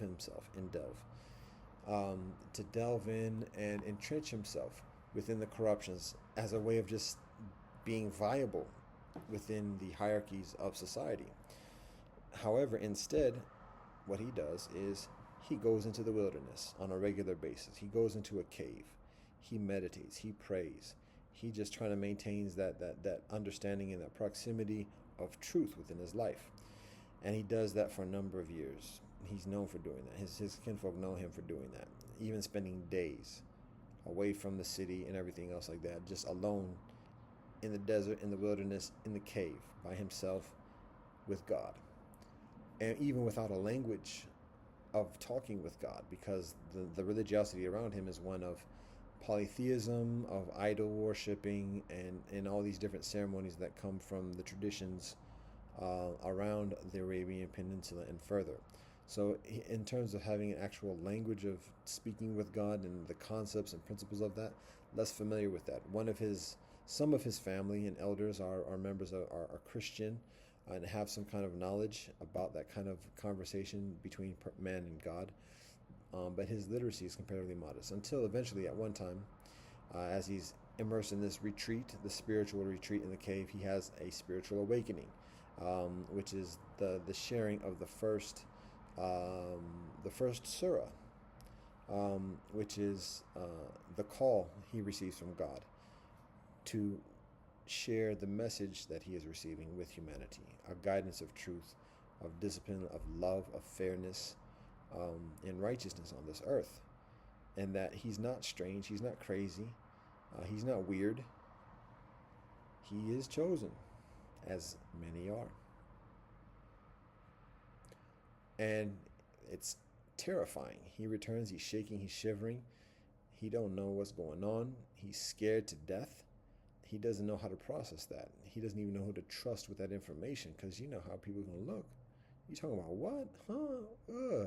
I thought you was normal. He and his wife confide in her relative, who is the Christian leader, but he's elderly, and he gives some guidance about what the Prophet Muhammad experiences. But at the same time, the elder relative says, yeah, he's only in this life for so long, meaning the relative. He's older, he's getting ready to pass, so he doubts he's going to be able to provide continuing guidance for him, and he prays for him, and articulates that this is something to celebrate, essentially, but just to, like, it's a blessing, it's a gift, but it's going to be difficult and to get ready for. So then, I mean, long story short, I mean, this is a beautiful long story, and my knowledge of it is very modest, but that's just some of it. So it just continues to go on. So point is that first experience of receiving a word, it's actually the first surah, the first message, the first recitation that is shared with the Prophet Muhammad sallallahu alaihi wasallam. And from that time, periodically, he would have similar experiences of the word of Allah, the word of God, being shared with him. And the nature of how it is shared takes on it's a very distinct experience that he knows, okay, this is what's happening. And it might be quiet, it might be loud. There's a number of, again, hadith about people describing what it actually looks like, people being in the same room and talking with him, or sharing company with him when it actually begins, and then describing what it actually is like, even physically, like the intensity of physicality, the experience, like how literally how strong the hold is. Like the Prophet Muhammad sallallahu alaihi wasallam, in one hadith, it is described how the Prophet sallallahu alaihi wasallam is holding either the leg or one of the limbs of one of the believers who's in his company, and when the revelation hits, he starts to grab the leg or the limb of that other kinfolk and starts to hold on to it with an intensity that causes pain, but the believer can't just pull away because it's the Prophet sallallahu alaihi wasallam. So he sits there experiencing that intensity physically, the pains of it, whilst that revelation, whilst the recitation of the message is being shared with the Prophet Muhammad sallallahu alaihi wasallam. So for the next 20 some odd years, every so often, whether on a daily basis or thereabouts, or maybe after a span of a few months or a few weeks, there's a period actually at the beginning where there was a long duration of absence of messages, but periodically these messages are conferred to the Prophet Muhammad sallallahu alaihi wasallam, and he remembers it verbatim. Even after it happens, he can recite it verbatim. So each of those instances is a surah. Every one of those episodes of being conferred with the message of Allah, that is a surah. And they address different topics. Some of the topics are reciting narratives of the ancients, like I said, Adam and Eve, Noah, Moshe Rabbeinu, Abraham Avinu, Yosef Avinu, David, Solomon, and other prophets that are otherwise unknown or unheard of within the Arabian Peninsula and the Arabian culture, because kinfolk aren't by and large Christian, kinfolk aren't by and large Jewish. There are Jews and Christians who live in those areas, but are comparatively secluded from the norm of traditional, even indigenous Arabian culture and religiosity. So when the Ummah, the members of the Ummah, are hearing these narratives, it's for the first time. There might have been like, oh, I remember that name, but I have no idea who that is. Now it's being explained of what that is, and how what is being shared by the Prophet Muhammad sallallahu alaihi wasallam is actually a continuation of these narratives that the Jews are practicing, that the Christians are practicing. So that's what some of the surah address. Some of the surah address principles of like how to behave, basic laws of behavior, relationship with women, how to be fair in business, to be honest, what is important in life, not to get caught up in aesthetics or even having sons and riches and all this other stuff, or many women, but what's further important. Everything's a test. There's a purpose for everything, and to value ourselves along this path of righteousness. Those are what some of the focuses are of the surah. Some of the surah are a combination of these elements of narratives and preaching principles. Some of the surahs address, and again, this happens over a period of 20 years. So whilst this is going on, there's the necessity of being in relationship with society at that time. And when society is hearing this and seeing this, the leadership, they're like, oh, that's threats.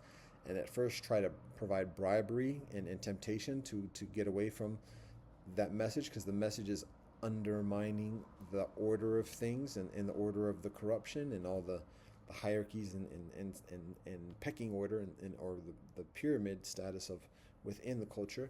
So can't have that. So instead of listening to that, here you can have some money. Yeah, you got some game. We'll raise you up in the levelings, but can't be talking about all this stuff.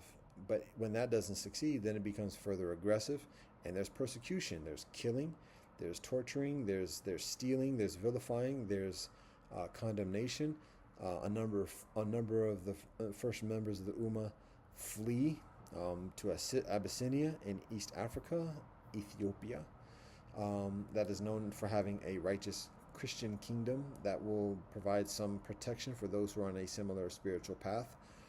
Eventually, the Ummah in mass migrates from Medina to Mecca to have refuge, because the kinfolk in Medina agree to join and support amidst the conflicts that the people of Medina, the kinfolk of Medina, are experiencing, recognizing the truth and the righteousness within the Prophet Muhammad ﷺ, and how that is needed within Medina, and how it's being persecuted in Mecca, and invite the Meccan community to migrate to Medina to have safety and to share the teachings and provide that within the affluence that exists within Medina. So that's what happens. Hijrah is the leaving from Mecca into Medina, and so this happens over a period of years. And then there's warfare and battles in addition. So some of the surah address that, talk about what the Ummah itself experiences at that moment in this life, and provide some explanation. Yeah, y'all were tripping right there, and you should learn a lesson here. And remember, you were fearful then. Look what happened. Allah comes through, and you didn't even do anything. So remember that, and give thanks, and can be continually humble and appreciative. When you have riches and things are going nice, and it's easy to forget, remember. So that's what some of the surahs address. So anyways, point is, there are 114, 114 surah within the Quran, each one averaging 120 ayat, 120 verses. So the fun fact. How about that? We didn't even get to the fun fact yet. The fun fact is that the surahs, as it exists in the Quran at this moment, from the time that the Quran is first established, compiled, put together, from the moment that the surahs are formally brought together, compiled, because it's a process. It didn't just come printed automatically on the internet from online publisher subscription or whatever. It was like a painstaking process of collecting, making sure it's authentic, and then deciding in what sequence do we put this all together formally, so that everybody has the same copy, everybody's studying the same joint or whatever else. And so when that initial process is completed, there is the provision of what we know now as the Quran, the compilation of those 114 surahs. The fun fact is that the decision is made that the sequence of how these surahs are presented within the Quran is not chronological. It doesn't begin with the first surah and conclude with the last surah that is shared with the Prophet Muhammad sallallahu alaihi wasallam. There is a logic and there is an intentional decision making about that sequence, and a number of different reasons and rationales why that is, but it's not in chronological order. And so that's what it is from the beginning of the Quran, the establishment of the actual compilation of the Quran, the recitation.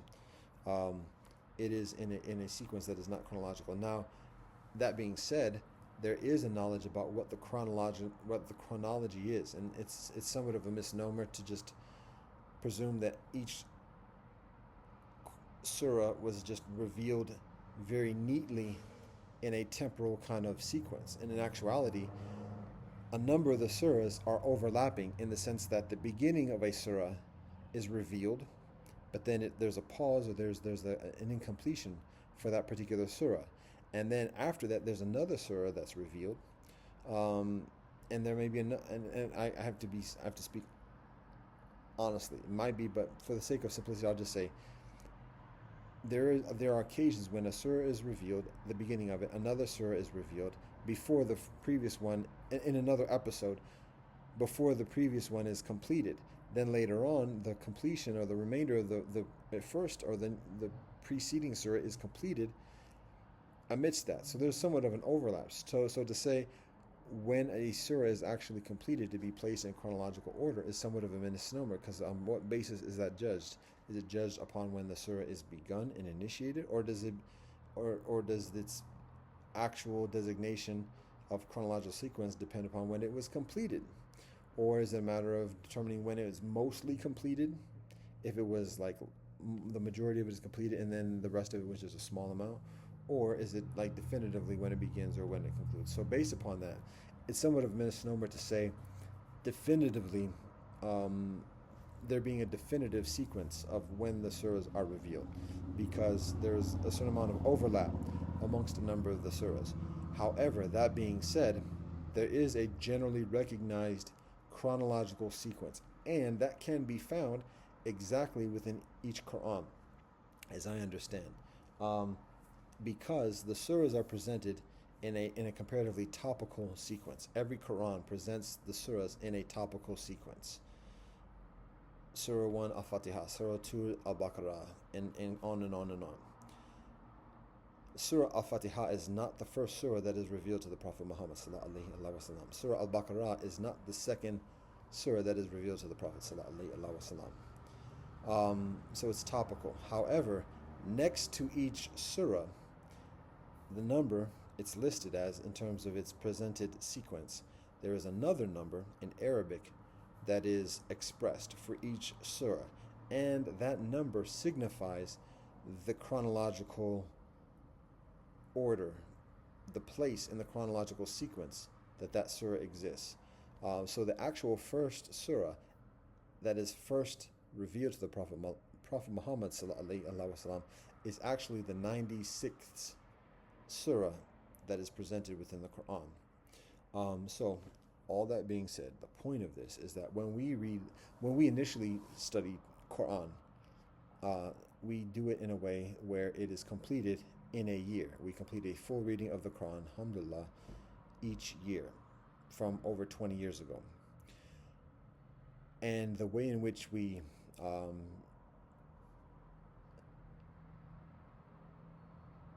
apportion that reading is based upon an average of 120 surah. 120 ayat. So if a surah is very long, like over 200 ayat, then that would be the only surah that we read for that week.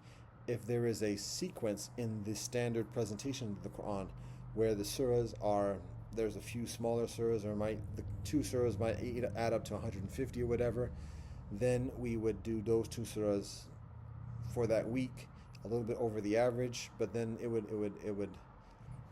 even out during the course of the year.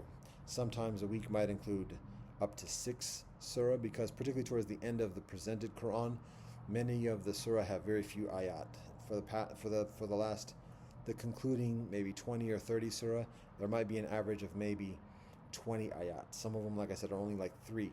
So it could be, in order to read a total of 120 ayat towards the conclusion of the presented Quran, that might require reading maybe 8 to 10 surahs, and that might be somewhat cumbersome, just in terms of topical, not necessarily in the amount that is read, but just to to be mindful of what is said in each one. It's a little bit much, so we capped it at around 5 or 6, essentially 6. We may say that's the most we should read in any particular week in this schedule of study.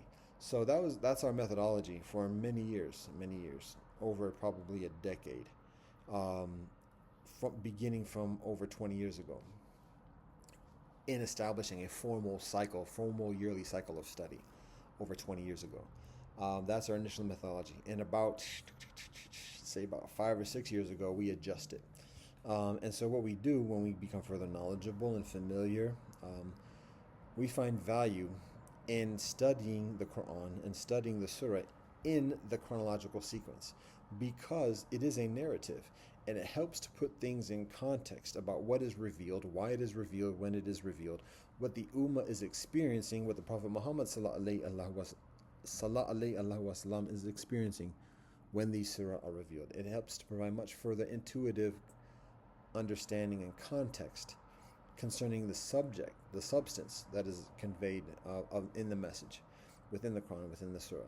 So we adjust our yearly schedule so that rather than reading and studying the whole of the Quran in the sequence that the surahs are presented, we study the Quran in the chronological sequence. And we've been doing that for the past few years. Like I said, maybe about 4 or 5 years thereabouts.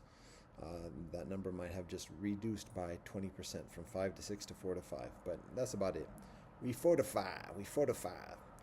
So that's what we do. And again, it's a beautiful thing, alhamdulillah, to study the Quran in that chronological sequence. It provides, maybe perhaps after already studying in the presented sequence. And again, as I said before with the other scriptures, it's so valuable to study in this with groups of kinfolk, to discuss it and to reason and to see the facets from other kinfolk, to study those who are further delved into the knowledge about the stories and the explanations and the details of what is taught within the Quran, explanations and guidance in the Quran. That's extremely valuable, even necessary.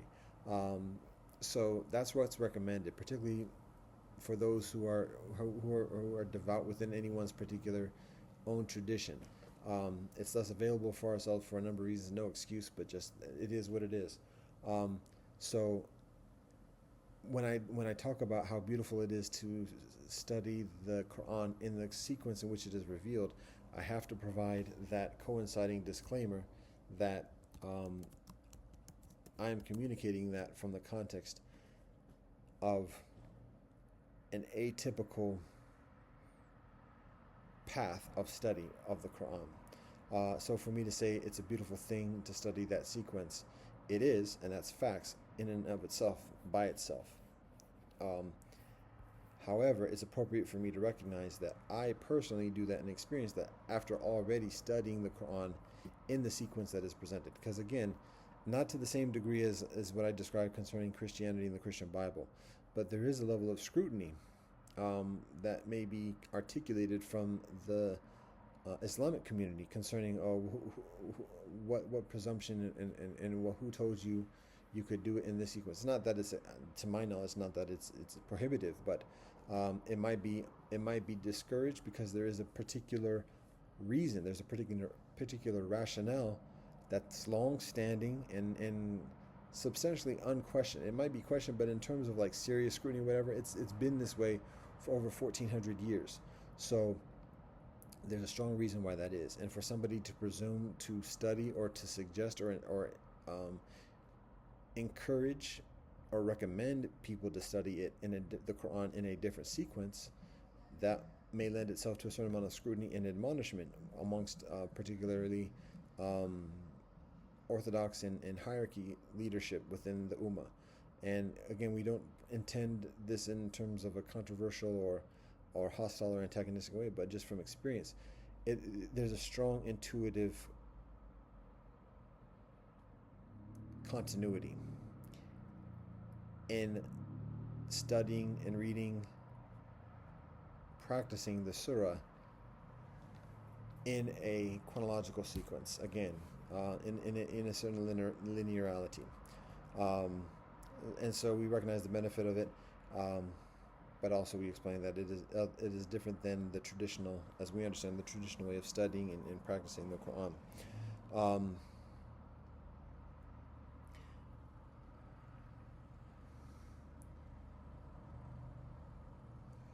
Part of the general rationale for how the Quran is presented is because the surah that are presented at the beginning of the Quran, which are actually, many of them, which are actually revealed towards the latter part of the Prophet Muhammad's life, sallallahu alaihi wasallam. Those are the longest of the surah, but those surah also provide a very beneficial framework for being introduced to, learning, and discussing the breadth of the teachings within Islam. the behavioral guidance, the relationship guidance, um, the narratives and references to that, particularly the first five surah.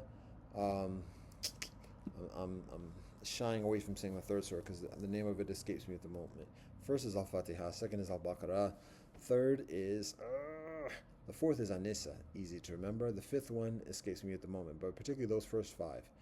People articulate that after reading the first five, I think five or six surah of the Quran, one essentially literally reads, I think maybe a third of the Quran at that point. So out of 113 surah, just reading the first five covers already a third of the entirety of the Quran. So right there, in terms of just the amount of text, the first five surah, which are increasingly accessible, give a strong foundation for studying the rest of the Quran. But even of further significance, perhaps, is that in reading the first five surah, one is already introduced to the vast expanse of the theology and the teachings and the principles, the discipline and the priorities within the practice of Islam, and which is one of the reasons why those particular surah are included at the beginning, so that people in studying the Quran will have a stronger introduction and understanding of the breadth of the teachings and the practice within Islam. So to say that there's legitimacy in how the Quran is presented, that's silly to presume such a position of evaluation.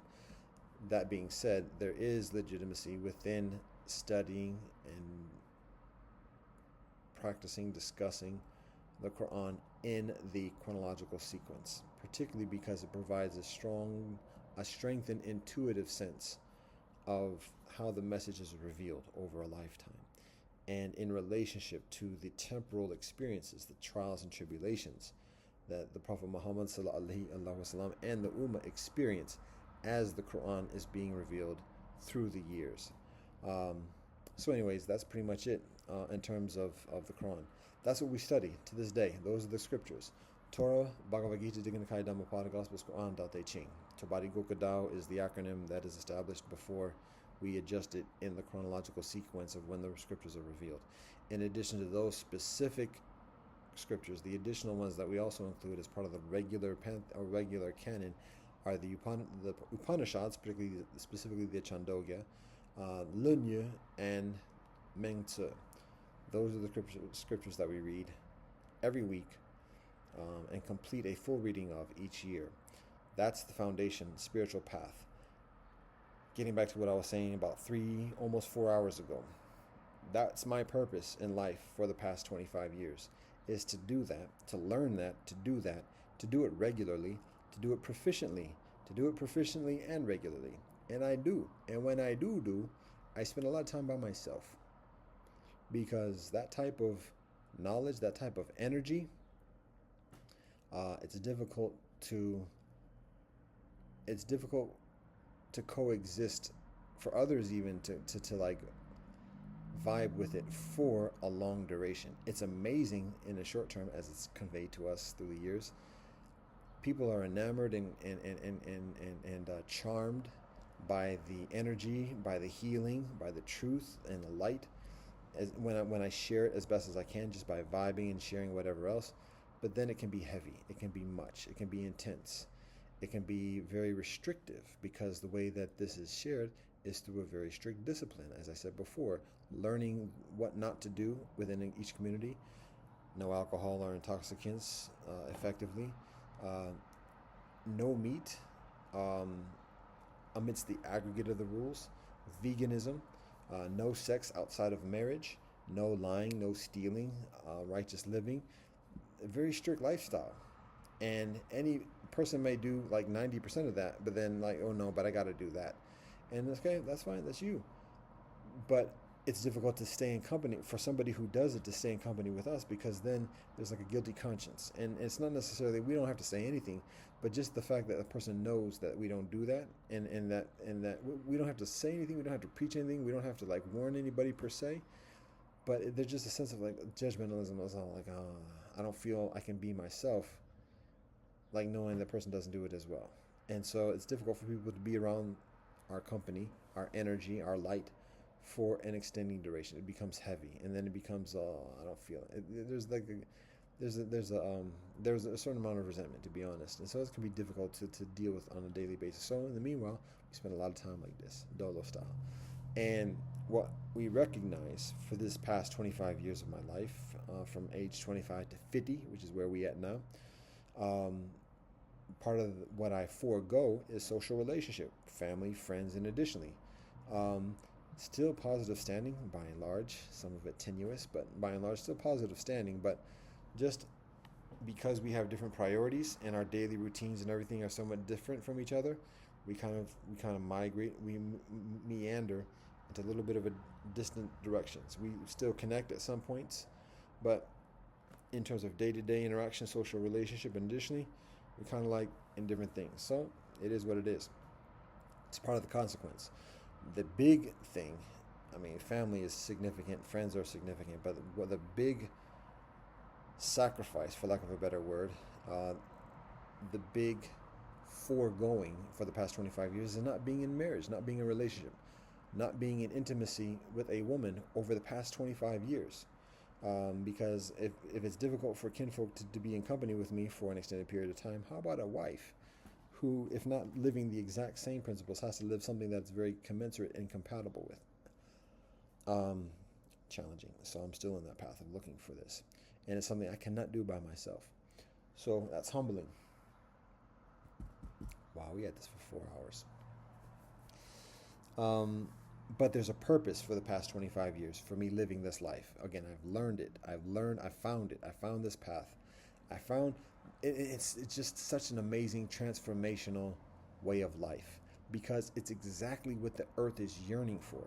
This copaceticness, this like genuine love and honesty and allegiance with all the peoples of the world, indigenous, from hot to cold, high to low, dry to wet.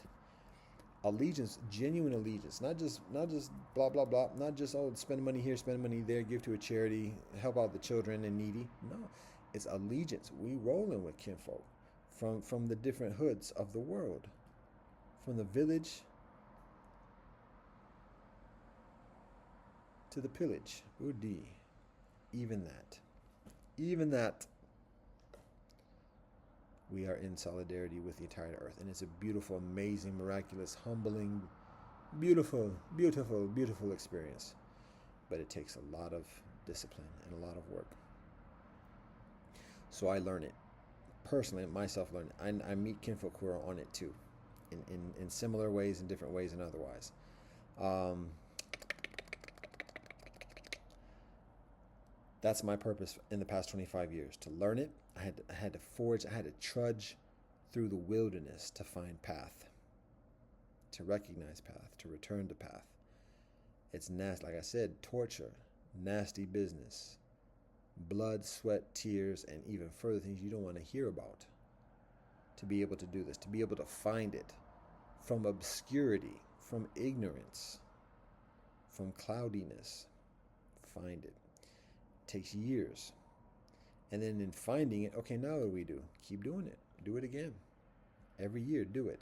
Okay, now we got it. Then what do we do? There's additional things, rituals. There's times we gather, times we break bread, relationship with nature and the seasons, harvest, sowing, weeding, tilling. Not necessarily all in that order. But our religions and our wisdom comes from relationship with nature, of what the garden provides for us. Alhamdulillah, Baruch Hashem, Hallelujah, Jayom, Shishimado. So do it again and again and again and again. That's where we were guided. So up until this past year or two, we arrive at a certain stage and we think, oh yeah, all right, we got it. At some point, the initial focus, to be honest, for the first 15 years, for the first 15 years of this path, I can say what the majority of my focus is on. Again, mind you, I just graduated from law school. I get locked up in psych wards, off and on, back and forth, continual torture, and continual threat of torture.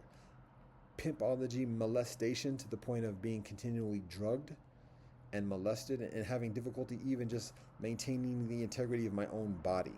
People putting hands on me and me not being able to defend myself to the point where, like, just ordinary kinfolk putting hands on me and me not able to, like, say, no, don't touch me, y'all. Couldn't even say that. Why? One, I'm drugged up. It's difficult for me to even concentrate. I can talk, I can sound coherent. I don't have the strength and the cognitive fortitude to stand up and protect my own body, to say, yo, don't touch me. Nah.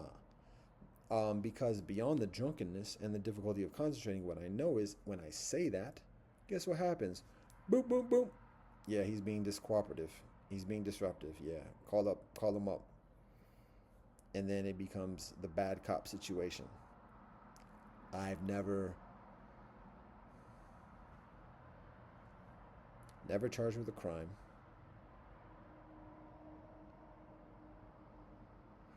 Since being charged with a federal felony assault against a police officer during my third year in law school, which charges were dropped later on.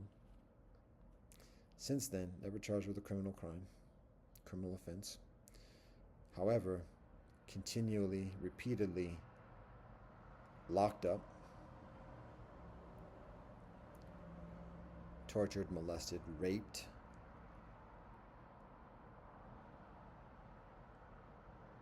and then threatened continually. So anyways, nasty. I'm supposed to be saying what happens the first 15 years. So during that time, that and dealing with that, studying, when I'm able to, retreat into the cave. Whether that cave is my childhood bedroom, where I'm staying with my family at that time, whether that cave and retreat is just the solitary unit in the psych ward, where my scriptures, as I accumulate them, are brought to me and I'm able to study. Again, jail and lockup becomes university. And there's quietude there. And God does everything for a reason. There's a reason for everything. So it says heaven is preparing to confer on a man tremendous responsibilities in this life. Heaven first challenges that man with great trials and tribulation to prepare that man for those responsibilities. When we recognize it in that way, and when we accept it in that way, then we live in that way. Ha-ya! All thanks and praise to the Most High. It takes some patience and some discipline to see it that way, because it's not nice when we're going through it.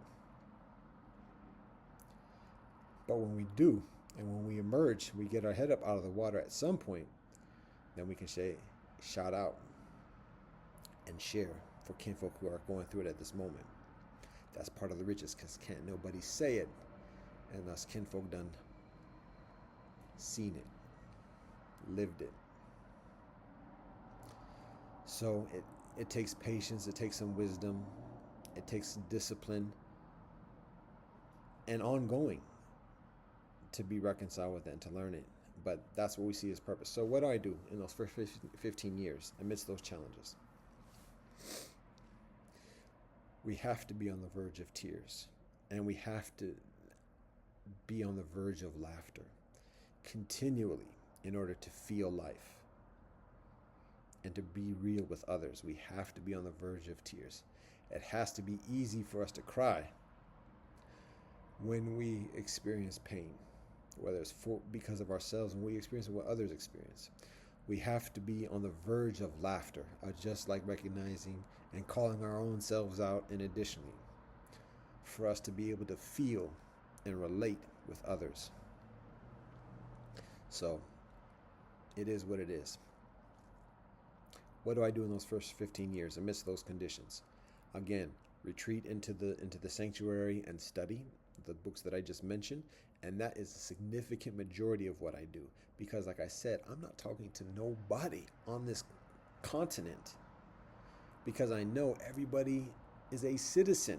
Everybody is part of the system that is doing that to me. I can't be fake and pretend otherwise, and that's so much of what society is, pretending to be nice and everything. And I don't hate nobody, but I can't invest in that falsity, particularly at that time when I'm in the midst of experiencing that dirty and knowing that the mechanics of it is those police, the doctors, the psychiatrists in addition, but particularly the police and the enforcement, the force of it, are the employees of the city. The city is the effective employee of the citizens, according to the rules of democracy, modern democracy. And so everyone who is a citizen, even if they don't vote, is a leader in a shot caller, effectively, in the system that is doing that, that is employing those hands that are being put on my body. Everyone who's a citizen is on it.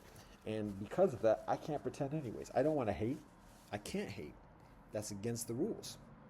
That's against my teaching. I can't hate, but at the same time, I can't hate myself and just be okey doke when it continues to be Pope.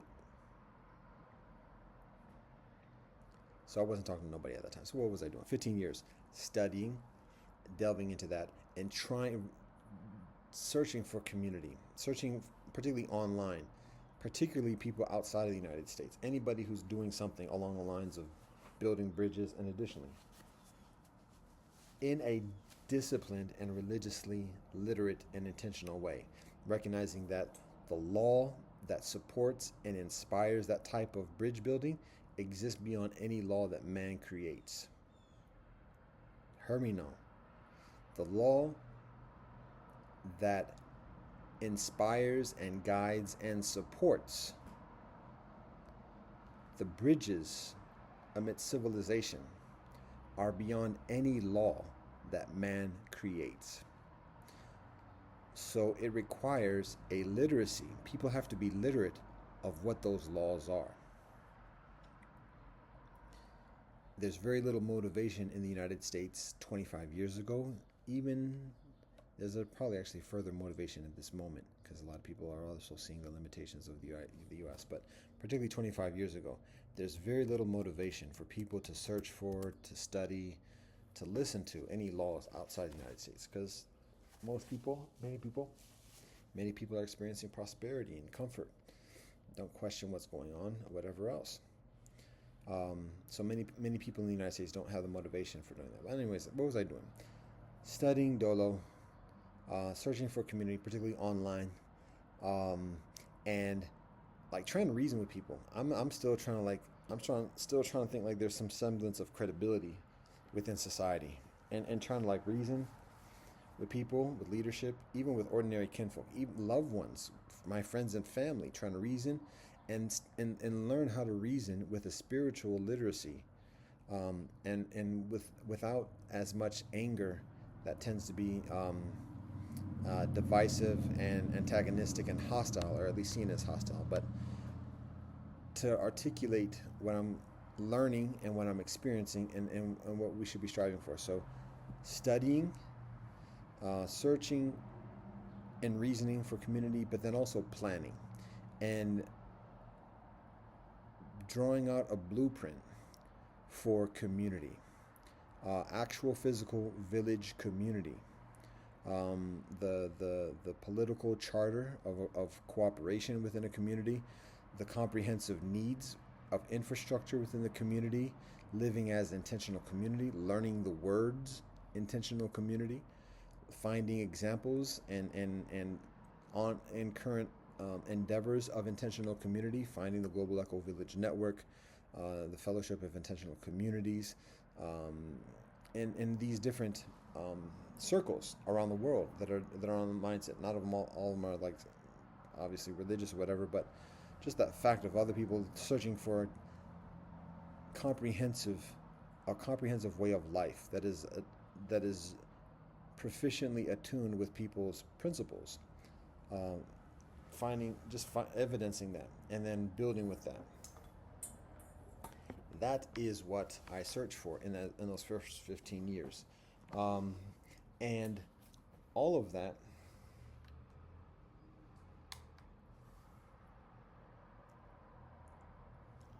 Thank you. All of that it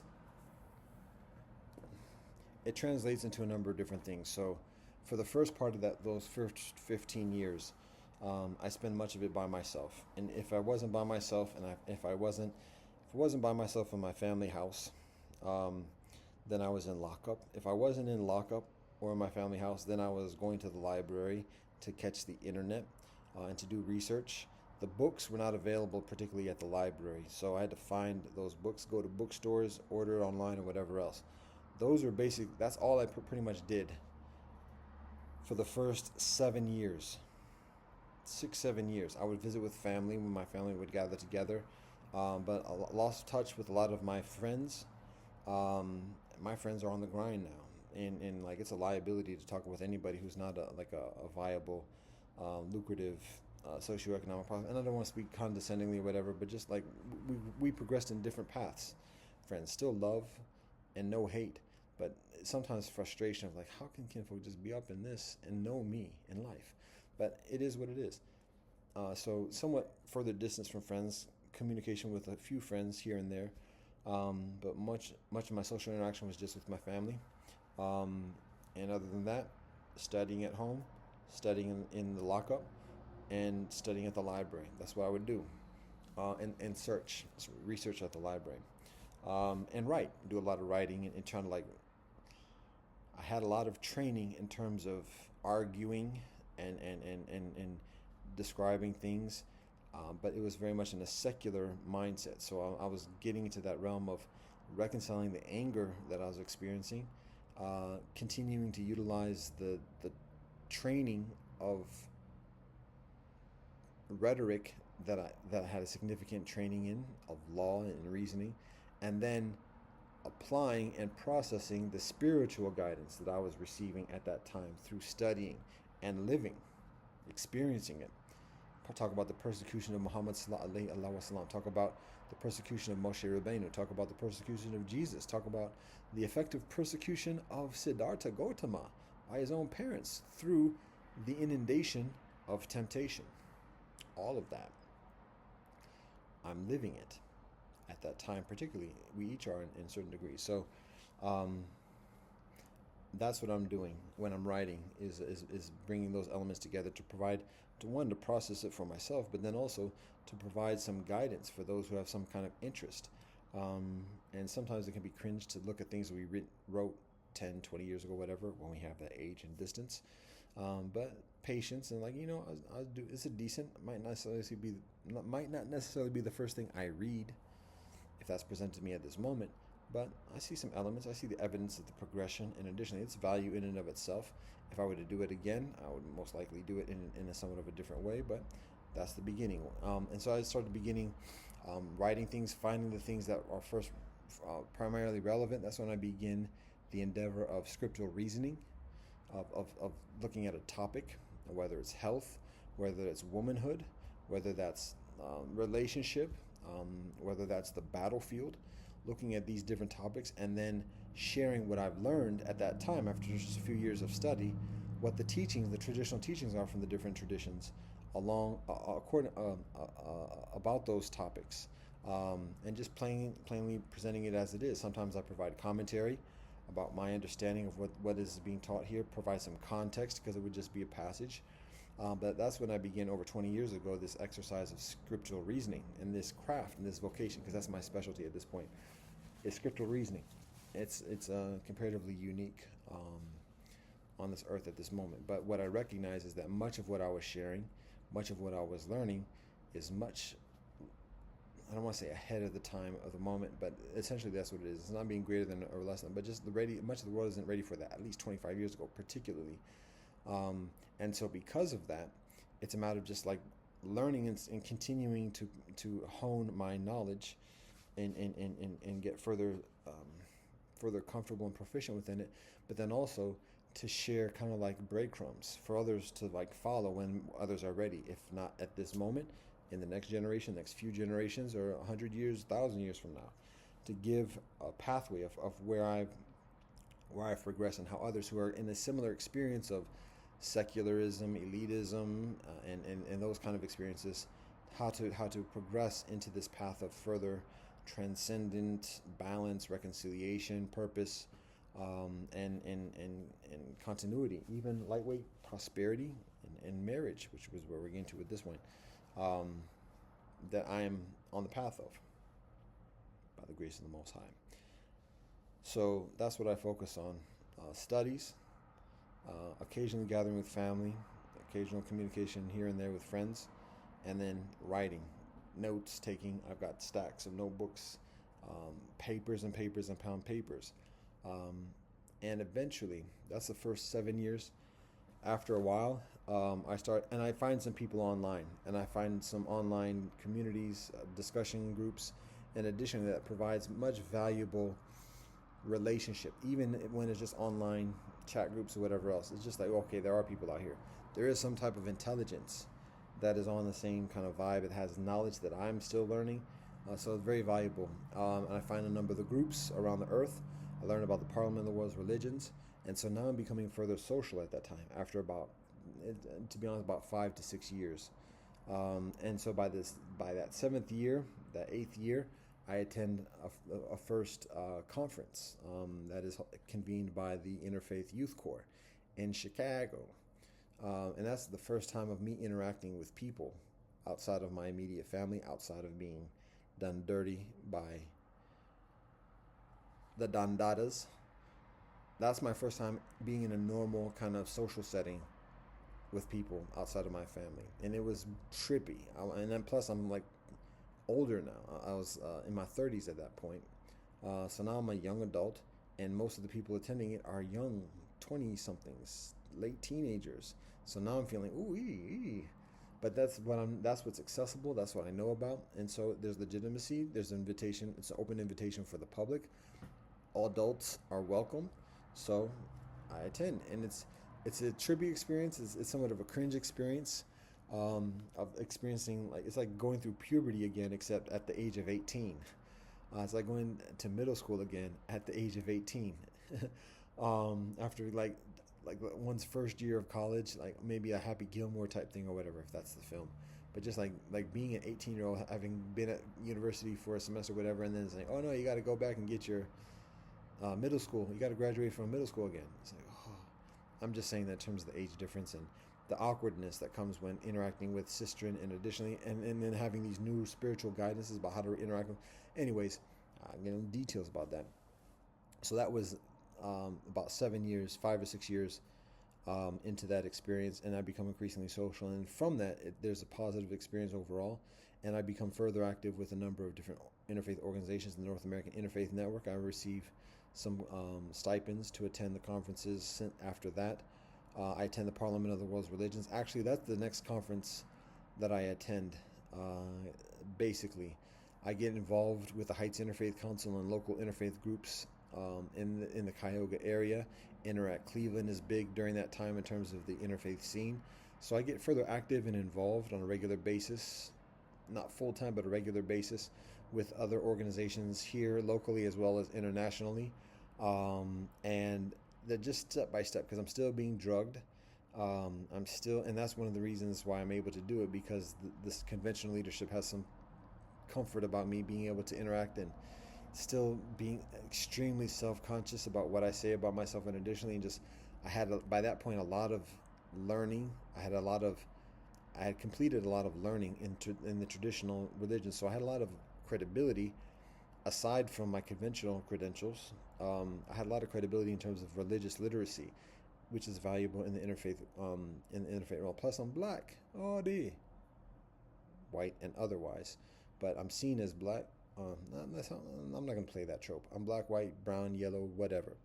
But kinfolk value me as a person of African ancestry, because it's like the golden rooster, the golden bear or whatever, within privileged philanthropy. To have somebody who's literate, who knows how to behave in those circles, and can be like the poster child of affliction, to give some sobriety and credibility to the philanthropic cause, because interfaith by and large is a philanthropic kind of endeavor, as it's designed and effectively exists. So to have somebody who has some literacy and credentials and of African ancestry in the United States becomes somewhat of a mascot type of thing. And that's a nasty thing to say, but it's a nasty thing to be. It's a nasty thing to behold. Anyways, I do the interfaith thing for a number of years, actually tough for a number of years at that point. So then the focus continues in doing the regular studies, and the focus becomes. Actually, I'm going a little bit on a side note, and we're going on 5 hours now. Wow, I had things to do today. I had things to do today. Today is going. And we got to work about the storage now. We had 100 gigs, and we got to be mindful now. All right. So my involvement somewhat adapts and adjusts through the years. Here's my basic point. In the past 15, in the first 15 years of this past 25 years, one of the focal things for me to complete, again, a lot of it is with the intention of an archives, of doing things for posterity, recognizing that much of society has yet to be ready for the insight and what I'm learning at that moment, but it's extremely valuable, and so to give a record of it so that it's available. And a lot of psychopaths or whatever are accused or are observed of having a similar tendency. I mean, anybody who's doing something that the person thinks is of value in a large vision has similar things, whether it's Benjamin Franklin or Charles Manson or whatever. People do manifestos, personal manifestos, whatever else. I wasn't on that mindset. I was simply guided to provide a track record of what I was doing, the steps and the basics for others to proceed in a similar way when others have the inclination. The pinnacle of that guidance in terms of leaving or providing some kind of written framework, some literary framework. I'm trying to think of the appropriate word. It's not just literature, but some written framework for current and future generations. Part of the pinnacle of that is a project that is completed, and that project is to compile an authentic, an anthology of authentic translations from each of these holy scriptures, to be able to be accessed immediately, in proximity with each other, so that others can do the basic studies as well at this moment, and don't have to go here and there. Particularly, this guidance begins when there was very little available at all. Internet, the Sacred Text Archive was one of the very few places a person can access even the old versions or the century-old versions of these translations. So the pinnacle kind of project is the priority amidst forming community is completing a compilation of the translations from each of these scriptures. And so that's what I embark upon doing. And I have to, and it takes a while to do that. And I'm not writing the translations myself, so I'm not doing that part of the labor. What I'm doing is finding authentic translations from respectively orthodox translators and organizations, the Polytech Society, Chabad, the Quran, the translation provided by Yusuf Ali, in discerning which English translation of the Quran to utilize, which version of the Bible to utilize.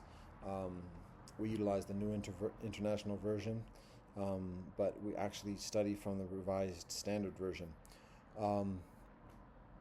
Polytech Society, as I said, concerning the Digha Nikaya and the Dhammapada.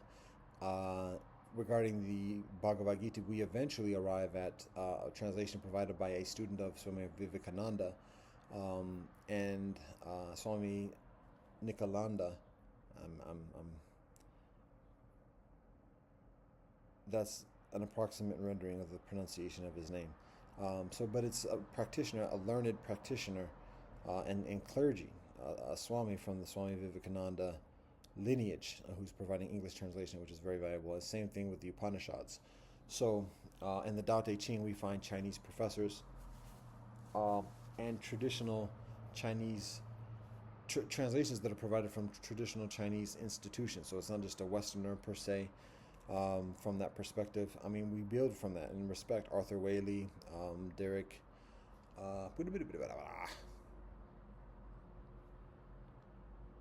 The name escapes me at the moment. Actually, with the Tao Te Ching, we studied the translation provided by Derek Lin. But I'm thinking about the original translation of the Tao Te Ching, which is provided by another Westerner. Anyways, through the years, until about the 15th years, which is the point I'm getting to, is that because of the difficulty in relating with people, the focus is on just providing the written words for people to do the studies and learn it on people's own. And for to provide just the foundational, authentic, roots and holy scriptures for people to have access, so people can do their own study in a confident, reliable way. And so it takes a number of years to find these. And again, actually, a number of the translations that I just referenced, from the Dhammapada and the Digha Nikaya, to be honest, our translations are provided from the Polytech Society. We use a number of translations, to be honest. Some of the translations that we use in the hard copy that we have available offline are different from the digital copy because of different availabilities or whatever else. But it's also appropriate to recognize that the Digha Nikaya version is actually the translation is provided from the Bhikshu Bodhi, who is a contemporary Buddhist monastic practitioner. I understand monastic practitioner. As I understand from the Theravadan tradition, much of the translation that he provides, that Bhikshu Bodhi provides, are actually almost verbatim and most obviously built from the translations of Rhys David, and through cooperation with Max Mueller and et al. So, but at the same time, there are certain adjustments that are further within the lens of a Buddhist practitioner. Bhikshu Bodhi, Venerable Bhikshu Bodhi, actually is a Westerner himself, as I understand, but he's actually a practitioner. So that there's further rootedness within that distinction. So, like I said, much of of his translations are like built directly from what Rhys Davids and Max Mueller et al. Already translate, with some adjustments and additionally. So anyways, it takes a number of years to find these. A number of these are not even available. We're not even completed until just like after a decade of doing these studies. A number of new editions emerge. A number of new editions are printed and made available to the public in that duration. So when we began that project, it was widely unavailable according to what exists at that moment 25 years ago. And then after about 10 years, as we begin this project of identifying and collecting these scriptures, then it becomes increasingly available to the point of like saying, well, you know what, people can find this at this point. People can Google it. People can go on Amazon.com and find it themselves. But it's a matter of, no, finish this. And just even in the process of doing it and presenting it, and that speaks volumes of itself. But boom, volumes of Holy Scriptures. So we continue with that and we complete it. And the one thing that we add to it, particularly, is that, again, we abstain from writing anything per se. Now, we are guided to actually do a rendering of the English translation, but that's something has yet to be done. So that after 15 years, which is about 10 years ago, we complete that compilation. And that compilation includes all of, it's the first edition of all the Holy Scriptures that I mentioned. To be honest, some of them, I think the Upanishads and Meng Tzu, I think, are excluded from that initial edition, if I recall correctly. But basically, we compile all the authentic Orthodox translations from Chabad of Orthodox Judaism, the New International, and what's going to be the Orthodox version. It was King James. We didn't include King James because the English that's provided through the New International Version, if I recall that term correctly, is further commensurate with what's accessible to the general public, as well as looking at like the interpretations and otherwise. But that's the basic gist. We do the New International Version, but it's the authentic Orthodox translations from the traditions that are authenticated by and large and accepted by and large within each community respectively.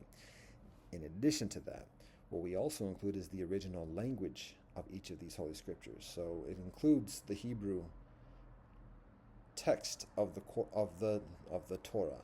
It includes the Devanagari Sanskrit script of the Bhagavad Gita and the Upanishads.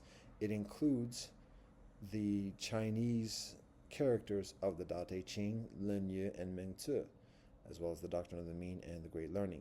It includes the Pali, the Devanagari version of Pali, of the Digha Nikaya and the Dhammapada. It includes the Vulgate Latin Bible, as well as the Greek original text Bible that informs much of the Western Church. It includes the original Arabic of the Quran itself. So we provide that comprehensiveness. And in addition to that, we also include the transliteration so that people can have an immediate understanding of how the original language is pronounced and even learn the original language while studying the scriptures.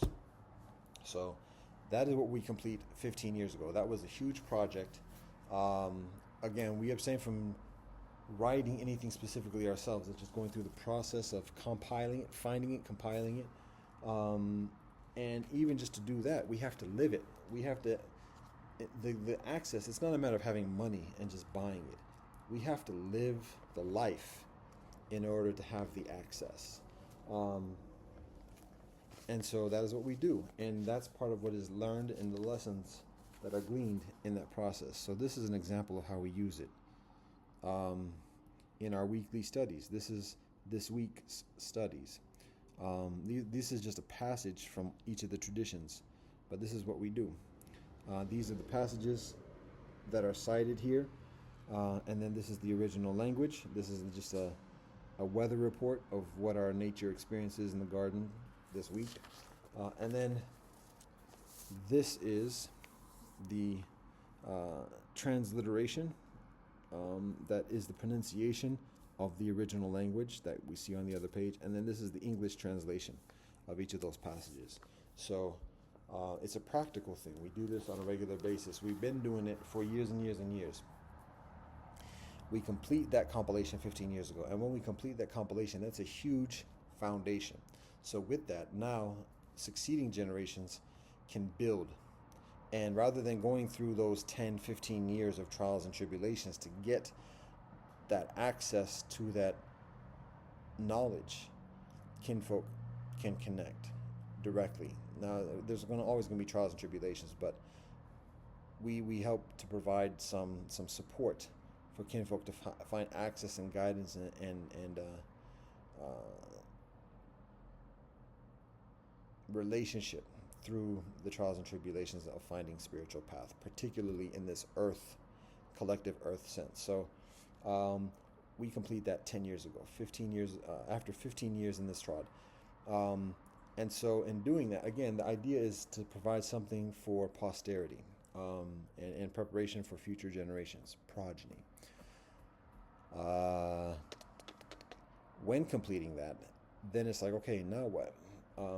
We get guidance, because in the process of doing it, we get suggestions about how to improve it, what to include, what to adjust, particularly the English translations, because we didn't change much, I think, at all concerning the English translation. So any discrepancies, any kind of we don't necessarily recite the English translations verbatim, because even the English translations are fraught with temporal bias, and we have a different understanding about a number of things than what is evident amongst the translators in a very few instances. So one example is just how in English translations of the Torah, actually in all the traditions, basically, God is referred to in the third person singular masculine. He. That's theologically inaccurate. If anything, discussably, the further accurate pronoun to utilize is it. However, we don't do that either. We simply refer to God, and whenever God is referred to in a pronoun, we just utilize the name of God. So we avoid the pronoun application altogether when it pertains to God. And that is further honest and true to our theology. And it is further honest and true to the original text and concept that is being conveyed.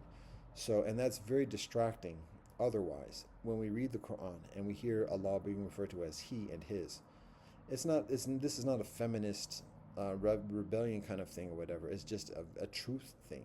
And it's informed from spiritual path. It's informed through our teachings of Brahman, the nature of God, even within Judaism, Christianity, and Islam.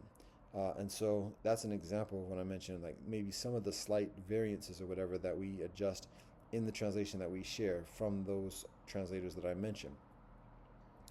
Other than that, do very little. Now, that being said, we do have a distinct theology with some other variants, and so we are called upon to provide an actual adapted translation from what we already have. Have yet to do that, have yet to complete that. We are working on another version and formatting it in a way that is increasingly practical. However, we are also going through life, and we experience things that we experience, challenges, whatever, that preclude us and that have priority over completing that particular project. But that is something that is in the works before us. The point for all of this is to say, when it pertains to marriage and my particular personal purpose in life, for the first 25 years, I am learning. I am building a relationship. I'm dealing with life. For the next 25 years, I am progressing along a spiritual path. I am sharing the lessons that I learn, the knowledge that is shared with me, and providing framework for others to build. During the latter part of this past 25 years, in the past 5 years or so, well, let's take it from 10 years ago when we complete that writing. Actually, I attend the Parliament. I've attended a few of the Parliament of World Religions, which is the largest interfaith gathering on the earth for the past 30 some odd years. I attend the one in Melbourne, Australia, in the land of the Wurundjeri people. That's the first time I attended. That's 16 years ago. And then I attend the next one. That's convened 6 years later in the land of the Ute, Utah. And for that one, I'm actually appointed as an ambassador, an official ambassador of the Parliament of World Religions. So a little bit of recognition and rank amidst the work. And give all thanks and praise to the Most High Elohim. But that's just a certain amount of evidence of how much I'm involved in that and where my concentrations are accordingly, increasingly social, relationship building, and increasingly amidst the completion of the written works, and I've been honing that craft of writing and additionally honing that craft of scriptural reasoning. And once getting to a certain threshold along those lines, it becomes, okay, well, now we've got to cultivate relationship. I've been working on the framework of community, understanding the blueprint, the comprehensive blueprint of infrastructure, political cooperation, personal relationship, reconciliation of family, and additionally how to be village, working on those different elements and the components that I can provide personally for anybody who's delving that, regardless of what their ethnicity or religiosity is. That was the latter part of those first 15 years. As we complete the written part of it, then it becomes like, okay, now I'm getting older at that point, particularly still getting older. But I'm getting a life. I'm like, okay, TikTok, where's this marriage thing at? Well, okay, if I have yet to find a wife, what we can acknowledge is that I have yet to find the conditions that are conducive for me being in relationship, in a supportive relationship with a wife. So I got to work on community further. So again, it's networking and relationship and bringing some of these concepts of community and the blueprints that we've learned from the different intentional communities, eco-villages, and other initiatives into this context of a pluralistic kind of residential co-op. And how can that resonate with kinfolk to be able to be inspired and motivated? And there's a lot of selling intrinsically involved, which is outside of my natural proclivities. So anyways, that's what I do about 15 years from that point of completing the written work. Maybe taking a breather from the intensity of that process, because the actual process of compiling and writing it and formatting it, putting it into a document form, printable, and additionally, is an intense thing. It's heavy lifting. So after completing that, I still continue on with my regular practice of spiritual practices and studies, but a little bit of a breather in terms of the heaviness of the scriptures, and a lot of energy, increasing amount of energy focused on relationship, communication in addition. So I do that. I actually go through another awakening, a spiritual awakening. I take a vow or effective practice of abstinence from pornography, abstinence from, or just veganism, the practice of veganism. And at that time, which I didn't say, I was weighing over 400 pounds 10 years ago. When I attended the Parliament of the World's Religions, I was weighing over 400 pounds, obese. And there's a number of reasons why that is. However, when I make that adjustment in my life, that spiritual discipline and awakening, drop 200 pounds over the course of the next 2 years. And that has its own situation, that it's a surreal experience, because being completely celibate and being completely disciplined, like high functioning body machinery, and just in terms of body, mind, heart, and spirit, in honesty, it's a trippy thing, because on one hand, there's an increasing energy, there's an increasing charisma and engagement. People, and particularly women, are naturally attracted to a man who is cultivating his life force, even at that age I am in my 40s. And that poses additional challenges, and otherwise. But it's a beautiful and miraculous thing. It's otherworldly, because the heightened awareness and the heightened vulnerabilities within that awareness are surreal. And one becomes further privy to the nature and the presence of predators who are very literate and proficient in manipulating those mechanics of that heightened awareness and vulnerability. And that's scary. And that's when we see the further atrocities, the quiet atrocities that exist within society, and that we are connected to. And that's nasty. And I'm talking about pedophilia, I'm talking about cannibalism, I'm talking about the things that people don't want to talk about. It becomes so blatantly obvious when having that heightened sense of awareness and the heightened vulnerability to the temptations and indulgences that are attracted to that awareness. And it's nobody else's fault, nobody else's blame but our own selves. That's what I experienced for a number of years, to the point of it being comparatively unfunctional, even less functional than what I experienced before in terms of relationship with society, because then there's increasing concern, much further discipline, not getting mad, but being further targeted, being perceived as a greater threat because of that strength. And even after years of there being an absence of being locked up, getting threats for zero reason, people picking fights, and then proceeding in the persecution, and then getting a taste of punishment, not from myself but just from the cosmos accordingly. Because as it's taught within the ancient teachings of the earth, when we reach a certain point, ain't nobody better than anyone. I'm a piece of shit. I walk with God. I'm no better or worse than anybody else. But when we walk in a path of righteousness, serious piety, we don't fight for ourselves. It's not a matter of being kings telling other people to fight. We are answerable for everything we do, say, and think, and to the same consequences that anybody else is susceptible to. But when we reach a certain height of awareness and discipline, we are also at the same time at a certain height of vulnerability. And thus, it's a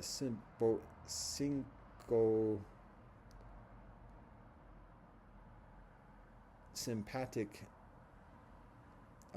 relationship with nature and the universe, such that there is that support and protection accordingly. Essentially, as is taught in the ages, particularly with the Torah additionally, God fights for us. God provides. God provides. It's not a matter of walking in blind faith and just saying, "Oh yeah, it's gonna happen." No, ain't no guarantees.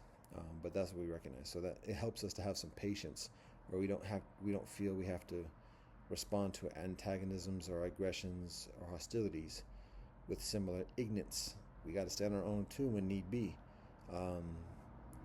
But we have to trust within the hands of God. So, 5 hours, yeah. All right, buddy, go. I was saying something about 10 years ago, whatever.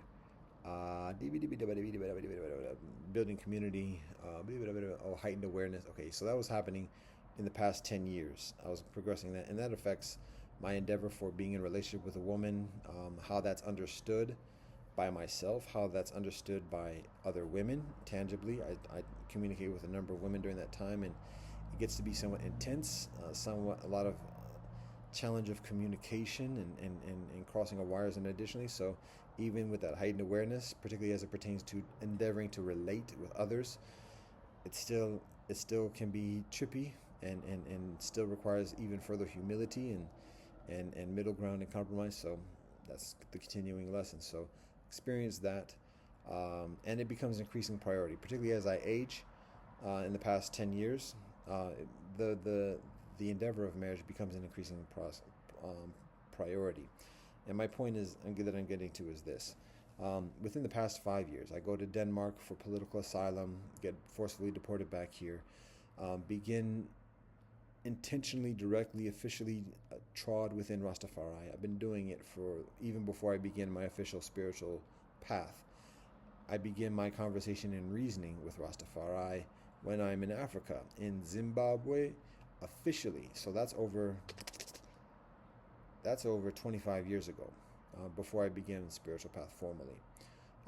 But somewhat just like with Taoism and Chinese tradition, it being severely, subtly excluded from the traditional or the standard conversation of Western interfaith work, in a perhaps even a further severe but perhaps less obvious way, Rastafari is extremely excluded and essentially intentionally excluded from the interfaith table as well. The absence of Chinese experience and Eastern Asian experience is obvious because Chinese experience is just so huge in terms of numbers and influence in world culture. The absence and exclusion of Rastafari is less obvious because there's a smaller number, and it exists within a larger context of the exclusion of people of African ancestry. So there's an exclusion of many different denominations of Christianity that are particularly African. The African Methodist Episcopal, the AME Church, and the AME Zion Church. Many of the different denominations of Baptists, or many of the different congregations and lineages of Baptists. Many kinfolk and congregations of African ancestry are very much uninterested in getting involved in interfaith because they just see it itself. It's not purposeful, and we don't feel like dealing with those pretenses and facades and falsities, and we don't have that patience. We're dealing with like life. Kinfolk are in the hood. Kinfolk going through challenges. We ain't got time to be spending all that stuff on just these self congratulation kind of gaslight joints. So many black communities, black churches are not interested in interfaith, vehemently uninterested. Some are bigger, some have further pockets to be able to do that and play that game and go to the ski resorts. But otherwise, it's like, yeah, don't even come at us. So don't insult us with that. And so there's a larger context of exclusion that the interfaith has towards the African community, but particularly towards Rastafari, because Rastafari is a very proactive, Afrocentric, independent, mystic spiritual awakening. Unapologetically African, politically liberation, and that fundamentally challenges particularly Christianity, but actually Judaism and Islam as well, particularly, directly, specifically, fundamentally, because slavery is an intrinsic and fundamental part. I won't say fundamental. Slavery is an intrinsic and foundational part of Judaism, Christianity, and Islam. So for there to be and colorism is rife within Judaism, Christianity, and Islam from Gidea. So an Afrocentric political liberation, spiritual, mystic awakening is intrinsically undermining of the hierarchy and the foundations of the organized religiosity of Judaism, Christianity, Islam, which are the pillars of the Western interfaith experience. So it's very logical to exclude that voice and that experience, even that suggestion. Because, here's the thing. You bring Rastafari to the table of interfaith, guess what? All the children are gone. All the children go into the trod. Start learning about Haile Selassie and Ethiopia. Bob Marley does enough already. But that particular group of kinfolk, predominantly of Western European experience and background, who are yearning for truth, yearning to distance from the corruption of Western civilization, and yearning for some spiritual discipline and truth and substance, and not just delving into the activist scene that is rife with its own corruptions and atrocities, wanting like a trial that's genuine and comprehensive, not hating, not reactionary violence or vehemence, which there is an element of that, considerable element of that within Rastafari. But the point is, like it's just the formula. The typical youth that are attracted from Christianity, from even Islam. Oh, D, am I serious? Serious. You don't know. From Islam, from Christianity, particularly even from Judaism, the youth that are attracted to interfaith from each of these realms, and we can even apply this to Hinduism, any kinfolk, young people, teenagers, young students, university students who are attracted to the interfaith movement. There's a certain psychological makeup, a general framework of the youth. The framework is one of comparative affluence, to be able to have some luxury to think about these things outside of immediate necessities. So there's a certain economic affluence, and with that economic affluence, there's also a certain amount of some educational attainment and expectation. University education very often. If younger then the expectation of eventually attaining. If in the midst of it, then there it is. If afterwards, already having degrees or advanced degrees. So there's already a certain amount of entrenchment within the hierarchy of the imperial mechanics of civilization. But at the same time, there's a yearning to distance as much as possible. And at the same time, there's also a pragmatic knowledge of that a lot of the rhetoric amongst liberal activists and initially is just nonsensical, it's unsustainable, it's unrealistic, it's implausible, and I can't delve, or I can't invest a sense of self genuinely to those, because we know better than that, and there's a strong element of that amongst kinfolk in that particular demographic of society that is attracted to the interfaith movement. So what attracts people to the interfaith movement is that it's comparatively conservative, traditional family, the expectation and normalcy of marriage between a man and a woman. There's less of a co-option and appropriation of LGBTQ within the folds of the interfaith movement. There's a presence, but it's not anything near the way it overtakes civil rights movement or otherwise. So again, it's somewhat a further safer and further genuine realm of bridge building and multiculturalism than what is standard amongst at universities and other types of political activism that tends to automatically align itself or be co-opted by lesbian, gay, bisexual, transsexual, and queer kinfolk. And there's a certain amount of traditionalness and continuity, because very often the young people are introduced to interfaith through comparatively progressive or liberal congregations and leadership. So there's still membership of a church, but there's still an openness of learning about life and wanting to find a path that optimally reconciles the contradictions and hypocrisies within society, particularly where one is emerging from and is already attached to. So all that being said, there's a proclivity of openness, but at the same time holding on to traditional experiences of life, ancestry, and otherwise. And so all that being said, just speaking from personal experience and a knowledge about these mechanics, that type of mindset has a much further proclivity when hearing about the life of His Majesty Haile Selassie I Waizaramanan, the teachings, the trials and tribulations, the lessons that are learned, the teachings that are taught, and then in addition to that, experiencing Rastafari culture, the music, the Nyabingi rhythms, that helps to alleviate the guilty conscience of enslavement attached to the experience of elitism within Western civilization and the imperialism. It is a formula for rampant awakening, and it's like a Pied Piper kind of thing of youth questioning and finding intolerable the gaslighting within religious congregations. And I'm being a little bit not intending to be provocative, but I understand how this is provocative. But just that being a fact. And so because of that, and knowing the potency of Rastafari, there being a very strong motivation of the interfaith leadership, the hierarchy, the infrastructure, systemically, intentionally, categorically excluding Rastafari from the positions of leadership at the table, presentations, and otherwise. Even just talking about, or even just like recognizing it as a religiosity. Not talking about it, because when even addressing it, either going to have to deny it, and when denying it, then the youth are it's going to get the attention of the youth. And if once there's just the hint of saying something that's false or prejudice, unduly prejudice, that just motivates this type of youth that yearns ardently for truth at a young age, that has yet to make those hard, fast, lifelong allegiances within the corruption, hearing just something that just hits wrong in unduly criticizing Rastafari. Whoop, that provides motivation to research, because it's going to eat at.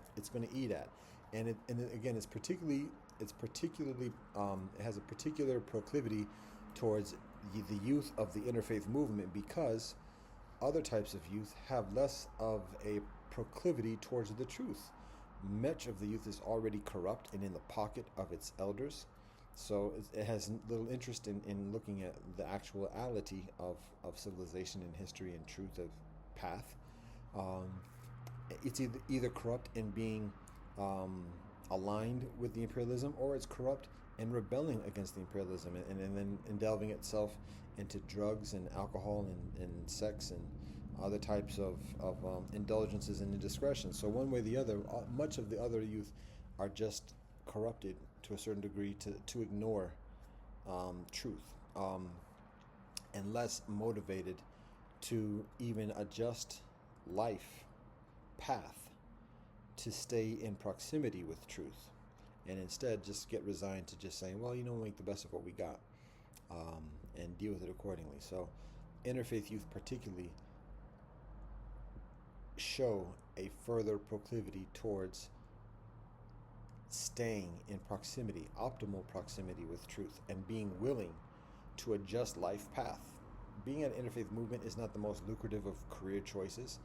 It introduces people to very influential kinfolk of the world, but those introductions and that influence isn't for money, per se, indirectly. It's a different nature. It requires, again, it's not money. It's not bought through money. It's bought through discipline. It's bought through study. It's bought through knowledge of one's own tradition, as well as a peace and a respect for other traditions, which is extremely valuable, but it don't make for a lot of money, because when money is made, that reduces the credibility and the insight of that knowledge. It's a particular type that has a proclivity for interfaith, and that particular type has a particular proclivity towards Rastafari, because, well, anyways, I've articulated that. So anyways, in the past 5 to 6 years, amidst the evolution of my past 25 years, what we do is we hone our practice of, we've established a foundation of spiritual practice, song, stories, rituals, and ethics within our specific practice of the traditional teachings of the world. And that's what we spend a lot of the first 15 years, even 15 to 20 years doing. One of the evidence of this is the compilation of Tobari Gokadao, as I mentioned, Torah, Bhagavad Gita, Diganakai, Dhammapada, Gospels, and Quran, Tao Te Ching. And then after that, 10 years ago, continuing to work in emphasizing, prioritizing the experience of community, actual livable residential physical community, and then in the past 5 years, cultivating a comparatively secular version of our understanding and our knowledge of the world. So basically cultivating a program of study so for anyone of any tradition and staying within any tradition can have a greater literacy of world civilization, a greater compatibility, understanding, diplomacy with world civilization, and a greater knowledge of self. So we've cultivated an educational program and materials, and particularly in the past 5 years, that share that, and that's what we do in these past 25 years. My second half of 25, voila, of this past half century, the second quarter of the second 25 years of my life. So now we get into another stage. And again, I do that personally myself at the cost of, and even whilst trying and endeavoring to be in marriage. And now at the age of 50, I've shared materials. I've established materials. I've established an archive. And a lot of it can be edited and honed still and further developed. But I've shared, I've established, I've researched an archive of study, a path of living, of spiritual path, of actual prayer meditation on a daily basis, ceremonies, collecting and even creating based upon life experience, particularly for kinfolk who come from different heritages throughout the year. So an actual livable spiritual practice for those who are so inclined. The materials to provide for it, the background materials and rootedness that informs these ceremonies and these studies. So essentially the comprehensive thing. There's some elements, particularly concerning life cycle events like funerals and birthrights and rites of passage, and additionally that have a lot to be filled. But even the basics of that are present. So that is much of the purpose of the past 25 years, and that's much of what is accomplished in the past 25 years. So that those who have the inclination have the framework. The blueprint is there. Kinfolk can do it and build it, but I cannot do it by myself. So I've done much of what I can do in this life by myself, and it's available. It's on record. It's in digital copy. It's hard copy. It's available. Kinfolk have accessed it. People have asked about it. People have referenced it. Whatever else. And it's not big. It's not a big whoop to do whatever. But I'm just saying, it's there. It's available. And it's available now. It's available, God willing, for the next 7 generations and beyond. I've done what I can do as an individual in that respect.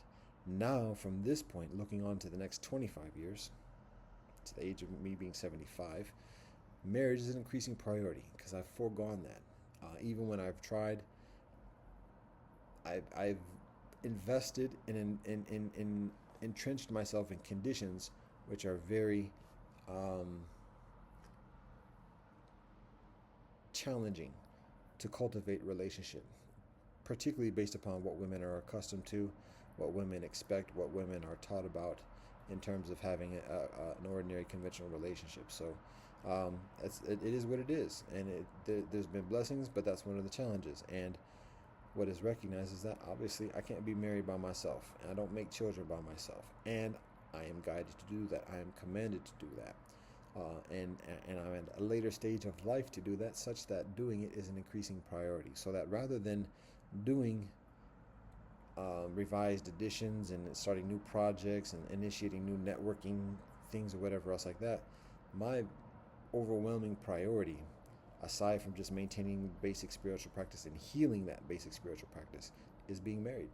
And one of the reasons why that is because like I said at nearly the beginning, at this point 5 hours ago, do I do that? Do I like an hour reference at the half hour, whatever? But what I begin by saying maybe 5 hours ago, PD, is that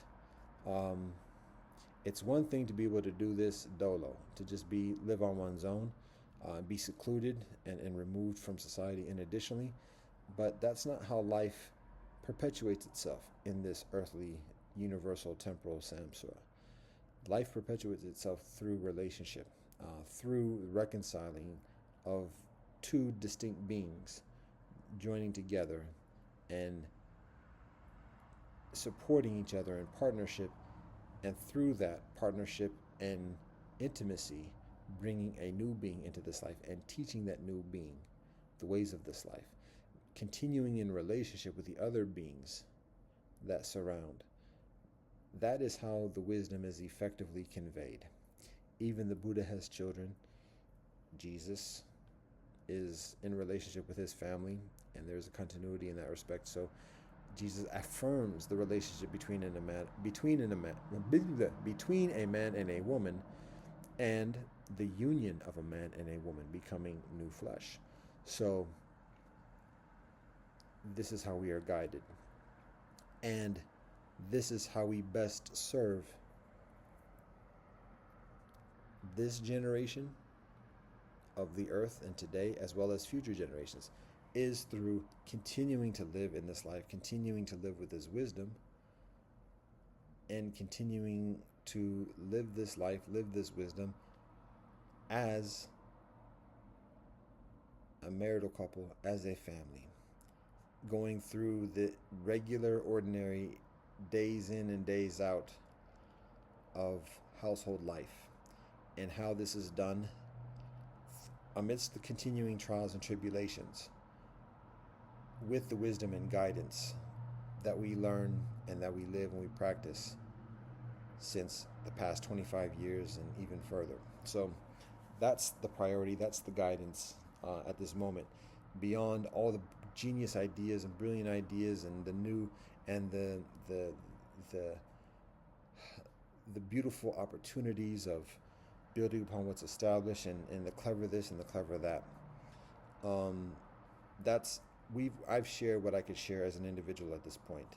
The optimal thing that I can share further from this point on is being in marriage, being a husband, being the best husband I can be, and that example of being a benevolent husband, patient, supporting, protective, attentive, masculine, respectful, reverent, filial, and living that, maybe even clean and presentable sometimes.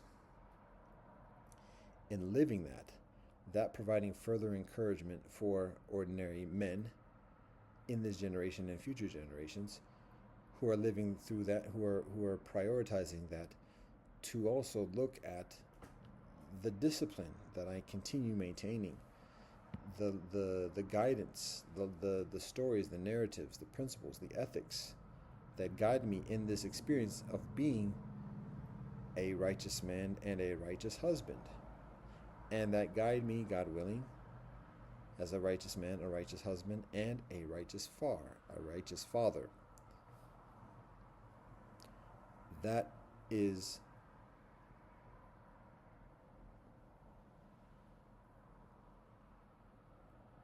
what I have to share for the universe at this point. Other than that, I simply continue doing what I've already done. Strengthen it, yes. The world already has it, though. I've shared what I can as an individual man. I've shared what I can. From this point, it's just repetition. And that's valuable in and of itself, but that's not the value. That's not the priority. The world has what I've shared, so it has that. And at this point, it's a priority of marriage, being a partnership, and putting that above fantastic ideas of changing the world or influencing people or doing this and the other. That might have a big wave this year, even in this life, becoming prominent, becoming influential, but if whatever that is, that doesn't include being married, being a husband, being a father, it's actually less than. Because even in being as popular as Thich Nhat Hanh or the Dalai Lama or Bishop Tutu or otherwise, that influence is a short-term experience in the long run when it is without a wife and children. So priority is wife and children. And proper wife, proper children, proper marriage, proper family.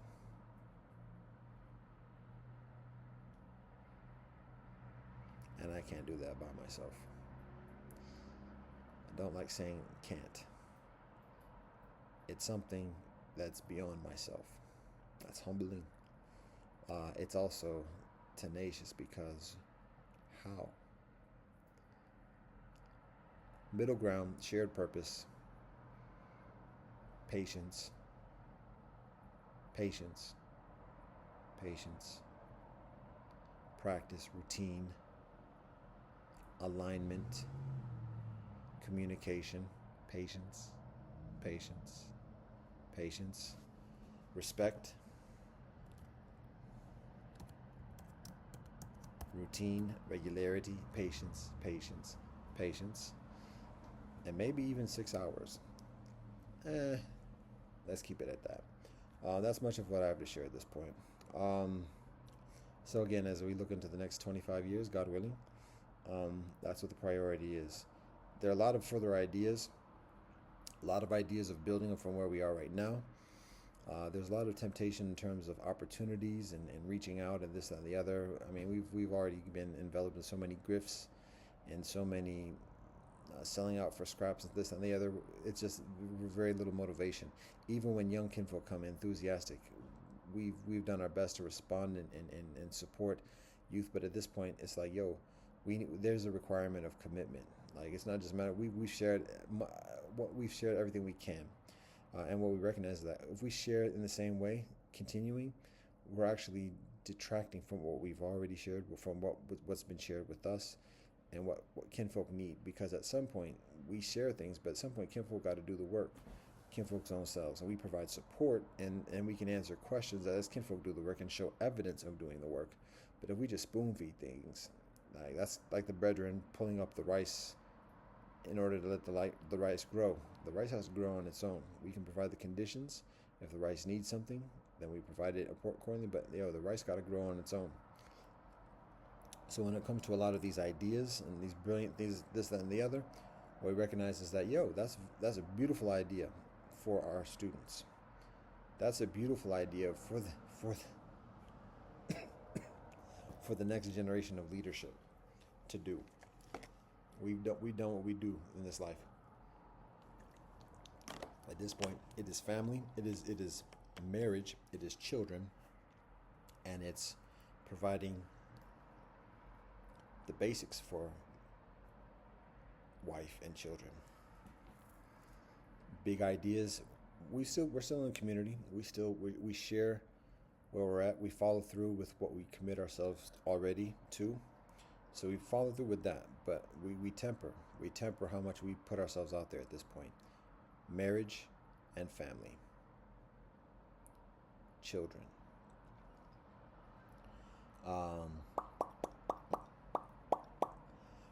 Stick 'em, ha ha ha, stick 'em, stick 'em.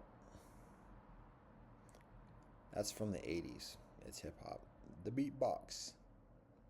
What it is specifically, I have to look at it. Trying to think if there's anything else. So yeah, students, and don't mean that in a derogatory, but literally, I'm a teacher. I'm a student continually. Yes, I learn from everybody.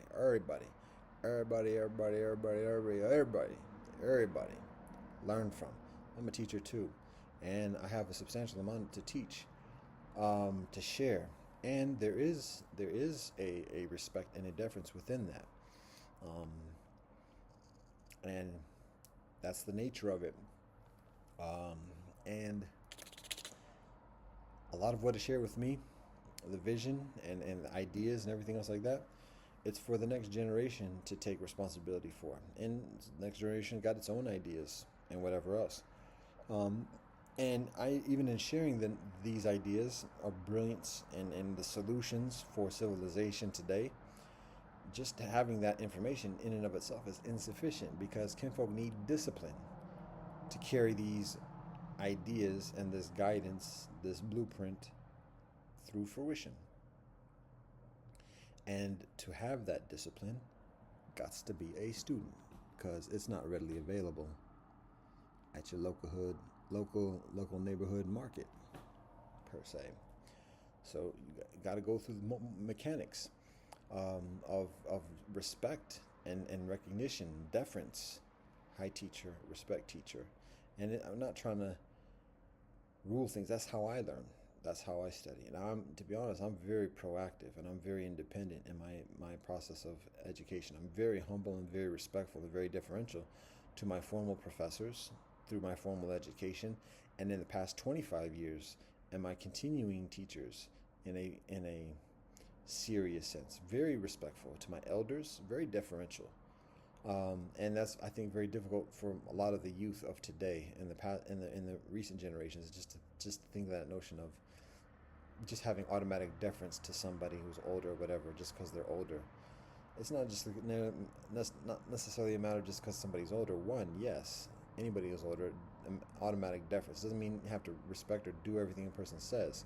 If somebody's drunk and acting ignorant, respect, but at the same time, yo, brethren, you're being disrespectful to the women. You're drunk, disrespectful. That's not happening, uncle. Even when correcting or disciplining or addressing, admonishing somebody, respect. Categorically, all people, all life is deserving and warrants respect. Elders, particularly, additional amount of respect and patience. Maybe a little bit of latitude in like before making decisions and knee-jerk reactions. But particularly teachers, where one is endeavoring to learn something. That's the only way to learn it in a genuine sense, is by providing respect to the one who's sharing it. Doesn't mean somebody's perfect. Don't mean worshiping or bowing down, bow down to the convent. Nah, respect. Um, is it respect in Jose Marino kind of sense? Thereabouts. Um, anyway, um, there's just so much rampant disrespect, to be honest, that it's just, at least at the very least, just pause on that just woeful disrespect. But my purpose for saying that is that um, we continue to get a lot of ideas, a lot of inspiration. I'm here for 6 hours, so amidst all these important things for me to do, obviously there's a reason for me doing this. Um, Investing within the cybersphere and the cybergeist. This soliloquy. We still receive it's I don't want to call that a distraction because that's somewhat disrespectful and dismissive, but we still get a lot of ideas. Some people are struggling for ideas and solutions. We have abundance. We have an overwhelming amount of ideas. It does become a distraction because it's not just an ambition. It's not an ambitious sense of trying to do this or that or take over this or that. It's a matter of like feeling a duty of like, yo, we've been given this. And now we feel a sense of like, we got to do it. But now that sense of compulsion to honor Creator for giving us this insight and guidance and solution, that sense of compulsion is now significantly tempered and balanced with a recognition or with a patience and a recognition that yes, it is a valuable solution. It is exactly on point, but it's for somebody else to take on when that somebody else is ready and sees it and values it and respects it accordingly and finds it valuable enough to devote study and discipline in order to be able to carry it through fruition. In the meanwhile, we have the priority of marriage, wife, children, family, and to be available and responsive to those who show the initiative of learning, of studying, of cultivating discipline to be that leadership. And this is not trying to be a sales job or whatever else. 6 hours into a joint or whatever, this is not the point to do salesmanship. But just sharing the awareness. And I'm articulating this particularly so I can strengthen that patience of how much I lend myself to just writing down new blueprints and revising blueprints instead of, at the moment, it's focusing on my spiritual practice and strengthening it, because I already said, like I said, it's in need of repair and healing. So that's a priority rather than pursuing all these fantastic ideas or whatever. Still got some I won't say loose loose ties or whatever. There's still things to fulfill and honor in terms of obligations and things you say we're going to do, and attend to that as much as possible. But we get a lot of ideas, a lot of solutions. We have a lot of invigoration for implementing those, or at least articulating it in a way that people can like receive and then implement. But like I said, a lot of it is sold for scraps through the years, and we temper that sense of compulsion with a patience and recognition that the priority is marriage, wife, family, children. That's where we contribute optimally from this stage of life continually. Um, I will abstain from getting into the specifics of what woman, or even what type of woman, or how to meet such a woman. I'm still learning. I continue to learn. Hallelujah. Alhamdulillah. Baruch Hashem. Jayam Shishim Ado. So the sparrows are looking for dinner. Hey, you know what? I don't know. I gave some rice earlier. I gave a plethora. I had a half pot full of rice, inadvertently, unintentionally. So, hallelujah for that too, for being able to share. Just trying to think anything else.